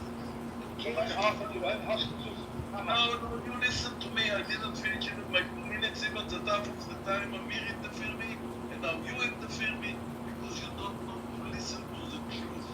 You just like to make your lies here. Everybody lie to each other, and agree with everybody. Israel is Nazi, Israel killing. Now you listen to me. I just finished my word I told you before. I have beat you, and I'm stronger than you. And you want the war? Okay, in the clubhouse, no problem, you get the war. But I think that there will be in the end, in the last time, as you said, why there is no coexistence, you say. And I open a room today, coexistence will be in the future, after I don't know how many bloodshed and how many people will get killed. In the end, there will be coexistence. There will be 2 million people here, and we are 10 million people here. We have to live together, and we have to learn to live together as much as it possible. And it was till the 7th of October. I can argument with you. say it's time for Israel and all the time, but in a good relationship. I can give you one example. In a kibbutz, my brother is owning the cow shipping that kibbutz in the south today. Good relationship. The Palestinians come, what they did, they write down where every house and who live in each house, that for this day of the 7th of October, they will kill the security people first. They know exactly where the security people live because they were together, they were very friendly, good friendship. The 7th of October, what they did? Come to the kibbutz, murder the security people, kidnap women, murder, rape, cut babies. All this, Hamas, Nusbot, it's a Palestinian, you cannot. And that today they are hiding behind the society. I can argument with you. Once by once, everything you want, I will argument with you. But right now, I have to go. So I give you 2 minutes to speak and I go. We can't sit there and argue back and forward all day. You will have to live together at some point. But I couldn't live with you, I must. As for like living together, yeah, that will have to happen.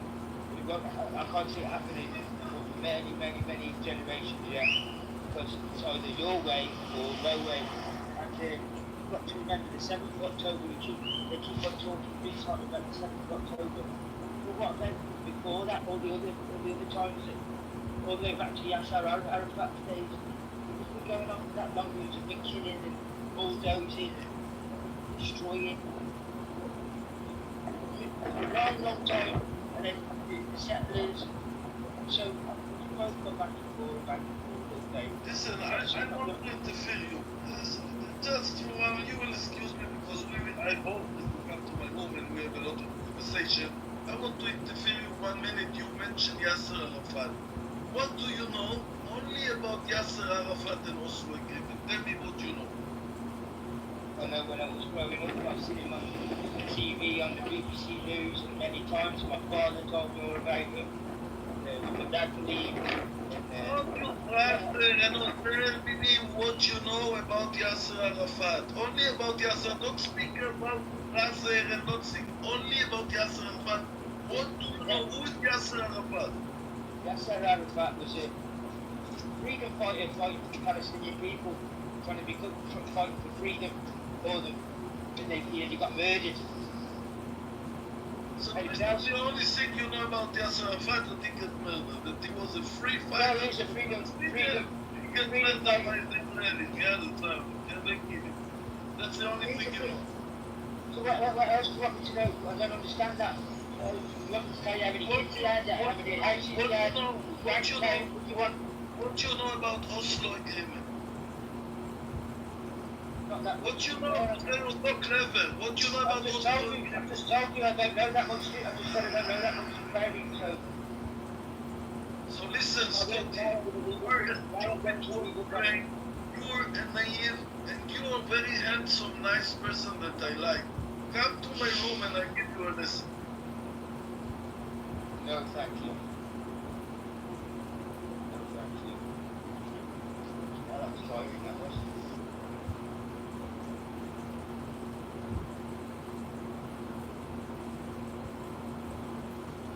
Neil, are you there? Yeah. I feel like I went 3 grams of Mike Tyson. Yeah, even later that deal with Yasser Arafat, there was a lot of problems with it. Didn't he get done with loading 210s, they found out? Yeah.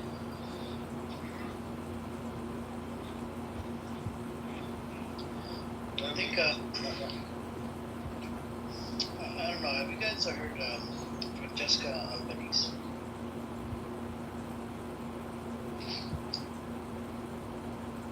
I don't know, I'm thinking about playing the clip. I think it's about 7 to 8 minutes or 10 minutes. People have short attention span here. I'd like to hear it. Because she calls out all of these companies. When I play it on niche, I think people have short attention span, they're going to run away. Then maybe we can all talk about it, from Just Companies. I listened to it yesterday. It was pretty interesting. Thank you for the delays. Would you say, Spuddy? Just saying, I think it did against Amos there. Yeah.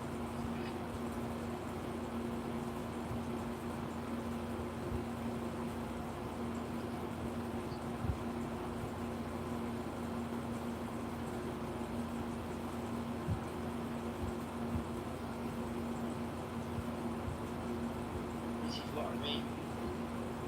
This is why I got involved in it in the first place. I just think I'm good for that people and the murderers and terrorists. And I just wish, I don't even think we can get on like we do.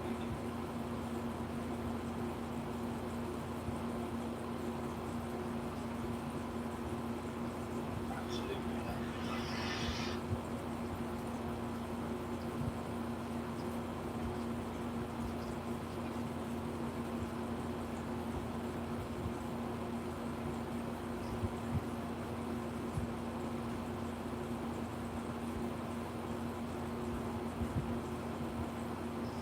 Certainly won't go into food soon.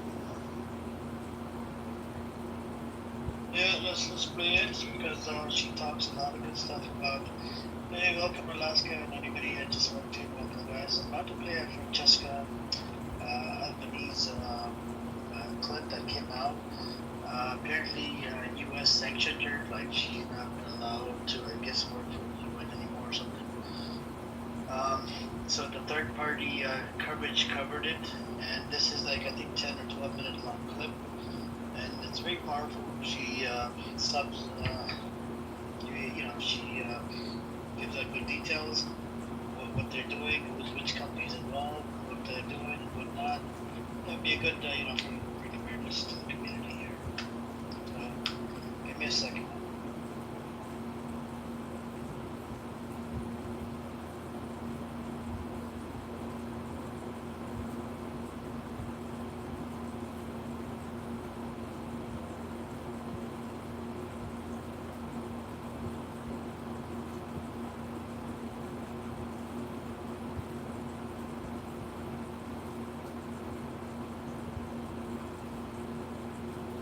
An economy of occupation just turned into an economy of genocide. The Tel Aviv Stock Exchange has increased its value 179%, 70 billions in the last month alone. Why? Arms manufacturers and security/surveillance system has been profiteering a lot through the customization of weaponry and how Israel has perfected certain techniques of surveillance or hitting, killing Palestinians throughout this genocidal war. Palestine has always been a laboratory for Israel, and Israel must be understood as a military state. In order to preserve itself as an ethno-state, it has had to rely significantly on the use of force, on military force. And the Palestinians have provided an endless pool of resources on which to test surveillance techniques, technology, and other kinds of weapons with zero accountability,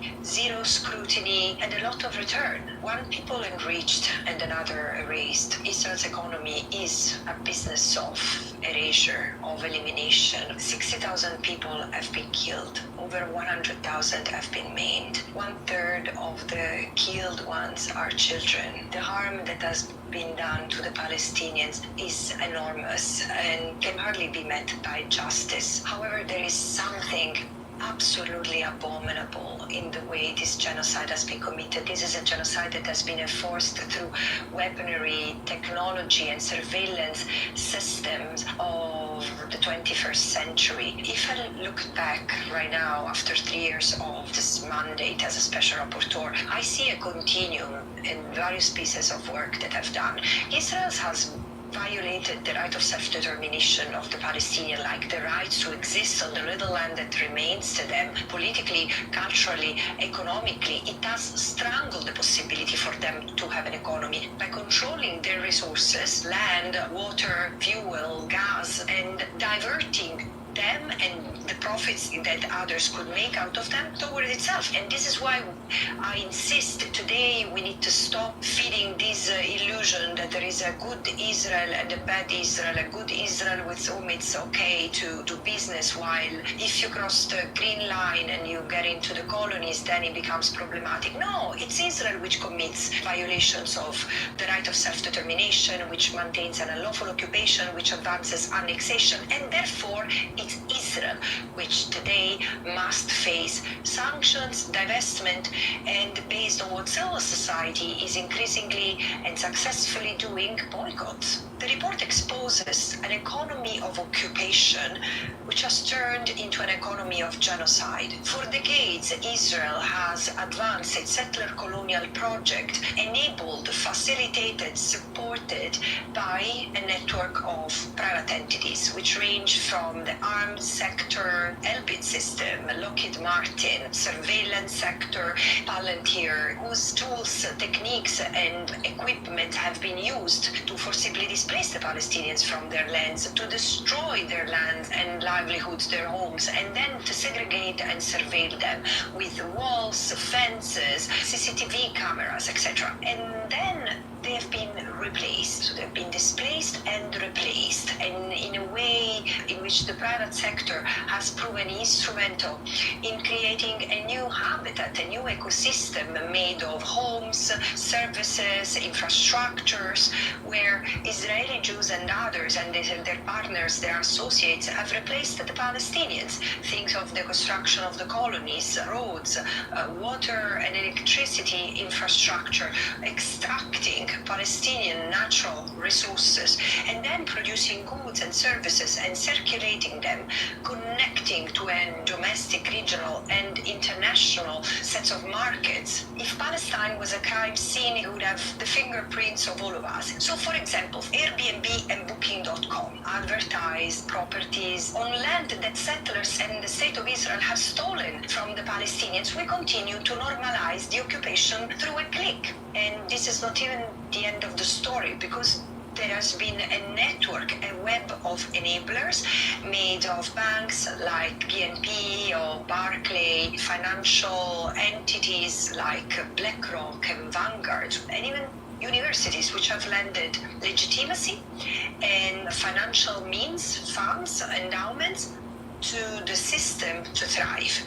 so that Israel could continue business as usual. It is displacement and replacement of the Palestinians in a vicious circle. Now, I could have written this report decades ago, and still what has happened now is that instead of disengaging from this economy of occupation, which is unlawful, and we need to understand the legal framework there, because it implies responsibility and possibly a liability of companies and their executives, is that instead of disengaging, these companies have maintained their entwinement with this economy and have even profited more. Hyundai has been providing machinery that has been used to demolish Palestinian infrastructure in the West Bank. And now that machinery is being used to pulverize Gaza. Same with Volvo. Volvo has been providing buses used to connect the colonies and the colonies to Israel. Or think of the weaponry that has been enhanced and rendered more sophisticated through the support of artificial intelligence and other technologies in order to become more lethal at a reduced cost of life for the Israelis, like unmanned technologies, quadcopters, killing drones. So all this has generated an incredible economy, very high profits. But also think of the water industry or the dairy industry that should have complained for losing the market that Gaza represented, right? No, they've not made a peep, because ideologically they support what the State of Israel is doing. And universities have not disentangled from partnership with Israeli universities or with the Israeli defense sector and other forms of research in the name of neutrality. But there is nothing neutral, nothing innocent in engaging with a state which commits and is accused of committing war crimes, crimes against humanity, and genocide. So this is the red line that companies have continued to cross with knowledge, intent, and purpose. And so this is why I say these people have no realization, no sense of what has been going on in Gaza. I mean, the harm that has been done in Gaza, or if they do, they support it. And this is why I say they must be held accountable. And of course, the companies can say, well, but what can I do? It's Israel making the use and wants of our goods.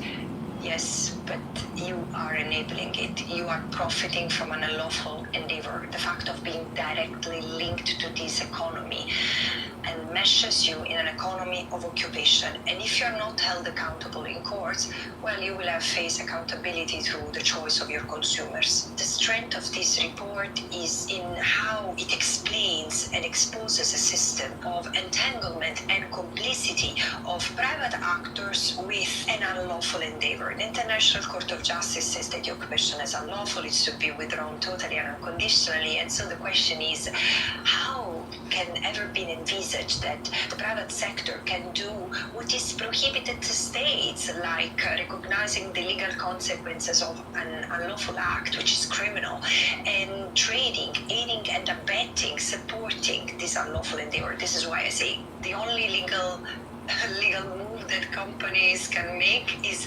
unplugging, just pulling out of their entanglement with Israel. Private entities are allowed to get away with their violations of international law because this is what they've always done. Historically, private entities have been enablers and drivers of settler colonial enterprises, dispossession, dismemberment, and subjugation of entire nations. Indigenous peoples bear like living testament of this. Palestinians are the last to be genocided in the pursuit of profit. However, as the post-Holocaust industrialist trials marked the end of an era of full lack of accountability, and South Africa post-apartheid has advanced the development of a normative framework to regulate the conduct of business. This is the test. Palestine is forcing us to take the opportunity to test that legal framework and to make sure that whatever businesses have done until now, meaning pursuing profits without zero accountability and zero scrutiny, changes once and for all. People who are enriching themselves out of this catastrophe have to be looked for everywhere they are and held accountable. The Gaza Humanitarian Foundation is a slap in the face of 80 years of multilateralism and humanitarian assistance. Whatever they are doing is not aid. It's a shame to call it aid. How come that the state that is accused of committing acts of genocide, war crimes, and crimes against humanity against the Palestinians, including using starvation as a weapons of war, is the state that is allowed to distribute food to the Palestinians? All the more, whatever that thing, the so-called Gaza Humanitarian Foundation is, it looks more like a joint criminal enterprise with zero accountability, zero scrutiny, but especially zero purpose. Because, first of all, aid is a complex endeavor. It's not just throwing bags of flour at people. There are reports that refer to the presence of pills, peer-to-peer narcotics in the flour, but also the way the flour is distributed. It's a punch in the face of the principle of dignity, humanity, doing no harm, and it's absolutely undignified. The only recommendation I have, and I urge member states to do that, break the blockade yourself. Every state which has ports in the Mediterranean area, European states and Arab states must send their navy with humanitarian personnel and humanitarian supplies for the people of Gaza. Enough of them starving, being killed, tormented day and night. This nightmare must end. For the Palestinians, for the Israelis, and for what remains of our humanity. A ceasefire is not the answer, especially according to the Israeli way of observing ceasefires, where others seize Israel fires. This is how ceasefires are normally implemented. This is not about ceasefire. The paradigm needs to shift from self-defense, whatever it is, to self-determination. I'm really worried also about how member states, from Arab states to Western states, are discussing the reconstructions of Gaza. This is not a business. We need to recover a population which is surviving genocide, and we need to heal them. We will also need to take care and heal the Israelis who have committed this genocide, because this is a society that, when we will realize what it has done, will face a moral collapse, but they will also have to face accountability for what they have done. Look, there is no other way to stop the genocide than stopping it. The genocide will, and the ethnic cleansing of Palestinians from what remains of Palestine will not stop by inertia. It must be stopped, and international law has in itself the roadmap to end it. End the genocide now. End the occupation by September this year, because this is what the General Assembly, upon the advisory opinion of the International Court of Justice, has decided, and then end apartheid. Whatever political solutions Palestinians and Israelis will decide, it cannot be anything else than full rights and freedoms for anyone, regardless of their religious or political, cultural identity, between the river and the sea. Meanwhile, private and public actors, from government officials to CEOs of companies, have to be held accountable. The role that civil society, lawyers, private sectors, and anyone as a consumer or as part of a public or private institution can play is enormous. Use your role to bring accountability forward. We do build change at every step, and this is the moment to prove it. May this be the last genocide in human history, and may this be the last crime that is committed against the Palestinians.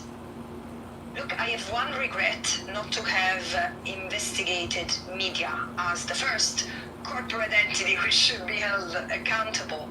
It's coming. So thank you, independent media, to do what corporate media has not been able to do, telling the truth.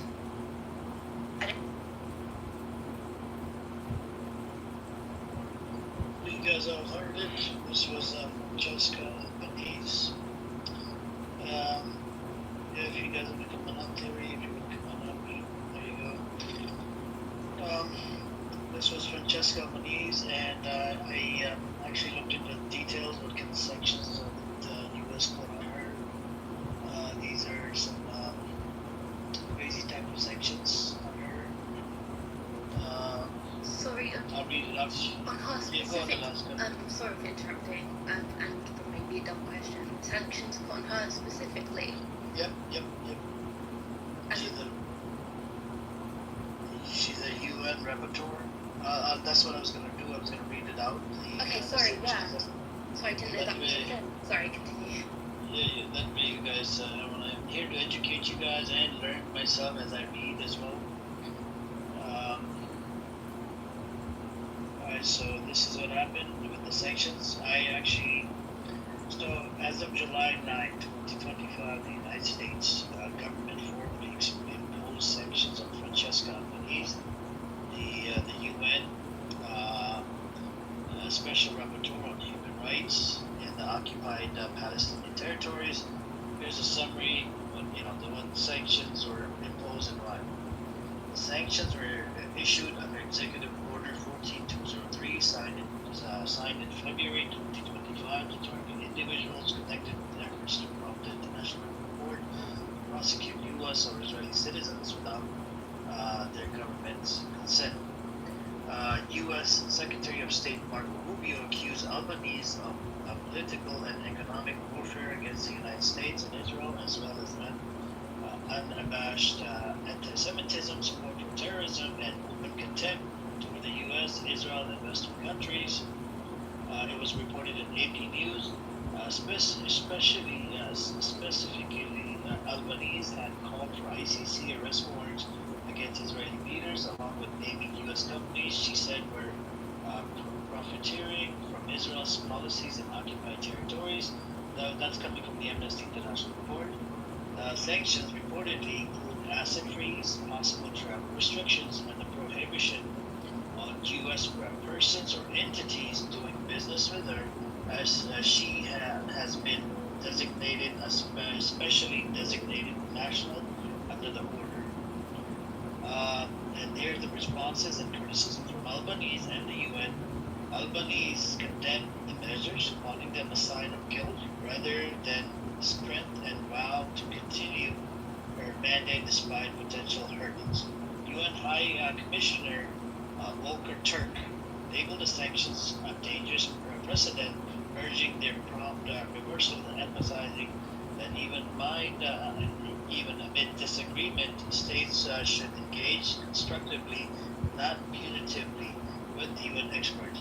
UN's spokesperson, Stephanie Dujarric, also criticized the targeting of a special rapporteur as unacceptable and warned it undermines the UN system. And then we have criticism from the human rights organization.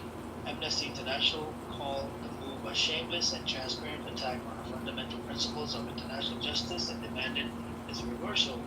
The Human Rights Watch described the sanctions as an attempt to silence her from doing her job, exposing rights violation and pursuing accountability through the ICC. We have No Peace Without Justice, NPWJ, and International Commission of Jurists, ICJ, condemned U.S. action as unlawful and a violation of UN's privileges and immunities. They called on the U.S. to rescind the sanctions and protect the independence of mandate holders. Broader global reaction, the European Union expressed deep regret and warned the sanctions undermine international law and credibility of the UN rights mechanism. Multiple UN special rapporteurs, legal experts, and human rights defenders worldwide echoed the call for reversal, warning the sanctions could chill independent scrutiny and advocacy. So this is what happened with the Francesca, and this is where we're at. And she's a good lady, man. I'm not gonna lie. She stood up with the Palestinians. She stood up for a bunch of atrocities that have been going on for years and whatnot. But that's where we're at right now. Any questions? Anybody wanna ask anything about the Francesca Albani?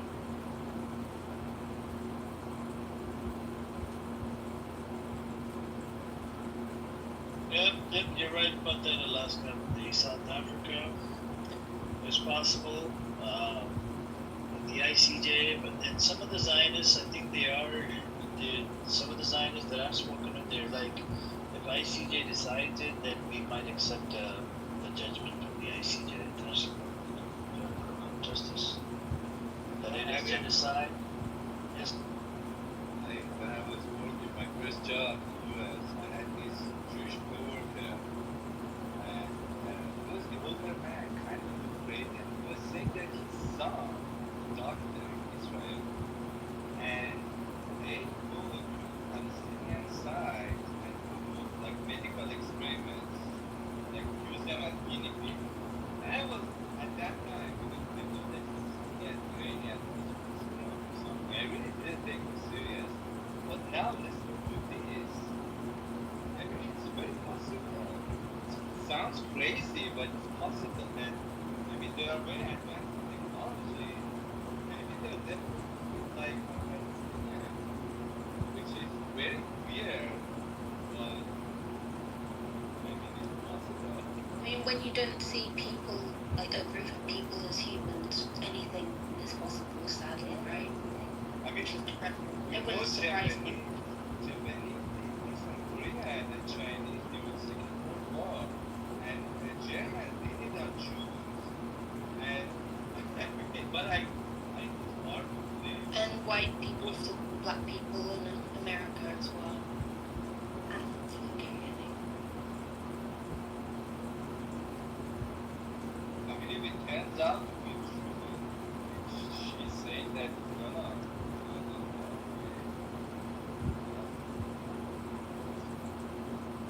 The drugs in the flour as well, I hadn't heard before. That's disgusting. It's really crazy. Yep, she summed it up pretty good. Welcome to Theory and Captain and everybody else in chat.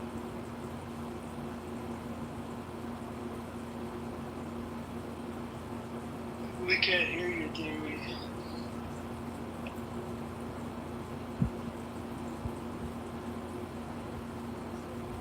Yeah, no, we can hear you. Anyway,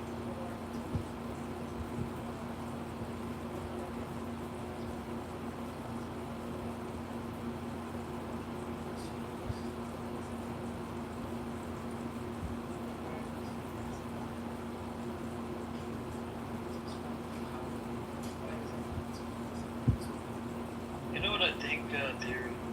I think as soon as ICJ comes up with a ruling, America's gonna put sanctions on, try to put sanctions on the ICJ judges and the lawyers. But you know what happened with ICC? He put sanctions on the lawyer and judges of ICC. Federal judge came out and he blocked his sanctions on the ICC. So it's a done deal. It's a done deal. And Mahmoud Khalil is out of the prison as well after 104 days. Right? He filed a lawsuit against the federal government for $30 million. Right? That's a slap in the face. That guy that was deported to El Salvador, he's back in America as well. Yeah, after getting like absolutely abused, like tortured, absolutely. I don't know. Did he get abused?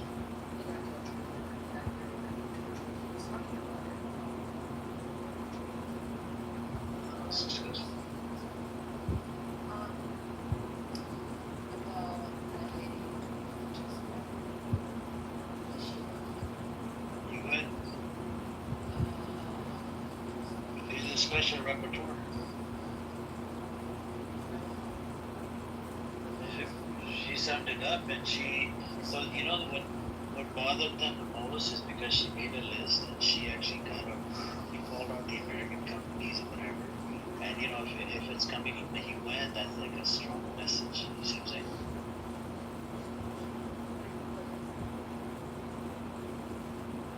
Your voice is too low, Theory. Your voice is too low.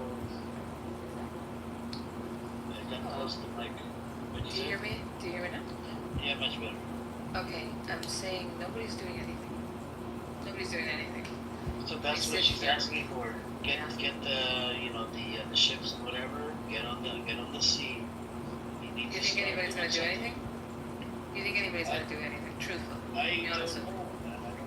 They should. They should. They should. Average citizens are putting their lives on the line, like protest-wise. As long as everyone keeps up pressure, all aspects. Isn't it incredible that it's been this long? But Alaska, if 5 or 10 countries, right, they go on water, on the sea, with their army and navy or whatever, do you think these people are gonna bomb those ships? Because they'll be scared. There'll be like 5 ships or 10 big ships, navy ships, and they can't really do that. If they do that, that's gonna be all out war, and then America is gonna run into a bunch of problems. America can't defend all of these countries. Can you imagine European countries and the Middle Eastern countries? They come out with 5 or 10 big, large ships, right, filled with navy or whatever. Yeah. Oh yeah, no, I'm not. So I wasn't arguing against that. I'm saying that what Albany said, I think it makes sense. And so, what is the highly probability of them shooting rockets at these ships? They're going to be owned by the countries. You think they're going to do that? These people, they would. I think. Depends on who it was. I mean, European countries, and I mean, they didn't even care about flotilla. They bombed flotilla, rockets.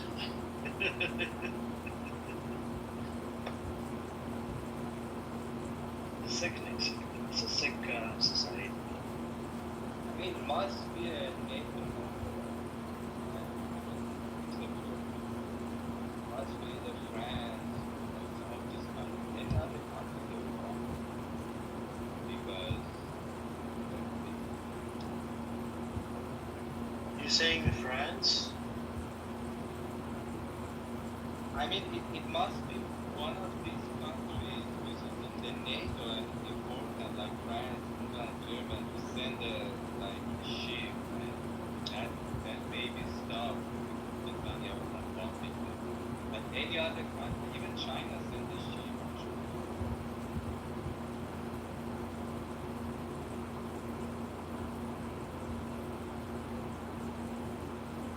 I don't know. I mean, Francesca Albanese. Yep. Hopefully, let's see if we can get something there. We just we need to.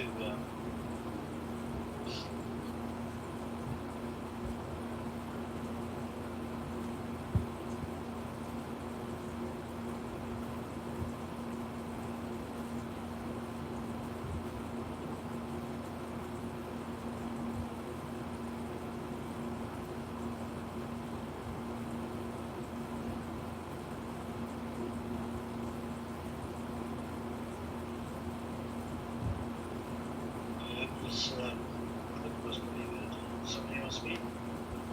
No, I was just thinking, if that happens, once these useless Europeans think they do something in this way, this is the time they can clean up the back. We should make it.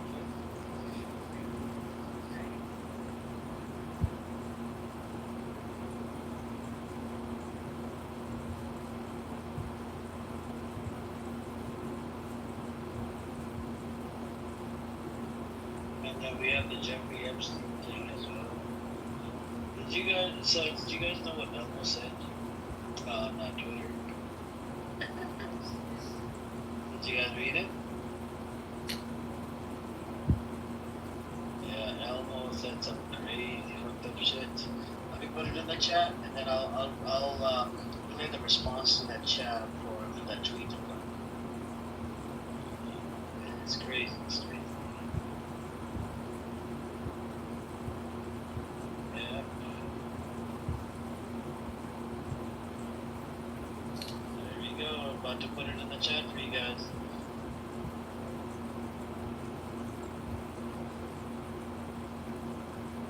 There you go. Did you see the link? Did you see the link? Okay. Copy and paste the link.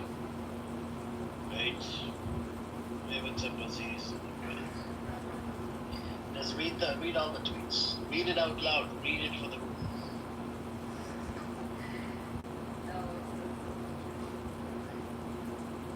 Okay.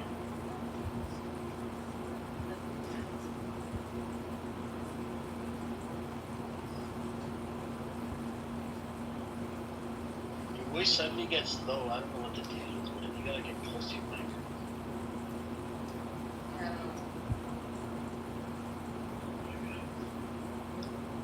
Alright.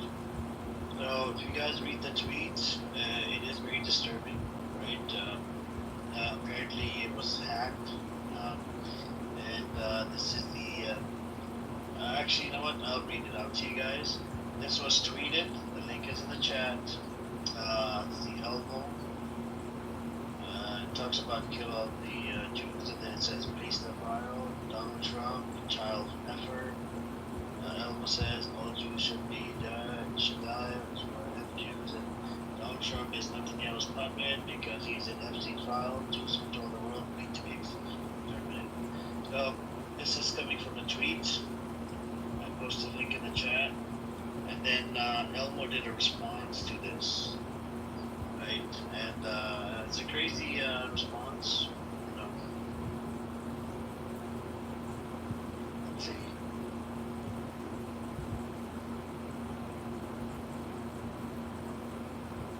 Let's listen to the Elmo response. What else?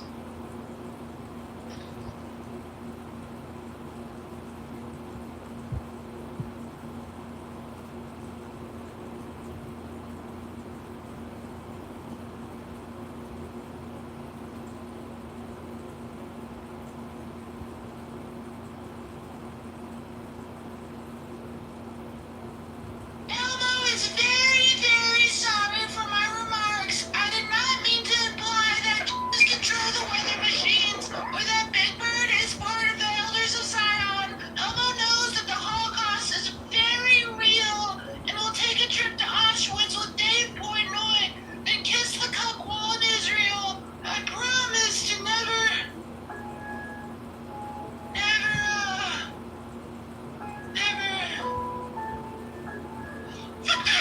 How can Elmo be anti-Semitic if Jews aren't Semites?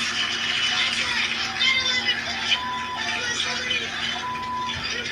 Children are blackmailing the government. People wake up. Get out there, you fascists. And look up dancing Israelis.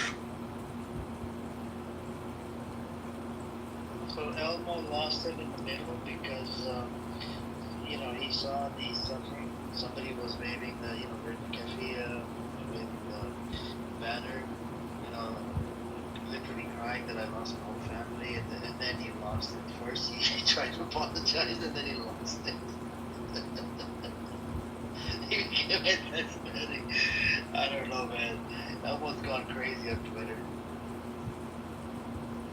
Anyways, that was it.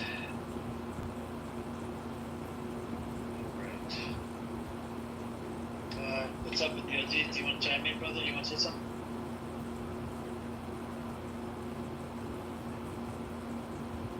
Assalamu alaikum a bit. I'm just listening, man. What the hell is going on? So, did you read the tweet? So this was a response to that tweet. Check the link in the chat. It's on Twitter. Read all these tweets. I had to read that. That's crazy. So his account was hacked by some idiot, and that's what happened. Damn. Even Elmo is. Is it the real Elmo? Yeah, it's the real Elmo account.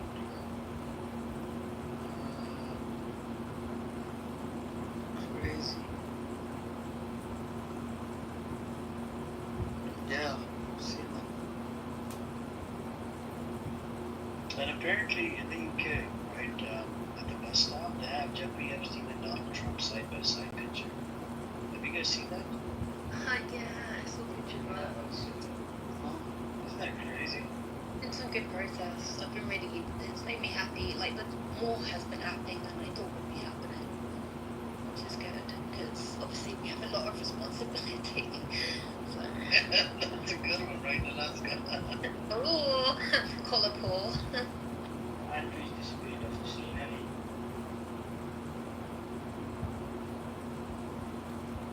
he? Oh, yeah. Oh, yeah.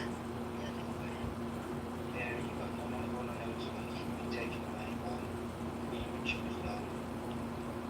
Fuck you, people. Yeah, so the audience like that. Yes, like with British people, they are something good can come out. Literally, if you go back to history, with the British people, like fucking those churches, which got the power in the government, and they used the British Navy to attack the slaves. That was basically the storm.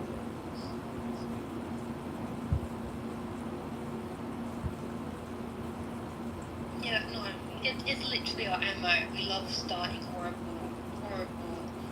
shit and then being like, oh, we fixed it. So, you know, you think we would. Yeah, Christ does it. I hate it so much.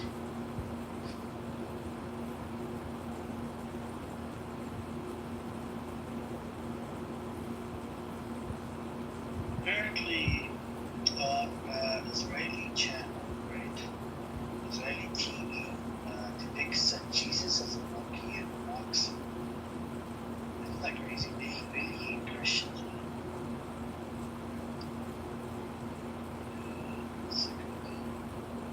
Disrespect to Christians. They do. They hate Christian. Which doesn't make sense because there's so many Christian Zionists. So, Why? Christians? No, I really. You go back to why Christians want Israel because of the because of Christianity, not because they like you. oh no, I never said that. Never said that.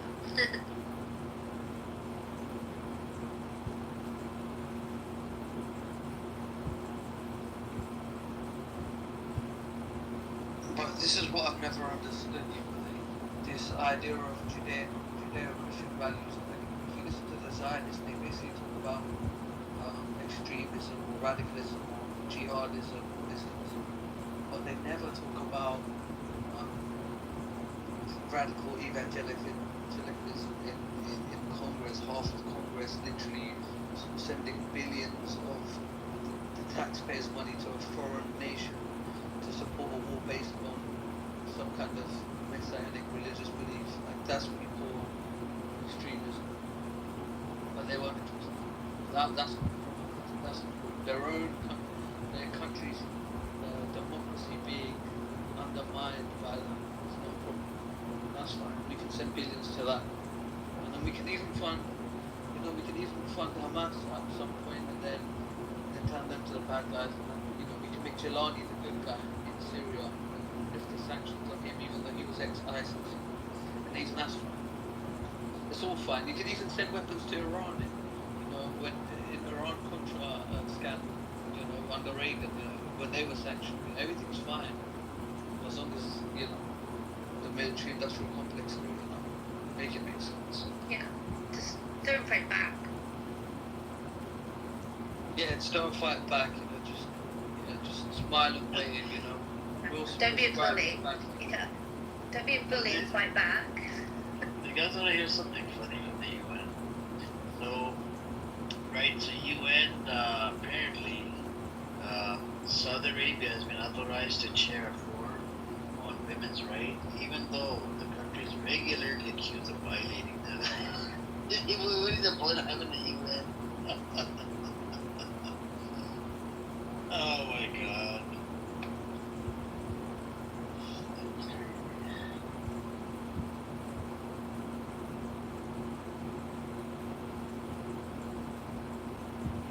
You know what's funny?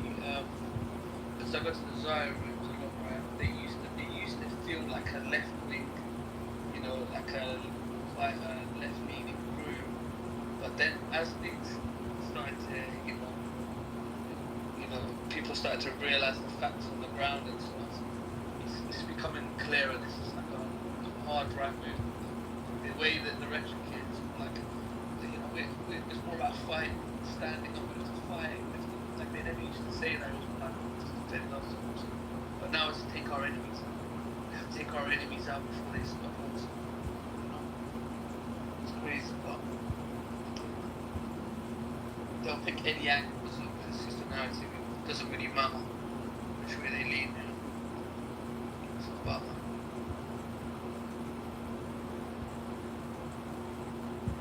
Especially like El Normo, he used to do like, their rooms used to be like, it was disgusting. The Azara room was like a victory lap. Everybody had like a grin and a smirk, like they could accomplish something. And then I would speak and they say, we're winning, right? And I would ask them, what does that mean? What do you mean winning? What's winning look like? Is that a win? What's a win? And they loved it. They thought they were winning. That's probably the weirdest. That's the weirdest part. I mean, this is how anti-Semitism is created, I think, historically, just because of such short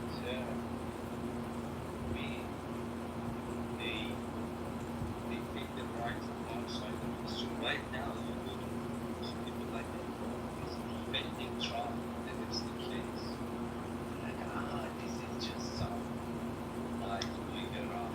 I mean, just imagine how low you should go in your morality and Trump and defend and pedophile. Where I think 97% of Americans, statistics which came, want to see this. Then, like, not another 2 years, they are defending Trump. So, what do you expect?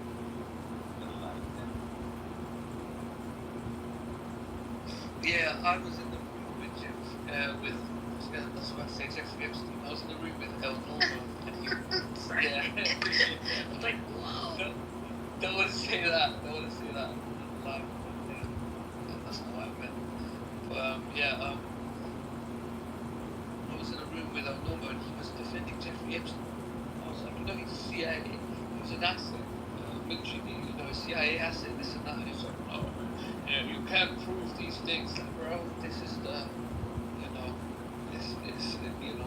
nobody's stupid in the room, man. Like, what are we doing here? Like, why are we denying facts? It's very obvious. His first case, that he was convicted for in 2008, I think, he was given a light sentence by the judge because he was a CIA asset. That was the official statement. Funnily enough, the judge that convicted him, his father was the man who gave Jeffrey Epstein his first ever job at the school in New York, which at the age of 20, which he was actually under qualified for. Somehow he managed to get that job. that was the father of the man who sentenced him like 20 years later in 2008. So nothing's a coincidence here, you know. And this is an official statement by the man who yeah.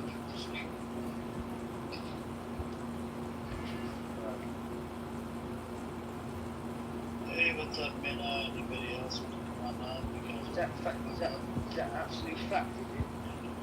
Yeah, his name, I think his name is some. Yeah, you're talking about the conviction and the father being the employed him.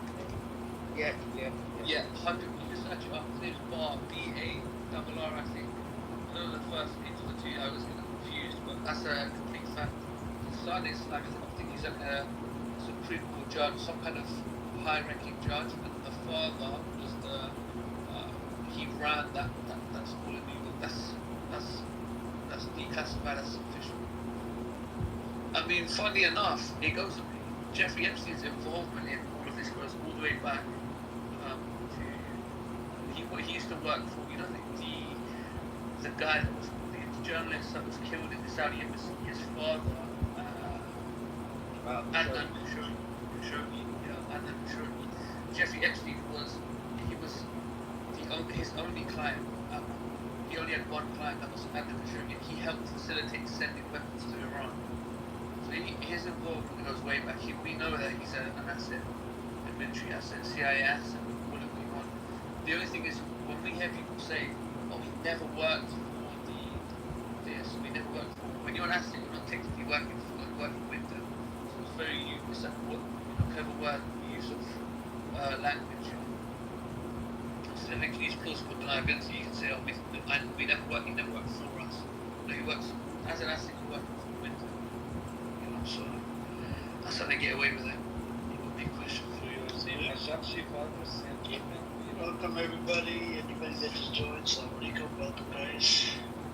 Yeah, well, if you find out, you know, Jamal Khashoggi, his father Adnan Khashoggi was a very successful arms dealer under the Reagan era, very successful.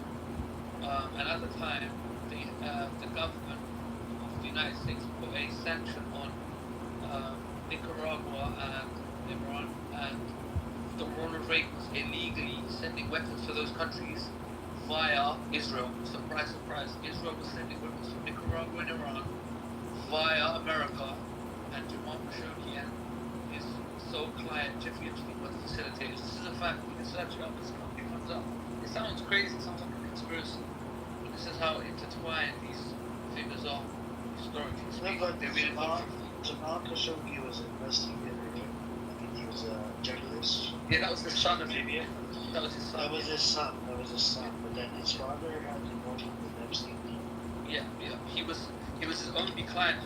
His only client, and he was an arms dealer as well. Jamal Khashoggi was an arms. Adnan Khashoggi was an arms. He was very wealthy as well. He was incredibly wealthy. And he was helping send illegal weapons to Iran at the time. Arming Iran, how long ago? So we're dealing with.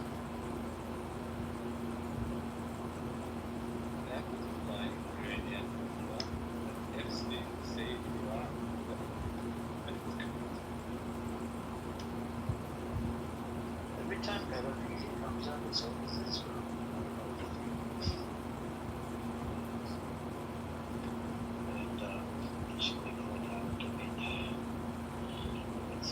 It's scary, you know, in America, more than 450,000 children are missing. Right? So, I just wonder, what was I able to do if some of these kids end up in Israel or something? Some of these Zionists have involvement in this. Well, that's what part of Epstein's situation was. You know, he was exporting and importing. You know, he was, human trafficking. So definitely transporting people around. You know, it's crazy. It's crazy that Jeffrey Epstein owned the largest and most expensive residential home in New York. Think about that. He owns the most expensive home in New York, right? And he didn't buy it, it was gifted to him by Leslie Berkson, the owner of Victoria's Secret.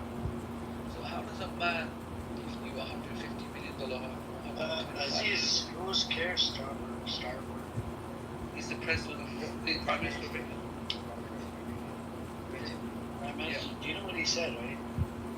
He actually justifies freaking like the punishment, cutting of water. It says never forget the Keir Starmer and Israel has the right to cut off water and electricity costs. You want to listen to a clip? It's only 1 minute long. It's funny because he used to be a human rights lawyer, and it shows how dirty politics is.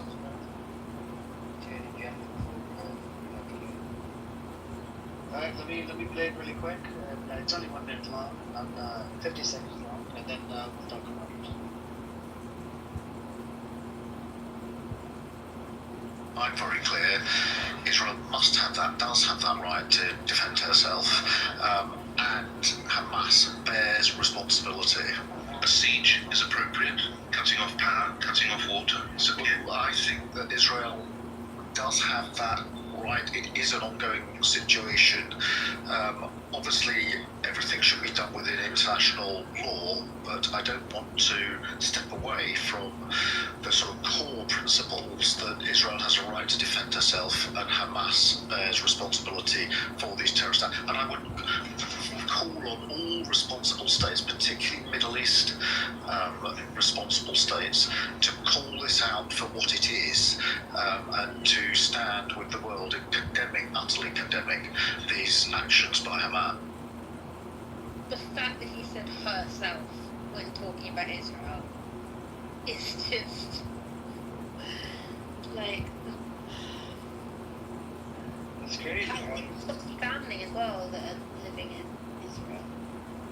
He was the highest lawyer, the Attorney General, he was the MP. He was the highest he made all the laws, he decided what was to go forward and what wasn't to go forward, so he's supposed to be the most qualified. He's got an attitude like that, it's just ridiculous. Average in the country. Yeah, he literally stood, he defended a protester who did very similar to what PA did. Back then he was like, oh, freedom of speech and law and protest. No. Not that I support them, obviously, because that would be illegal. The board of this clip was deleted by LBC. The board of deputies of British Jews lobbying for James O'Brien to be fired. Keir Starmer's predecessor was Jeremy Corbyn. Jeremy Corbyn, he actually called out James and Jews many times through this pictures going over Palestinians shaking. This was Palestinians and Hamas in the south. That was when that happened. That's when they all turned against him. That's when he got punched out. Keir Starmer took over. These people are just demonic. Did you want to say something, Minna? Are you there? No? Yeah, Okay, I'm so you come off the mic. yeah. That's how when I come on. I thought you come on. Yes, I saw you come off the mic. Anyways. Alright, so we got South Korea standing with Pakistan now. That's interesting.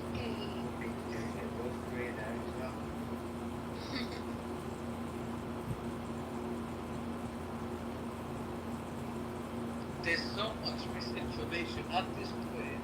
I wouldn't be surprised if like North Korea's like a utopia, like and they're just being lied to. This is how deep it goes.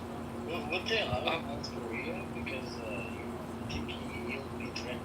I think North Korea supports the Palestinians. Obviously, that's what they're. Even though he's a demonic person, he's a dictator, right?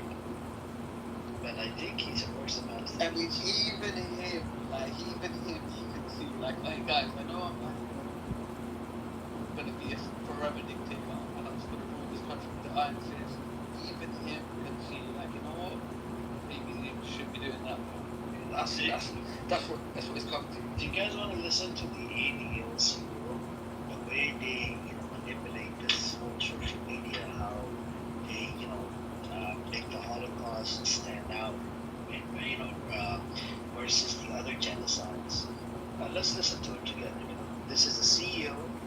ADL. Jonathan Green. It's only 1 minute and 20 seconds long. Let's listen to it together. Maybe we can talk.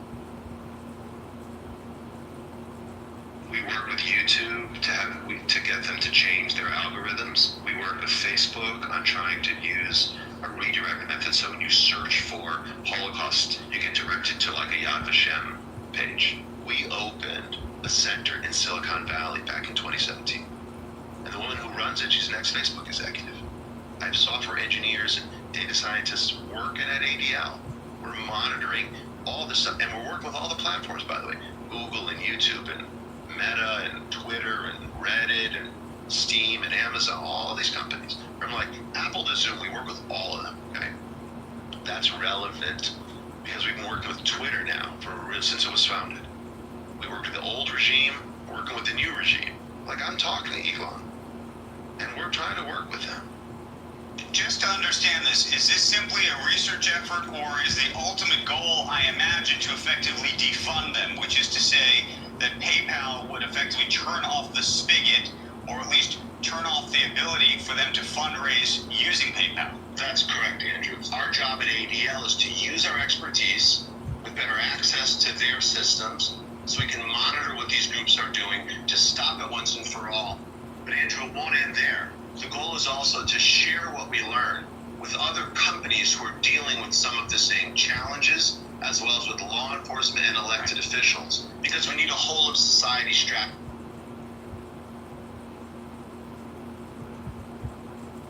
So as you can see, they on social media, right, the way they do these things, if you look for genocide, the number one thing pop up when you search will be Holocaust. Even though the Israeli genocide study scholar said the closest genocide that has happened is the Armenian genocide to the Holocaust, right? But then what do we do about the other genocide? And none of these other genocides matter, except for this one genocide. It just doesn't make sense.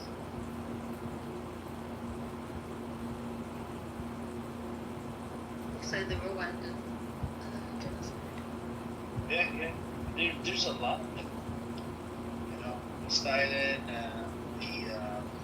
what was it? There's so much genocide when you Google it, right? You come across a bunch of them. Bosnian genocide.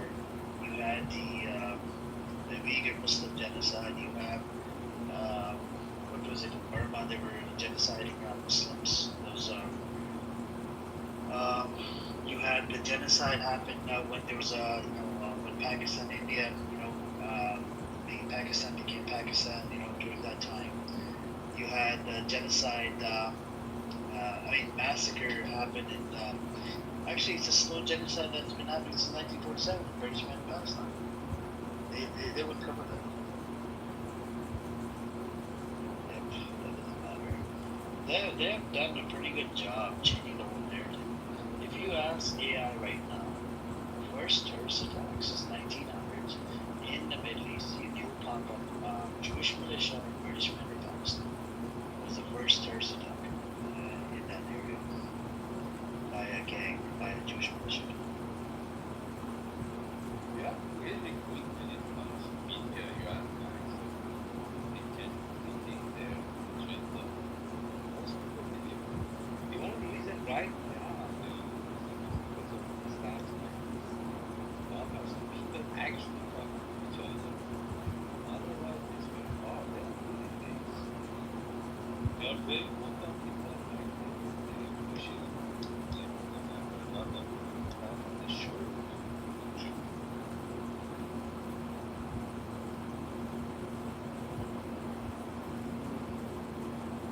The crazy thing is as well that one thing they use is like identity politics. They were saying, "Oh, how can you support this feel like this?" Or how can you, they were saying, they were trying to latch onto other people's biases. Right? For example, they were trying to make the resistance of Palestine movement a Muslim thing. Like, "Oh, it's just Muslim. You guys are not Muslim. This is your," you try to reach out to some bigotry, but they ignoring some of the. They look like some of the facts things like, for example, the first Palestinian resistance group was Christian. People that first could not accept that this was happening was Christian. And shout out them, they stood up. But they, the way they try to make it out as if only Muslims would be violent and not accept this. No, nobody would accept this. Nobody should accept this. This is not acceptable. Across the board. If this happens anywhere, or there's people that have been subjected to this, need to stand up. This is not about, oh, you're from this, you look like this. No. You just do not get subjugated. You do not get oppressed. You do not get occupied by anyone. You stand up, and historically, people that have stood up have been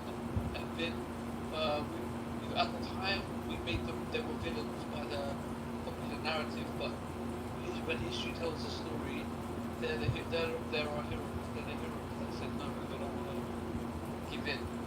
And every movie and every piece of media reflects that.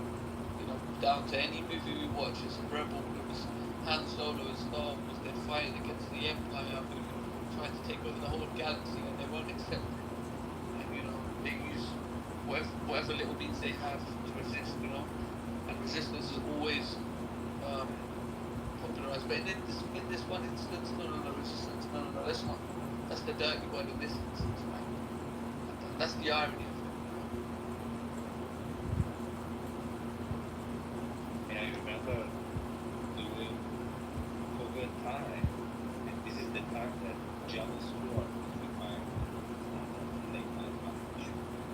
During COVID time in New York, because I was really involved with this vaccination stuff, was that really lying out on the night drivers.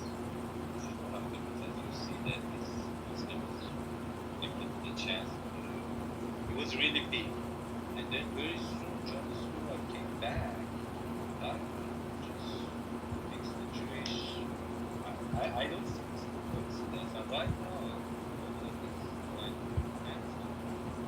again, I mean, John Stewart really, really big deal Jewish to the United States.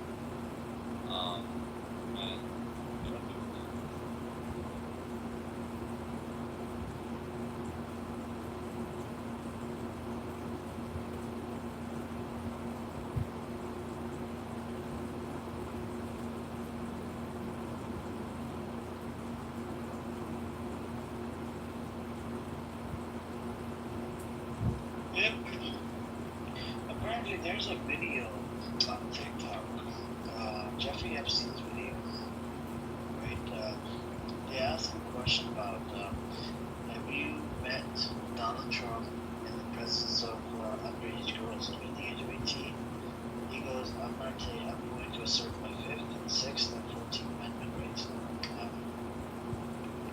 Meaning, I'm going to stay silent. It means he did.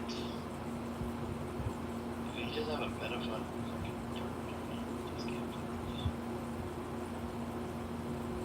Nowadays we have, government leaders that are pedophile, and they get away with it. And then then how is it fair to the rest of the people that live in America?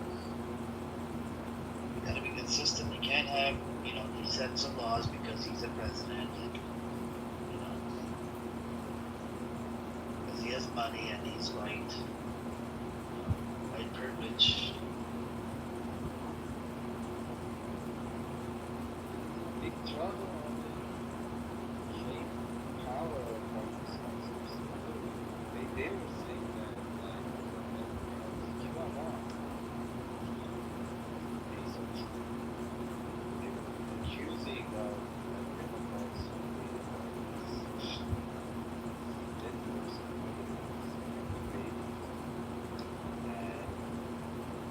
wanting the power without Israeli. But he also said America first, then Israel first. He's in big shit now.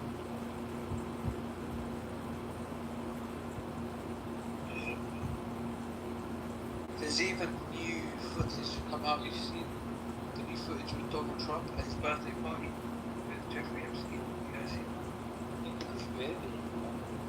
Oh, his wedding, right?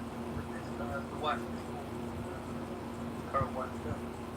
So everything, They have been much closer. yeah, they're much closer than we previously. I mean, Jeffrey Epstein literally said in an interview he was my best friend for 20 years. The fuck has an airline close to the place? Bro, it could not be any more sinister. And you know what's crazy?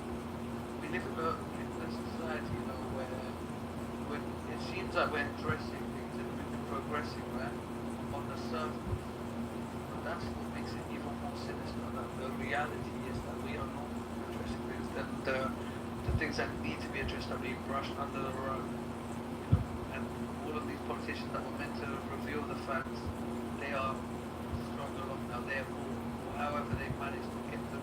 But now Trump's saying, what happened about this guy? Like, what's this got to do with anything? But that was just like you just said. That was the basis of the whole campaign. You know, transparency, revealing these documents. You know, that was the basis. Did you guys know that the people in Gaza are forced to drink like water and salt to replace electrolytes? Hold on to precious hydration and don't go under. Isn't that crazy? Yeah, sounds like idiots. It's really fucked up.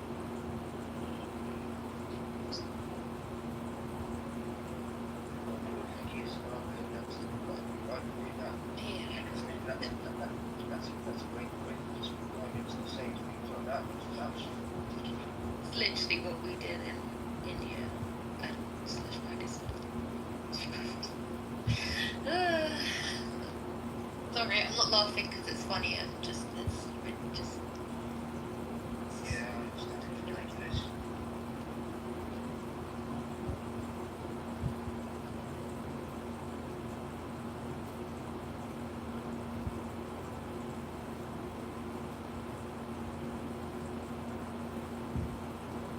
You know what people fail to realise as well, you know, is that if you justify these kind of actions, even if it falls in line with your personal bias and bigotry or your agenda, you open the door for the pendulum to swing, and one day it will swing the other way, and the extremism or the lack of compassion that you support in war, the pendulum will swing the other way, and you will be at the sharp end of the ideas that we justify. And if you have no one to play, yeah, you will have no one to play. And that's the problem. That's the problem. Yeah, so especially in Britain, there's too many people who are happy to just look the other way. Oh, it's not happening to me, so it's fine. You know, it's not happening to my family, so it's all good. You know, it's their fault because they're doing X, Y, and Z. If they did this and that, or like me, you know, not knowing that it's only one, you know, one policy change, and you know, this is the practice round for the, you know, the next. Then we have across the board, we have the Ireland stood up the UN stood against, stood by Israel, Palestine. Nobody said give them Israel in every shape and form. I mean, that was just amazing to watch. Just amazing. They're right across the board from us because basically they are the same as us. So I don't understand if they can do it when we can't do it. So I won't ever go play again.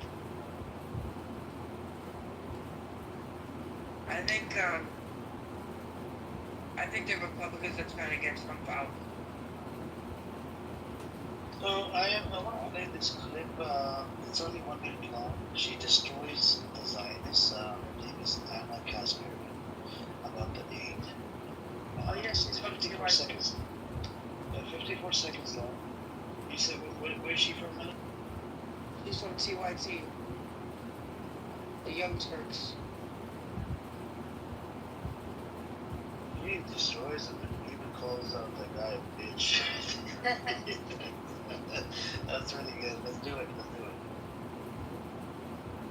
Did they shoot at people as they're waiting in line for humanitarian aid? Dozens of people get shot and killed literally every single day. Every single day as they're waiting for food. No, I'm not gonna let you filibuster, bitch. I'm not gonna let you filibuster. I'm not gonna let you filibuster. You guys are totally okay with IDF soldiers shooting and killing desperate people waiting for humanitarian aid. You're okay with that. I find it so unbelievably evil. Unbelievably evil. It shocks my conscience and my soul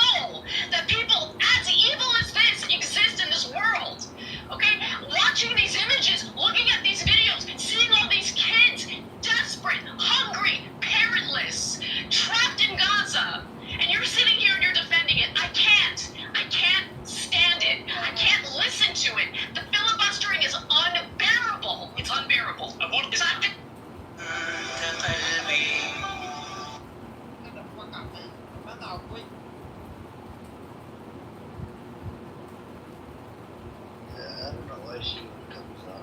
She must have told. Why do you even come up? I don't come up on my stages anymore. What's her name? I am here. She's always drunk. She was here yesterday, last week, always fucking drunk. You think this is the drunkie room? Like, this is not a drunkie room. You're in the wrong room. Go to the next room. Maybe they'll accept you drunkies. I love how every room has like a regular drunk person. No, yesterday I got 3 of them. There are two. And then this is she's like the first one today. No, she's like the second one today.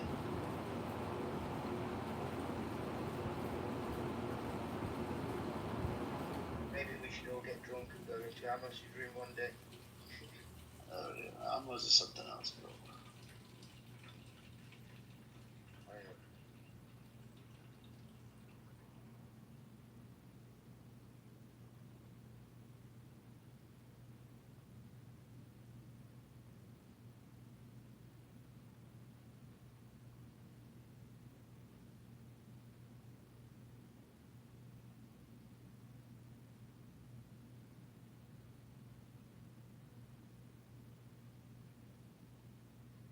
Anyways, what else do I have? This was interesting how she cooked him.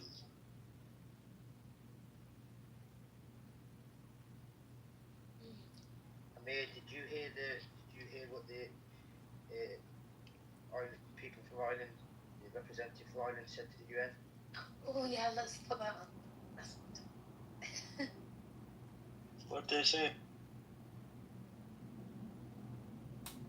They stood by the Palestinians. They condemned in every term possible the Israelis. They did a good speech. I can't remember word for word, but they did a good speech. See if you can find it and put that on. I think you'd be quite surprised. Sure. What is the speech called? Ireland speech. The Ireland speech at the UN, General Assembly.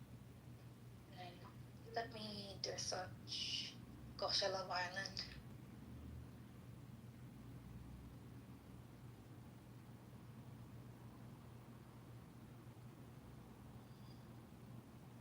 You mean the Irish MP? But that was in January, in June, right? Is that the one you're talking about? The Irish MP? Scotty? Scotty? I'm not sure. Yeah, I'm not sure if it was. He was at the assembly. I'm sure he was at the General Assembly. Yeah, Irish MP delivers a powerful speech. And he says, I hope that Benjamin Netanyahu burns in hell. Yeah, that's the one. It's only 1 minute long. I'll play it really quick. Alright, let's do it. Let's view.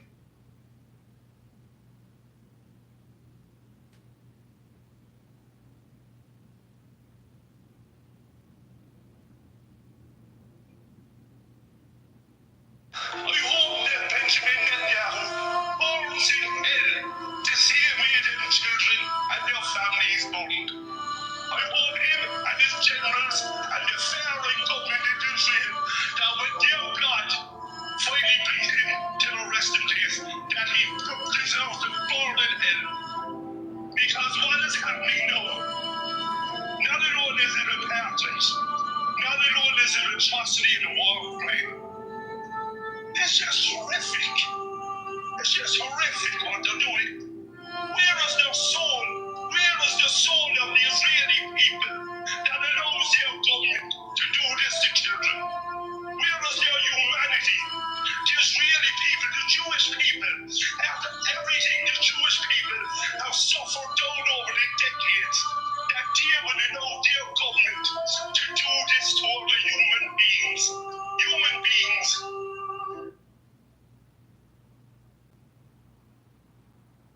That made your hair stand up on my shoulders. That did. Yeah, that was powerful, man. I mean, that's what my take is. Where the fuck are these people, man? Like, and they believe in this. 64% of Israeli Jews, they believe in fucking, what's happening to Gaza. They deserve it. You got 82% of them, they want to expel them. And then you got 56% of them, they want to kill, they want to kick the Arab Israelis out as well, like out of Israel.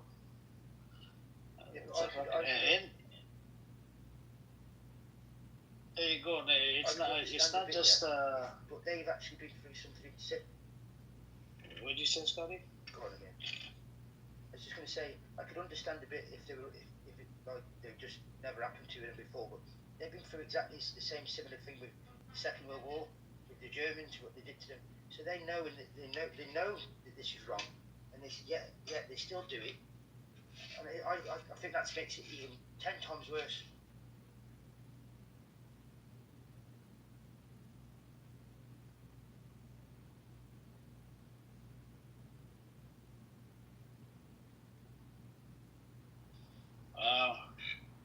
Irish Senate voted unanimously against Israel, imposed sanctions against Israel, active prevent the passage of U.S. weapons to Irish airspace to Israel, advocate for international arms embargo on Israel. That's good. Unanimously. Yep. That's so beautiful. That's so good.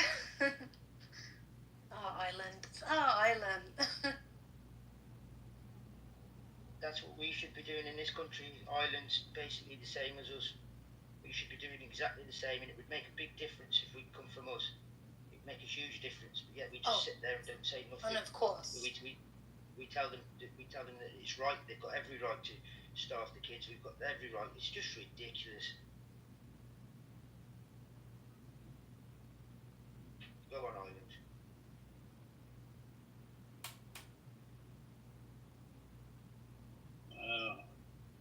I have like a 2-minute long clip about the Irish, little bit of Irish history. St. Patrick's Day message. Well, it's interesting. It's okay, I guess so.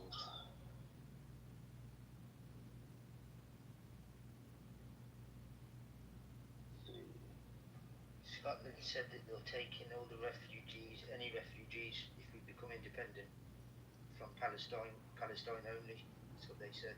Oh, that's brilliant. They should say that they'll take in British ones as well. People that then get arrested for this. Have you seen Sky News and the interviewing of a lot of the workers from the Gaza humanitarian aid who left because they couldn't handle what the Israelis were doing to the Palestinians? They're interviewing them, and the stories are wow.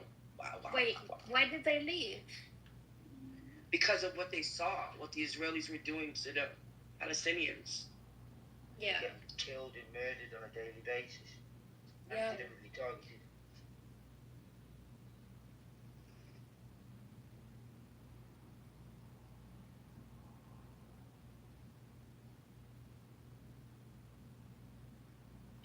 Where was that guy that was talking about, was it Fred? About personal interviews. This guy who is not an Israeli, he was, I guess, he said that his last straw was, he saw a Palestinian just picking up, I guess, weed from the ground, because, he was hungry. So he's picking up weed, and they're rushing him. Go, hurry up, hurry up, hurry up, hurry up. And one of the IDF soldiers the guy wasn't even doing anything. He was just picking up weeds. And he emptied out a whole can of pepper spray on him.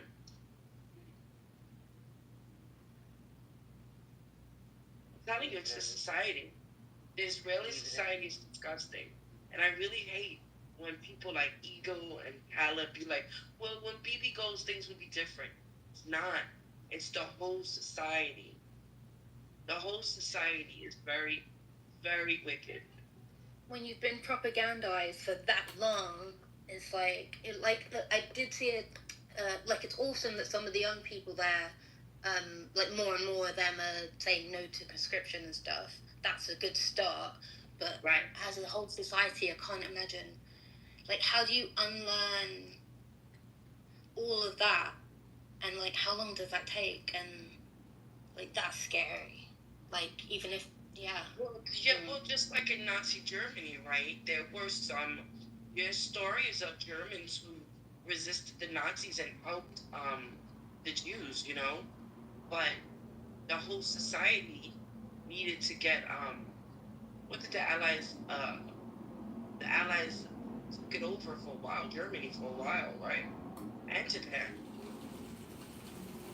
And then when they felt the society wasn't so what's the word was so destructive to humanity, and they were unbrainwashed.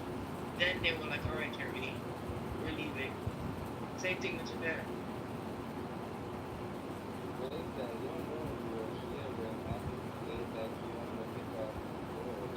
She mentioned that when Israel needs support right now, Israel completely after these things, they are under condition. Oh wait, am I supposed to care about that? No, I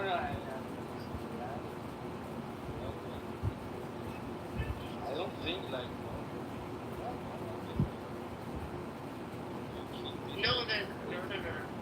No. Maybe some of them are, but the majority of the whole society are sick. They're sick because they have been brainwashed to think that, well, first of all, they're brainwashed to think that everybody's out to get them. That's one thing, which I understand because they've been through a lot in Europe, but they're not even in Europe. I don't understand their problem. They just took what they learned in Europe and is putting down in Palestinians. Colonization, taking of land.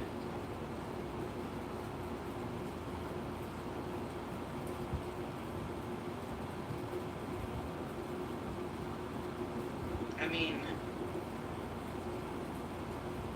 maybe after the genocide, after all this is done, they need to be re-educated, that's for sure. I have a lot of sympathy right now.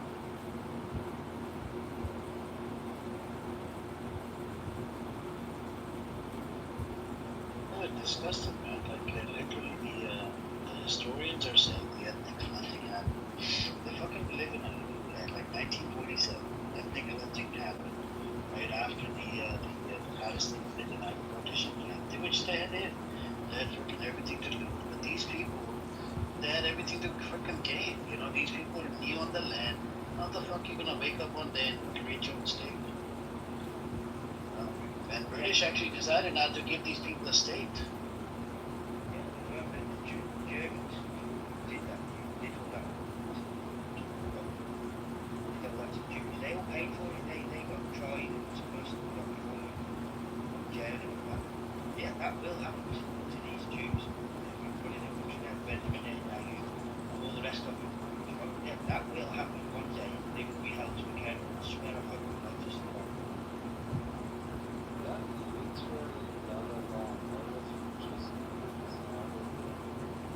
like they were talking about they were literally claiming that track on some people somebody forced to bring some student to this thing. I'm like, that's crazy. Like, you're like going around the world. Yeah, that's everything bad. Everything is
she's on the YouTube tips, so somebody put it up there, YouTube to talk.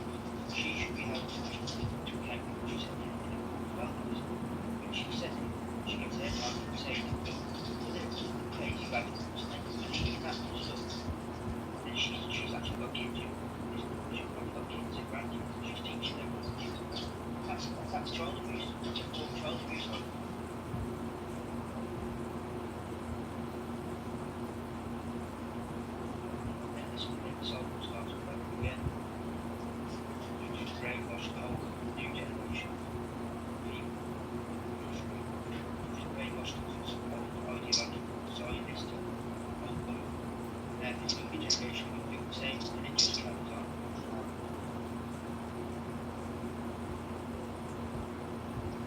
I'm gonna play a clip.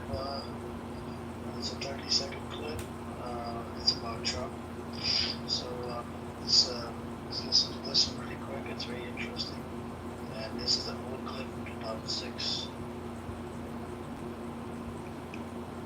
What is the best thing about being Donald Trump right now? Well, other than the fact that I'm married, okay, and I'm very happily married, I have a great wife. But if I weren't married, I'd be able to get all of the girls I want, except for possibly Robert. Do you think you could now be banging 24-year-olds? Oh, absolutely.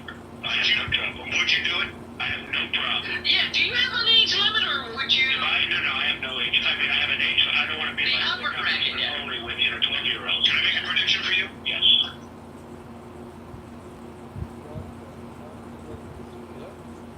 Yeah. Can I just piggyback off of that? So I think the Republicans are about to. I think he's about to get impeached. They just Donald Trump, and I know he got impeached twice already, but this time it's gonna stick. Because of the Epstein case. The head person of the Justice Department said his name was on the Epstein file more than 100 times. More than 100 times. So I think the Republicans are about to take him down. And I think that maybe because he doesn't have this really great relationship with Bibi Netanyahu. It's from the White House saying that when Israel hit Syria, he was so surprised that he was cursing like the shit out of Bibi Netanyahu over the phone. So I think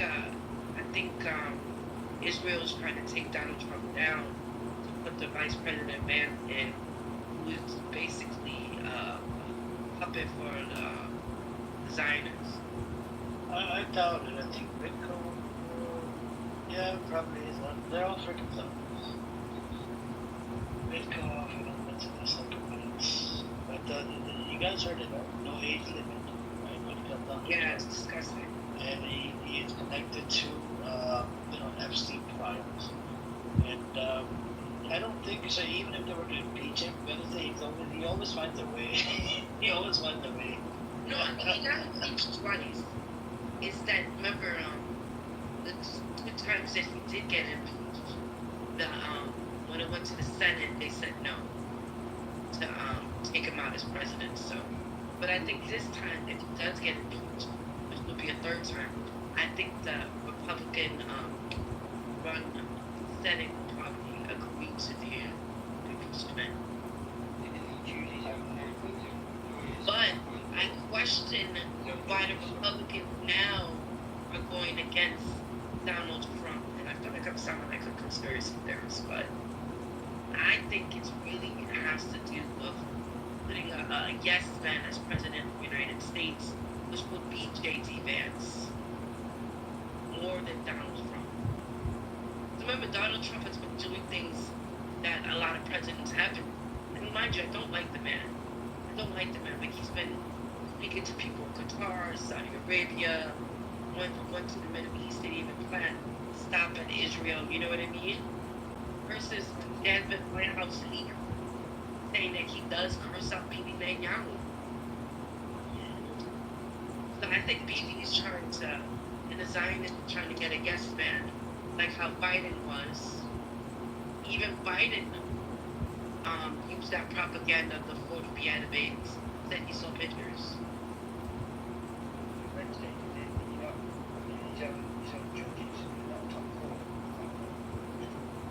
The Supreme Court? Yeah, that's the way it is.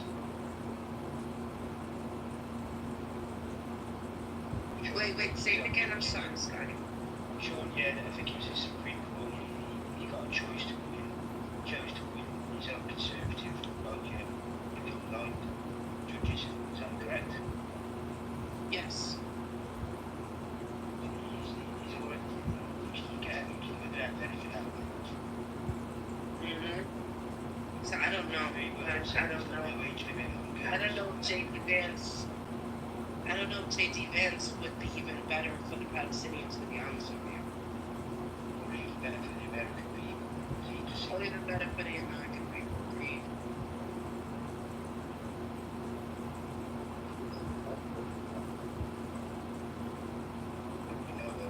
J.D. Vance is a weirdo too. I'm gonna be honest with I you. hate his face. Sorry for interrupting. Sorry. No, it's okay. I hate the man so much. He's he looks like a Disney villain from the 90s. Yeah, I'll watch that clip last night. When I get up from here, I'll watch the clip and it's pretty interesting. I think he does like 15 or 10 people, right? The last one, Yeah, 20 people. 20 people, and he cooks them really good. Really well, yeah. And they're just outright fascists, most of them. That's crazy. Oh, you mean what's his name? Nadeed? Yeah, Hassan, yeah. Oh yeah, I love him. Right. There's some good Hassans in the media at the moment. It's really great stuff. I know that a lot of people were saying, "Oh, what's the point of going on to Jubilee? This, that, and the third." And it is kind of like a catch-22, in a sense that you're platforming racist, fascists, right? But also, I feel that a lot of people, I feel like, especially in the United States, I feel like we're so divided that we only stay in our own echo chambers, and we don't talk to the other side. And I don't think people have realized how crazy a lot of these Americans have gotten to the point that they think fascism and autocrats are okay.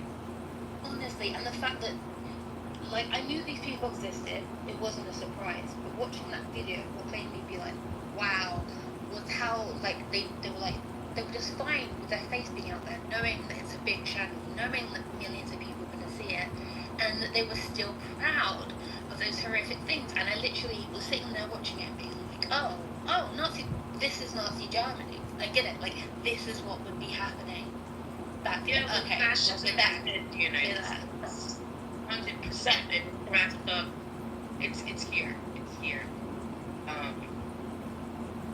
I mean, it's just been only a couple of months, but in the very beginning of Nazi Germany, the little things accumulated into big things, right? Exactly.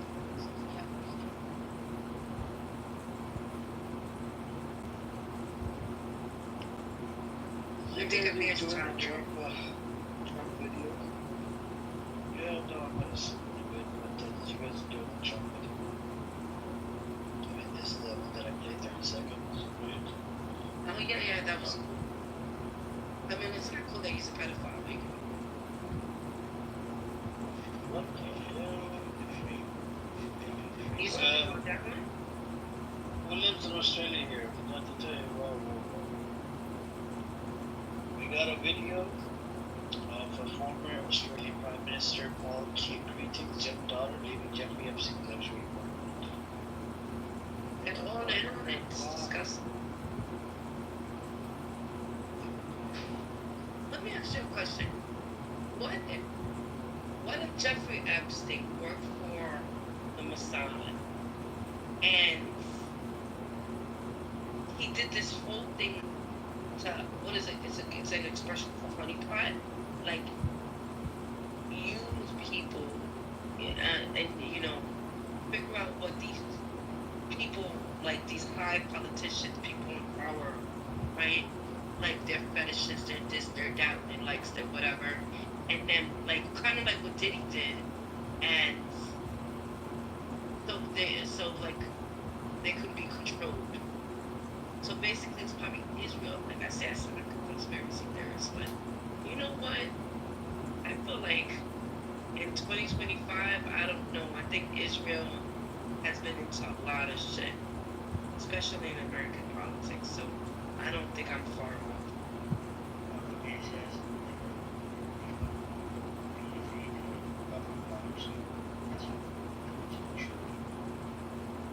Yeah. So, in Jerusalem Post in 2023, there was an article that I came across it. It just showed up on my feed on Twitter.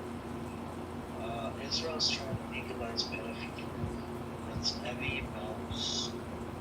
That's like a rabbi, you know. And Avi Maoz seen during a vote in the Assembly, Hall of Knesset, the Israeli parliament in Jerusalem on December 28, 2022.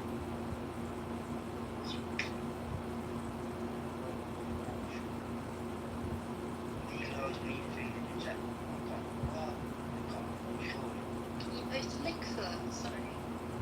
Yeah, with the Jerusalem Post.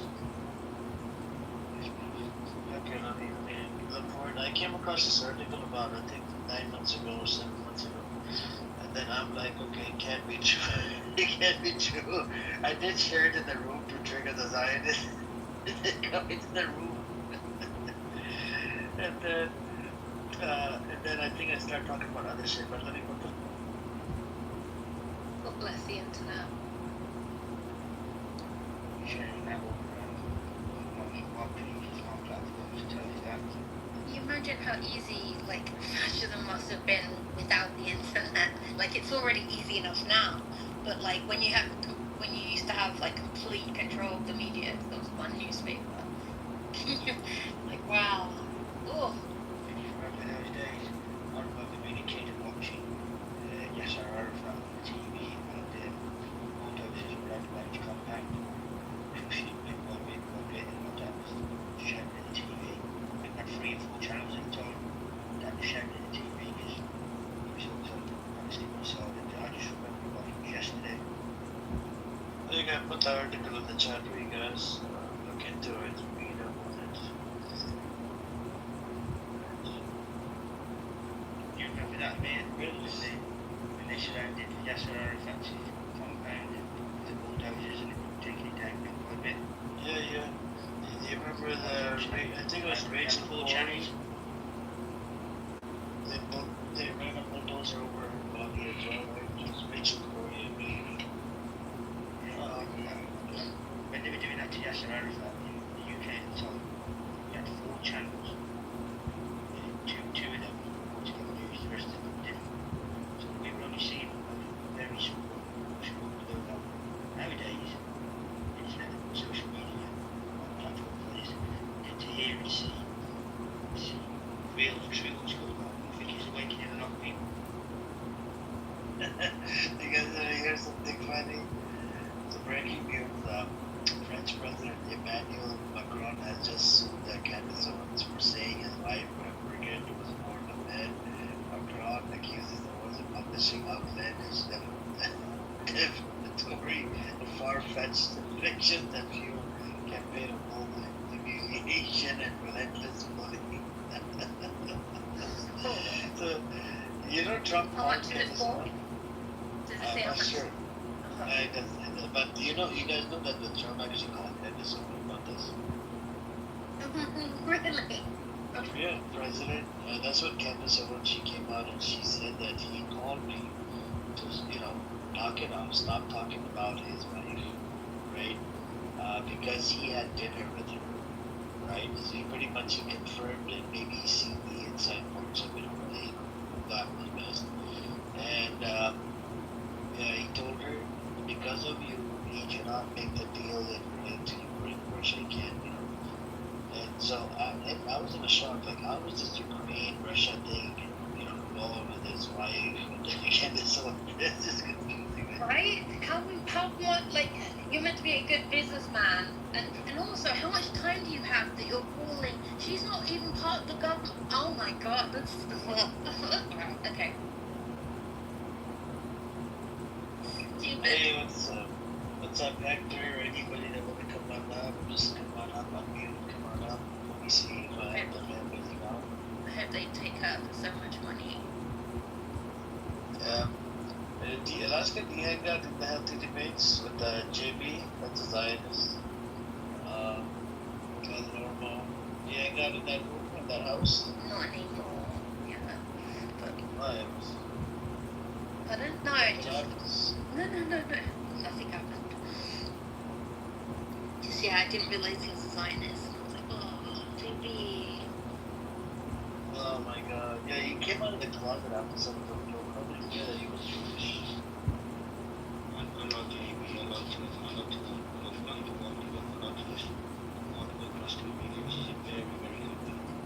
Bro, he lost it in this room. I only said he came up. I said, JB, come on up. I said, you're a different kind of person. He calls out his own people, right? He doesn't sit with them. He doesn't really hang out with them as much. And I said, come on up. He came up. He started making claims about the same shit, the same narrative.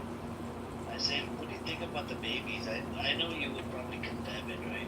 The babies have been killed, more than 20,000. He said, what about the 7th of October? And then I think one of the person asked him, what's the name of the baby? What's the name of the rape victim? And this and then he got pissed off. And then he disappeared. And then he went over his And then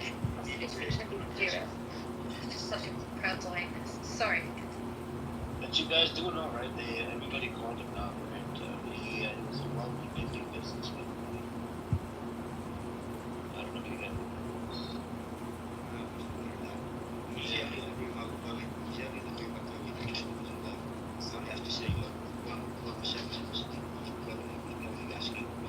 Yeah, I saw. What is he being charged? I saw a. No, he's not being charged. He was being charged before. They opened up a bunch of rules on him. They called him out on it, and then they're like, okay.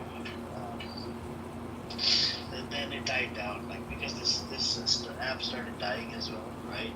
And a lot of people don't want to come out with JB because of his, what he did to the women, pimping on women.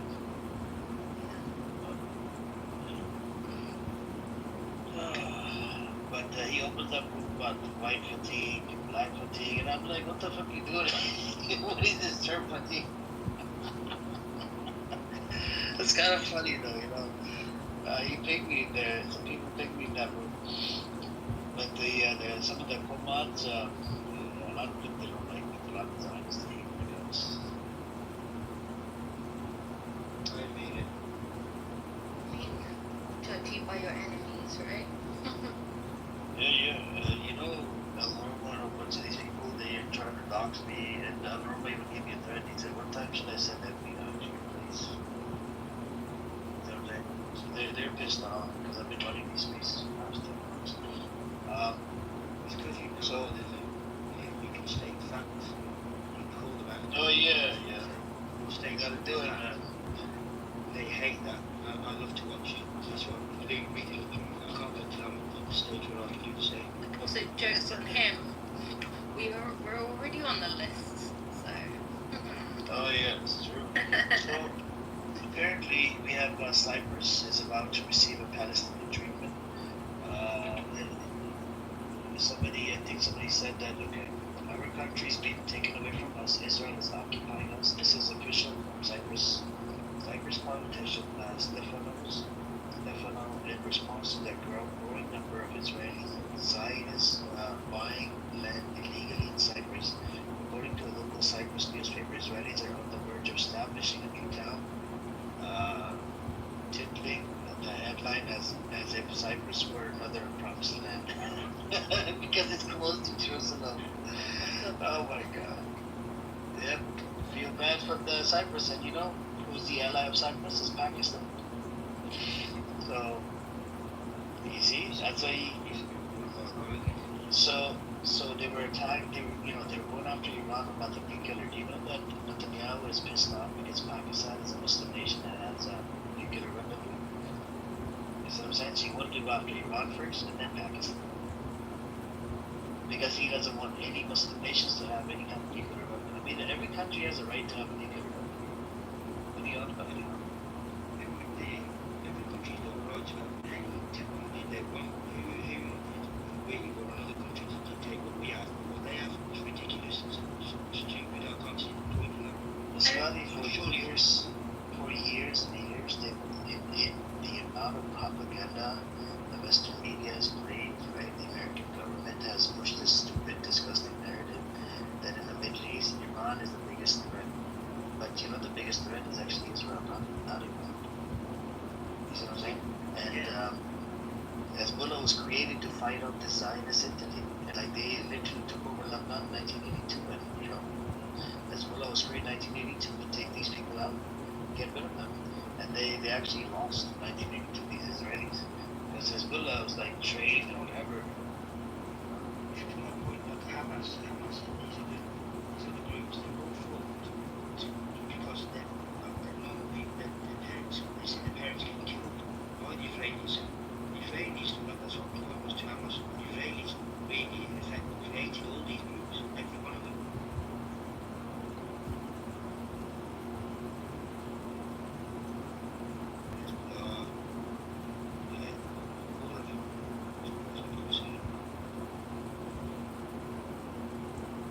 Did they steal their nuclear warhead? Yeah, they did. And guess what? They don't even allow the IAEA, the inspectors, to come in and inspect their nuclear facility. And you know that they actually have such an option. Just like having a directive to kill your own people. You know, if you get like kidnapped or something, kill all of them. Because it comes, so apparently they took it out of context from the scripture, Bible or whatever. And the Samson option, right, is to kill everybody. Los Angeles is on target, by the way. New York is on target. A whole bunch of, if they go down, they're going to take all of these places down with them. And this is a disgusting entity that needs to be controlled. Surely they should receive any aid of anybody in the world, any help in the world. There's no that the IAEA in to check and balance their nuclear facilities. Surely that's got to be brought together. That's like Iran or just turn around and say, right, we're not going to everybody in to check our facilities. Surely there's got to be rules against that. Yep. So we have an actor, his name is Javier Bardem. I don't know what country he's from. Stands with Palestine. He said Israel kills the US-sponsored Europe solution. Actor Javier Bardem tells him.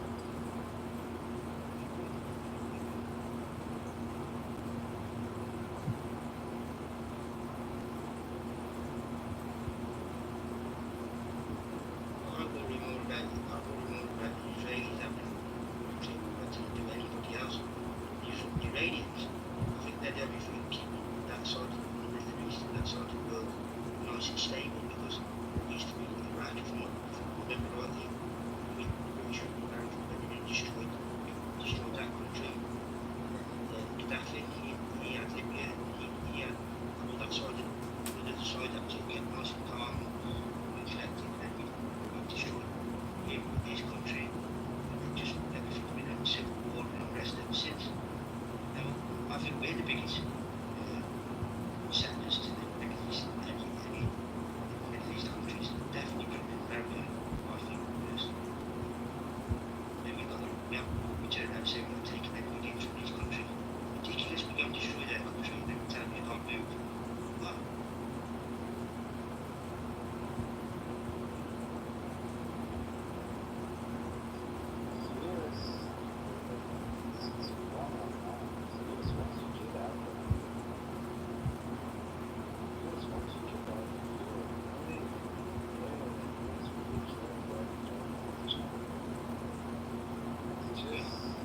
Out of Britain, we voted out of the European Union, just because of the lies and the narrative that were getting fed to us. Even though it's,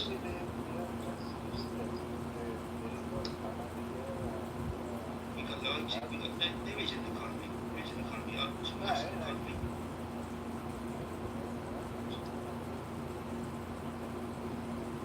wars do they get involved in? How many wars have they been involved in? How many countries have they tried to overtake? Not once. China. Yeah, Not one.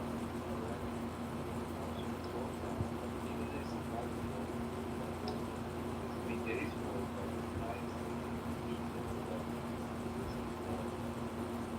I still I think it was 2009 when you get down to action. Basically, the US from export.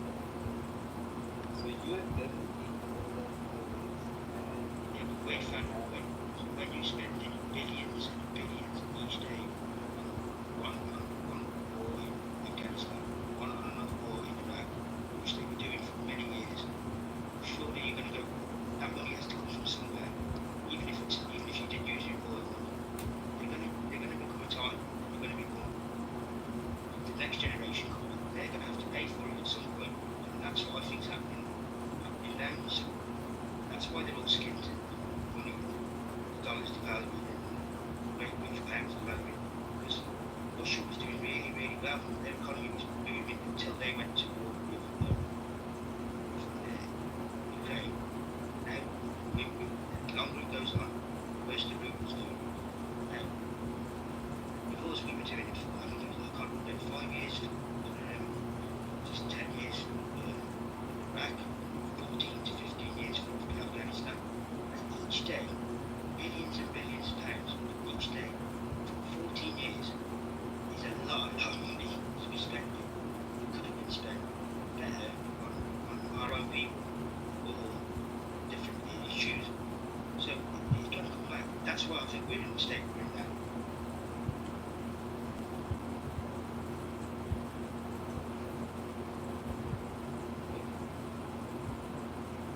And then we're giving a fortune away in aid, we call it aid, to a country called Israel. They're already rich. Yeah, people say, yeah, we don't give him natural money. No, we don't give him natural money, we give him military equipment. Well, that military equipment costs, somebody has to pay for it at some point down the line when it comes off the production line. And it gets somebody, you might give them it as an object, it still has to be paid for. People have to understand that. Giving them Challenger tanks, our planes and all that, saying, we're not going to put any, we're not going to put pilots in there, we're not going to put, it's ridiculous. So at the end of the day, it has to be paid for at some point. For me, it's a joke. It makes me laugh, because it's not us that'll pay for it, not mine and your generation. The generation comes after us, and the generation comes after that, just as it was in the Second War. I mean, austerity did we just come out of then? The loaf of bread was like up to £2, £3 for a loaf of bread. It's the highest it's ever been since the Second World War. Come on, man. It says it there in the sentence. The highest it's ever been since the Second World War. Now, look how much money we spent in the Second World War. We only just finished paying, I think Gordon Browning was, we only just finished paying back the Americans. We had off the Americans in military aid. So somebody has to pay for it. It won't be us, it'll be generations to come after us. I think that's what's happening now. China's never been involved in, that I can see, in any long-term, since I've been born on this planet, never been in any long-term military conflict with anyone. So, yeah, we dictate to them what they can and can't do. We dictate to them who they can and can't. So, for me, we are the biggest hypocrites that ever walked the face of this earth. We've got a lot to answer for. That's me being honest, and I love this country. I'm patriotic. I love this country. I'll tell you what, I'm an honest person. I like to think so anyway. I think we are not the problem.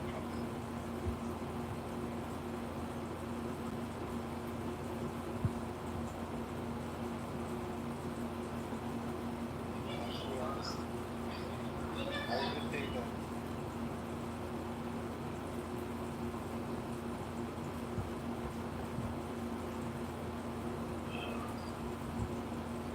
We have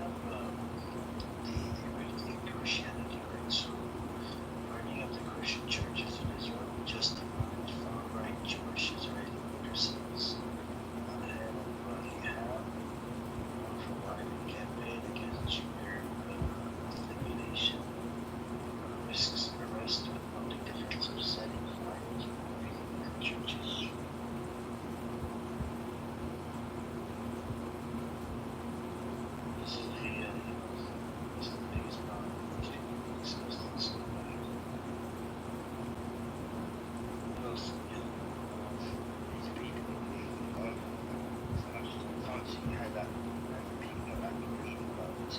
That just doesn't make sense to me.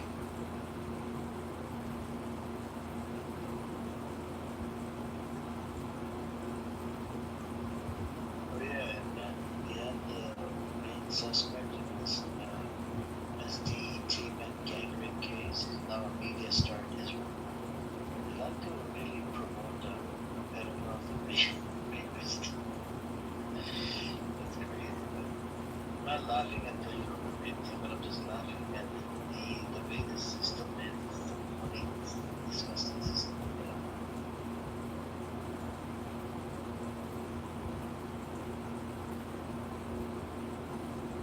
Italian football legend Roberto Mancini calls for an end to the genocide.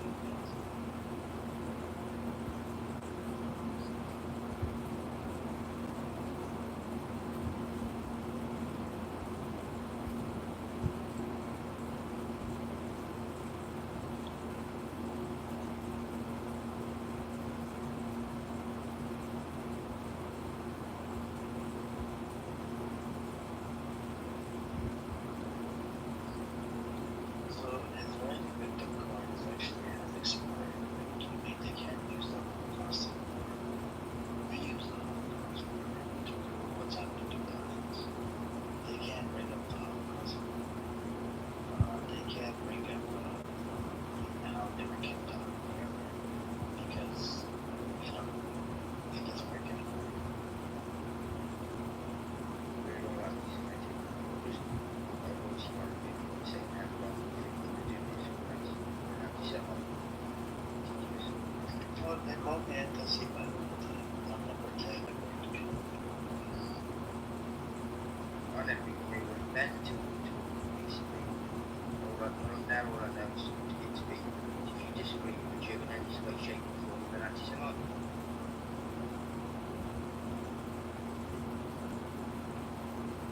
I disagree with that garden fence. The Jewish person you don't call an anti-Semite. Yeah.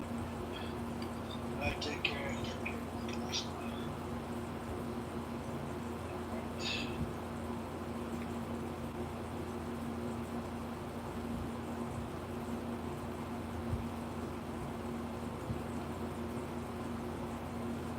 Well, Turkey officially unveiled arms against Islam called Tef today.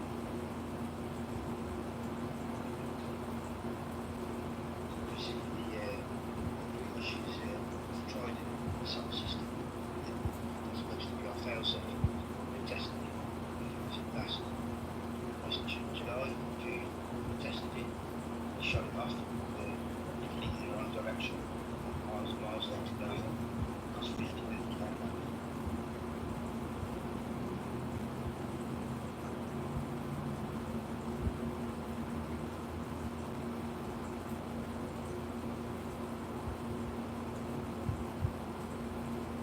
Interesting.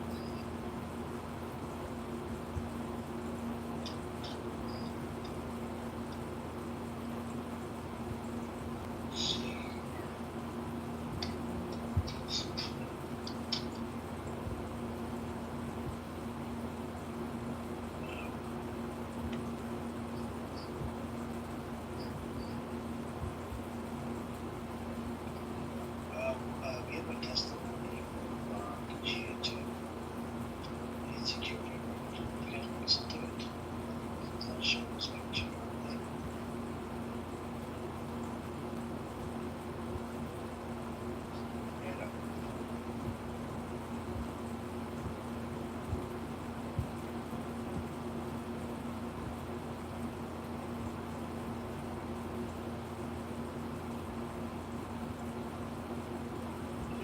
It's about 3 minutes.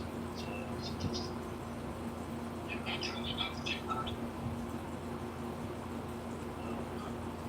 Let's see. American security energy solution comes inside. Giving it too much research in this world, which goes abuses against story. I'll just read it out. I can start with some lead just to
visa system.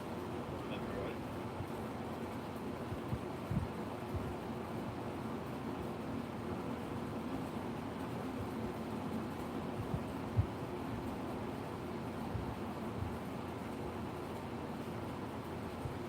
You guys don't listen to Israeli channel or day or without not clever directly.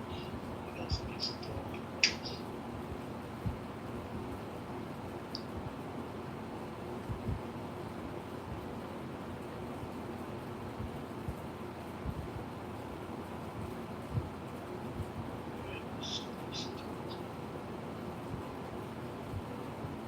Hey, look, I don't think you're a bad guy. You just probably made a mistake, right? No, man. Wait, I came all the way from Israel for this? I didn't mean to do anything of this. Okay, got you. Well, here, let's talk about it outside, okay? Let's talk about it. Okay, okay. So. I can I say something? Yeah. I didn't do anything. Sorry. Okay. For that. I'm sorry, man. I'm pretty sorry. I just, seriously, I swear I wanted to hear you to say sorry. I don't want to do anything. Man, come and say sorry. Yes, I don't even say it over the phone. I didn't want to do it because she told me she came all the way here. I felt aggressive. Seriously, I just wanted to play football. I canceled football. Soccer. No, I canceled the football in technology. Gotcha. I just say sorry. I swear I didn't mean to do anything. So you did. You said I want to fuck you in the ass. Why would you do that? You know, in chat, you say some stuff. Don't really mean it. I saw a girl on she told me on the app she's Jewish and 18. I said, okay. So you don't fuck her in the ass because she's Jewish and 18? No. If she's 18, you know, sometimes you can. But the thing is, you told her after she told you she was 15. That's an issue, right? No, you're right. You're 100% right. But I didn't mean to do anything. Seriously, guys. I'm sorry. I didn't bring condom. I didn't work anything. So why did you have cross ends? No, I didn't mean to So you're going to potentially get a 15-year-old pregnant? No, I didn't mean to say that.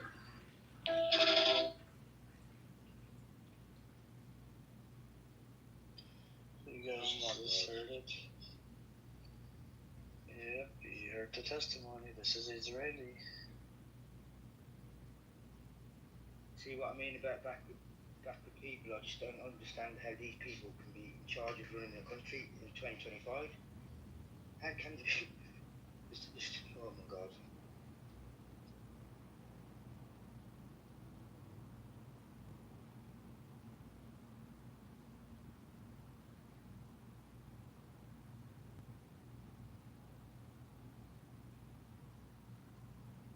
I mean, I don't know where they come and enrich this.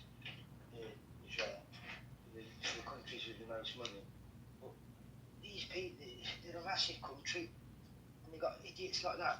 And I just don't get how. Like, it's getting worse. When I was growing up, it seems to be the people that are normal with that generation, and the people now that have come that are our elders. I think they're just crazy. I really do. I don't know how else to explain it.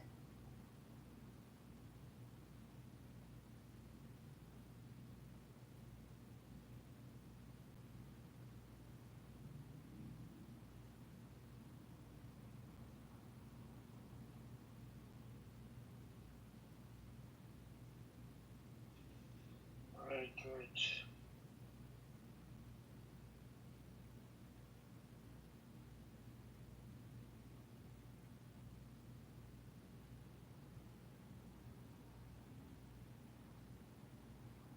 you think they all just go in El Numero's like room and that these leaders and take the job interview or something like that? Because that's what it seems to be like, sound like to me. Because they're certainly not normal. And this saying things like that to the reporters, and he's still trying to defend himself. What?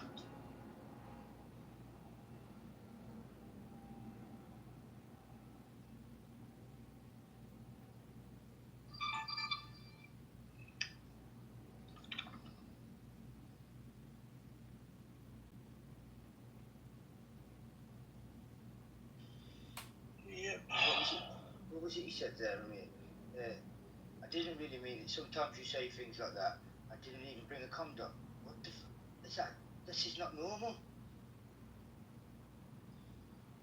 Yeah, he's leaving, man. I don't know what to tell you. Just it is what it is.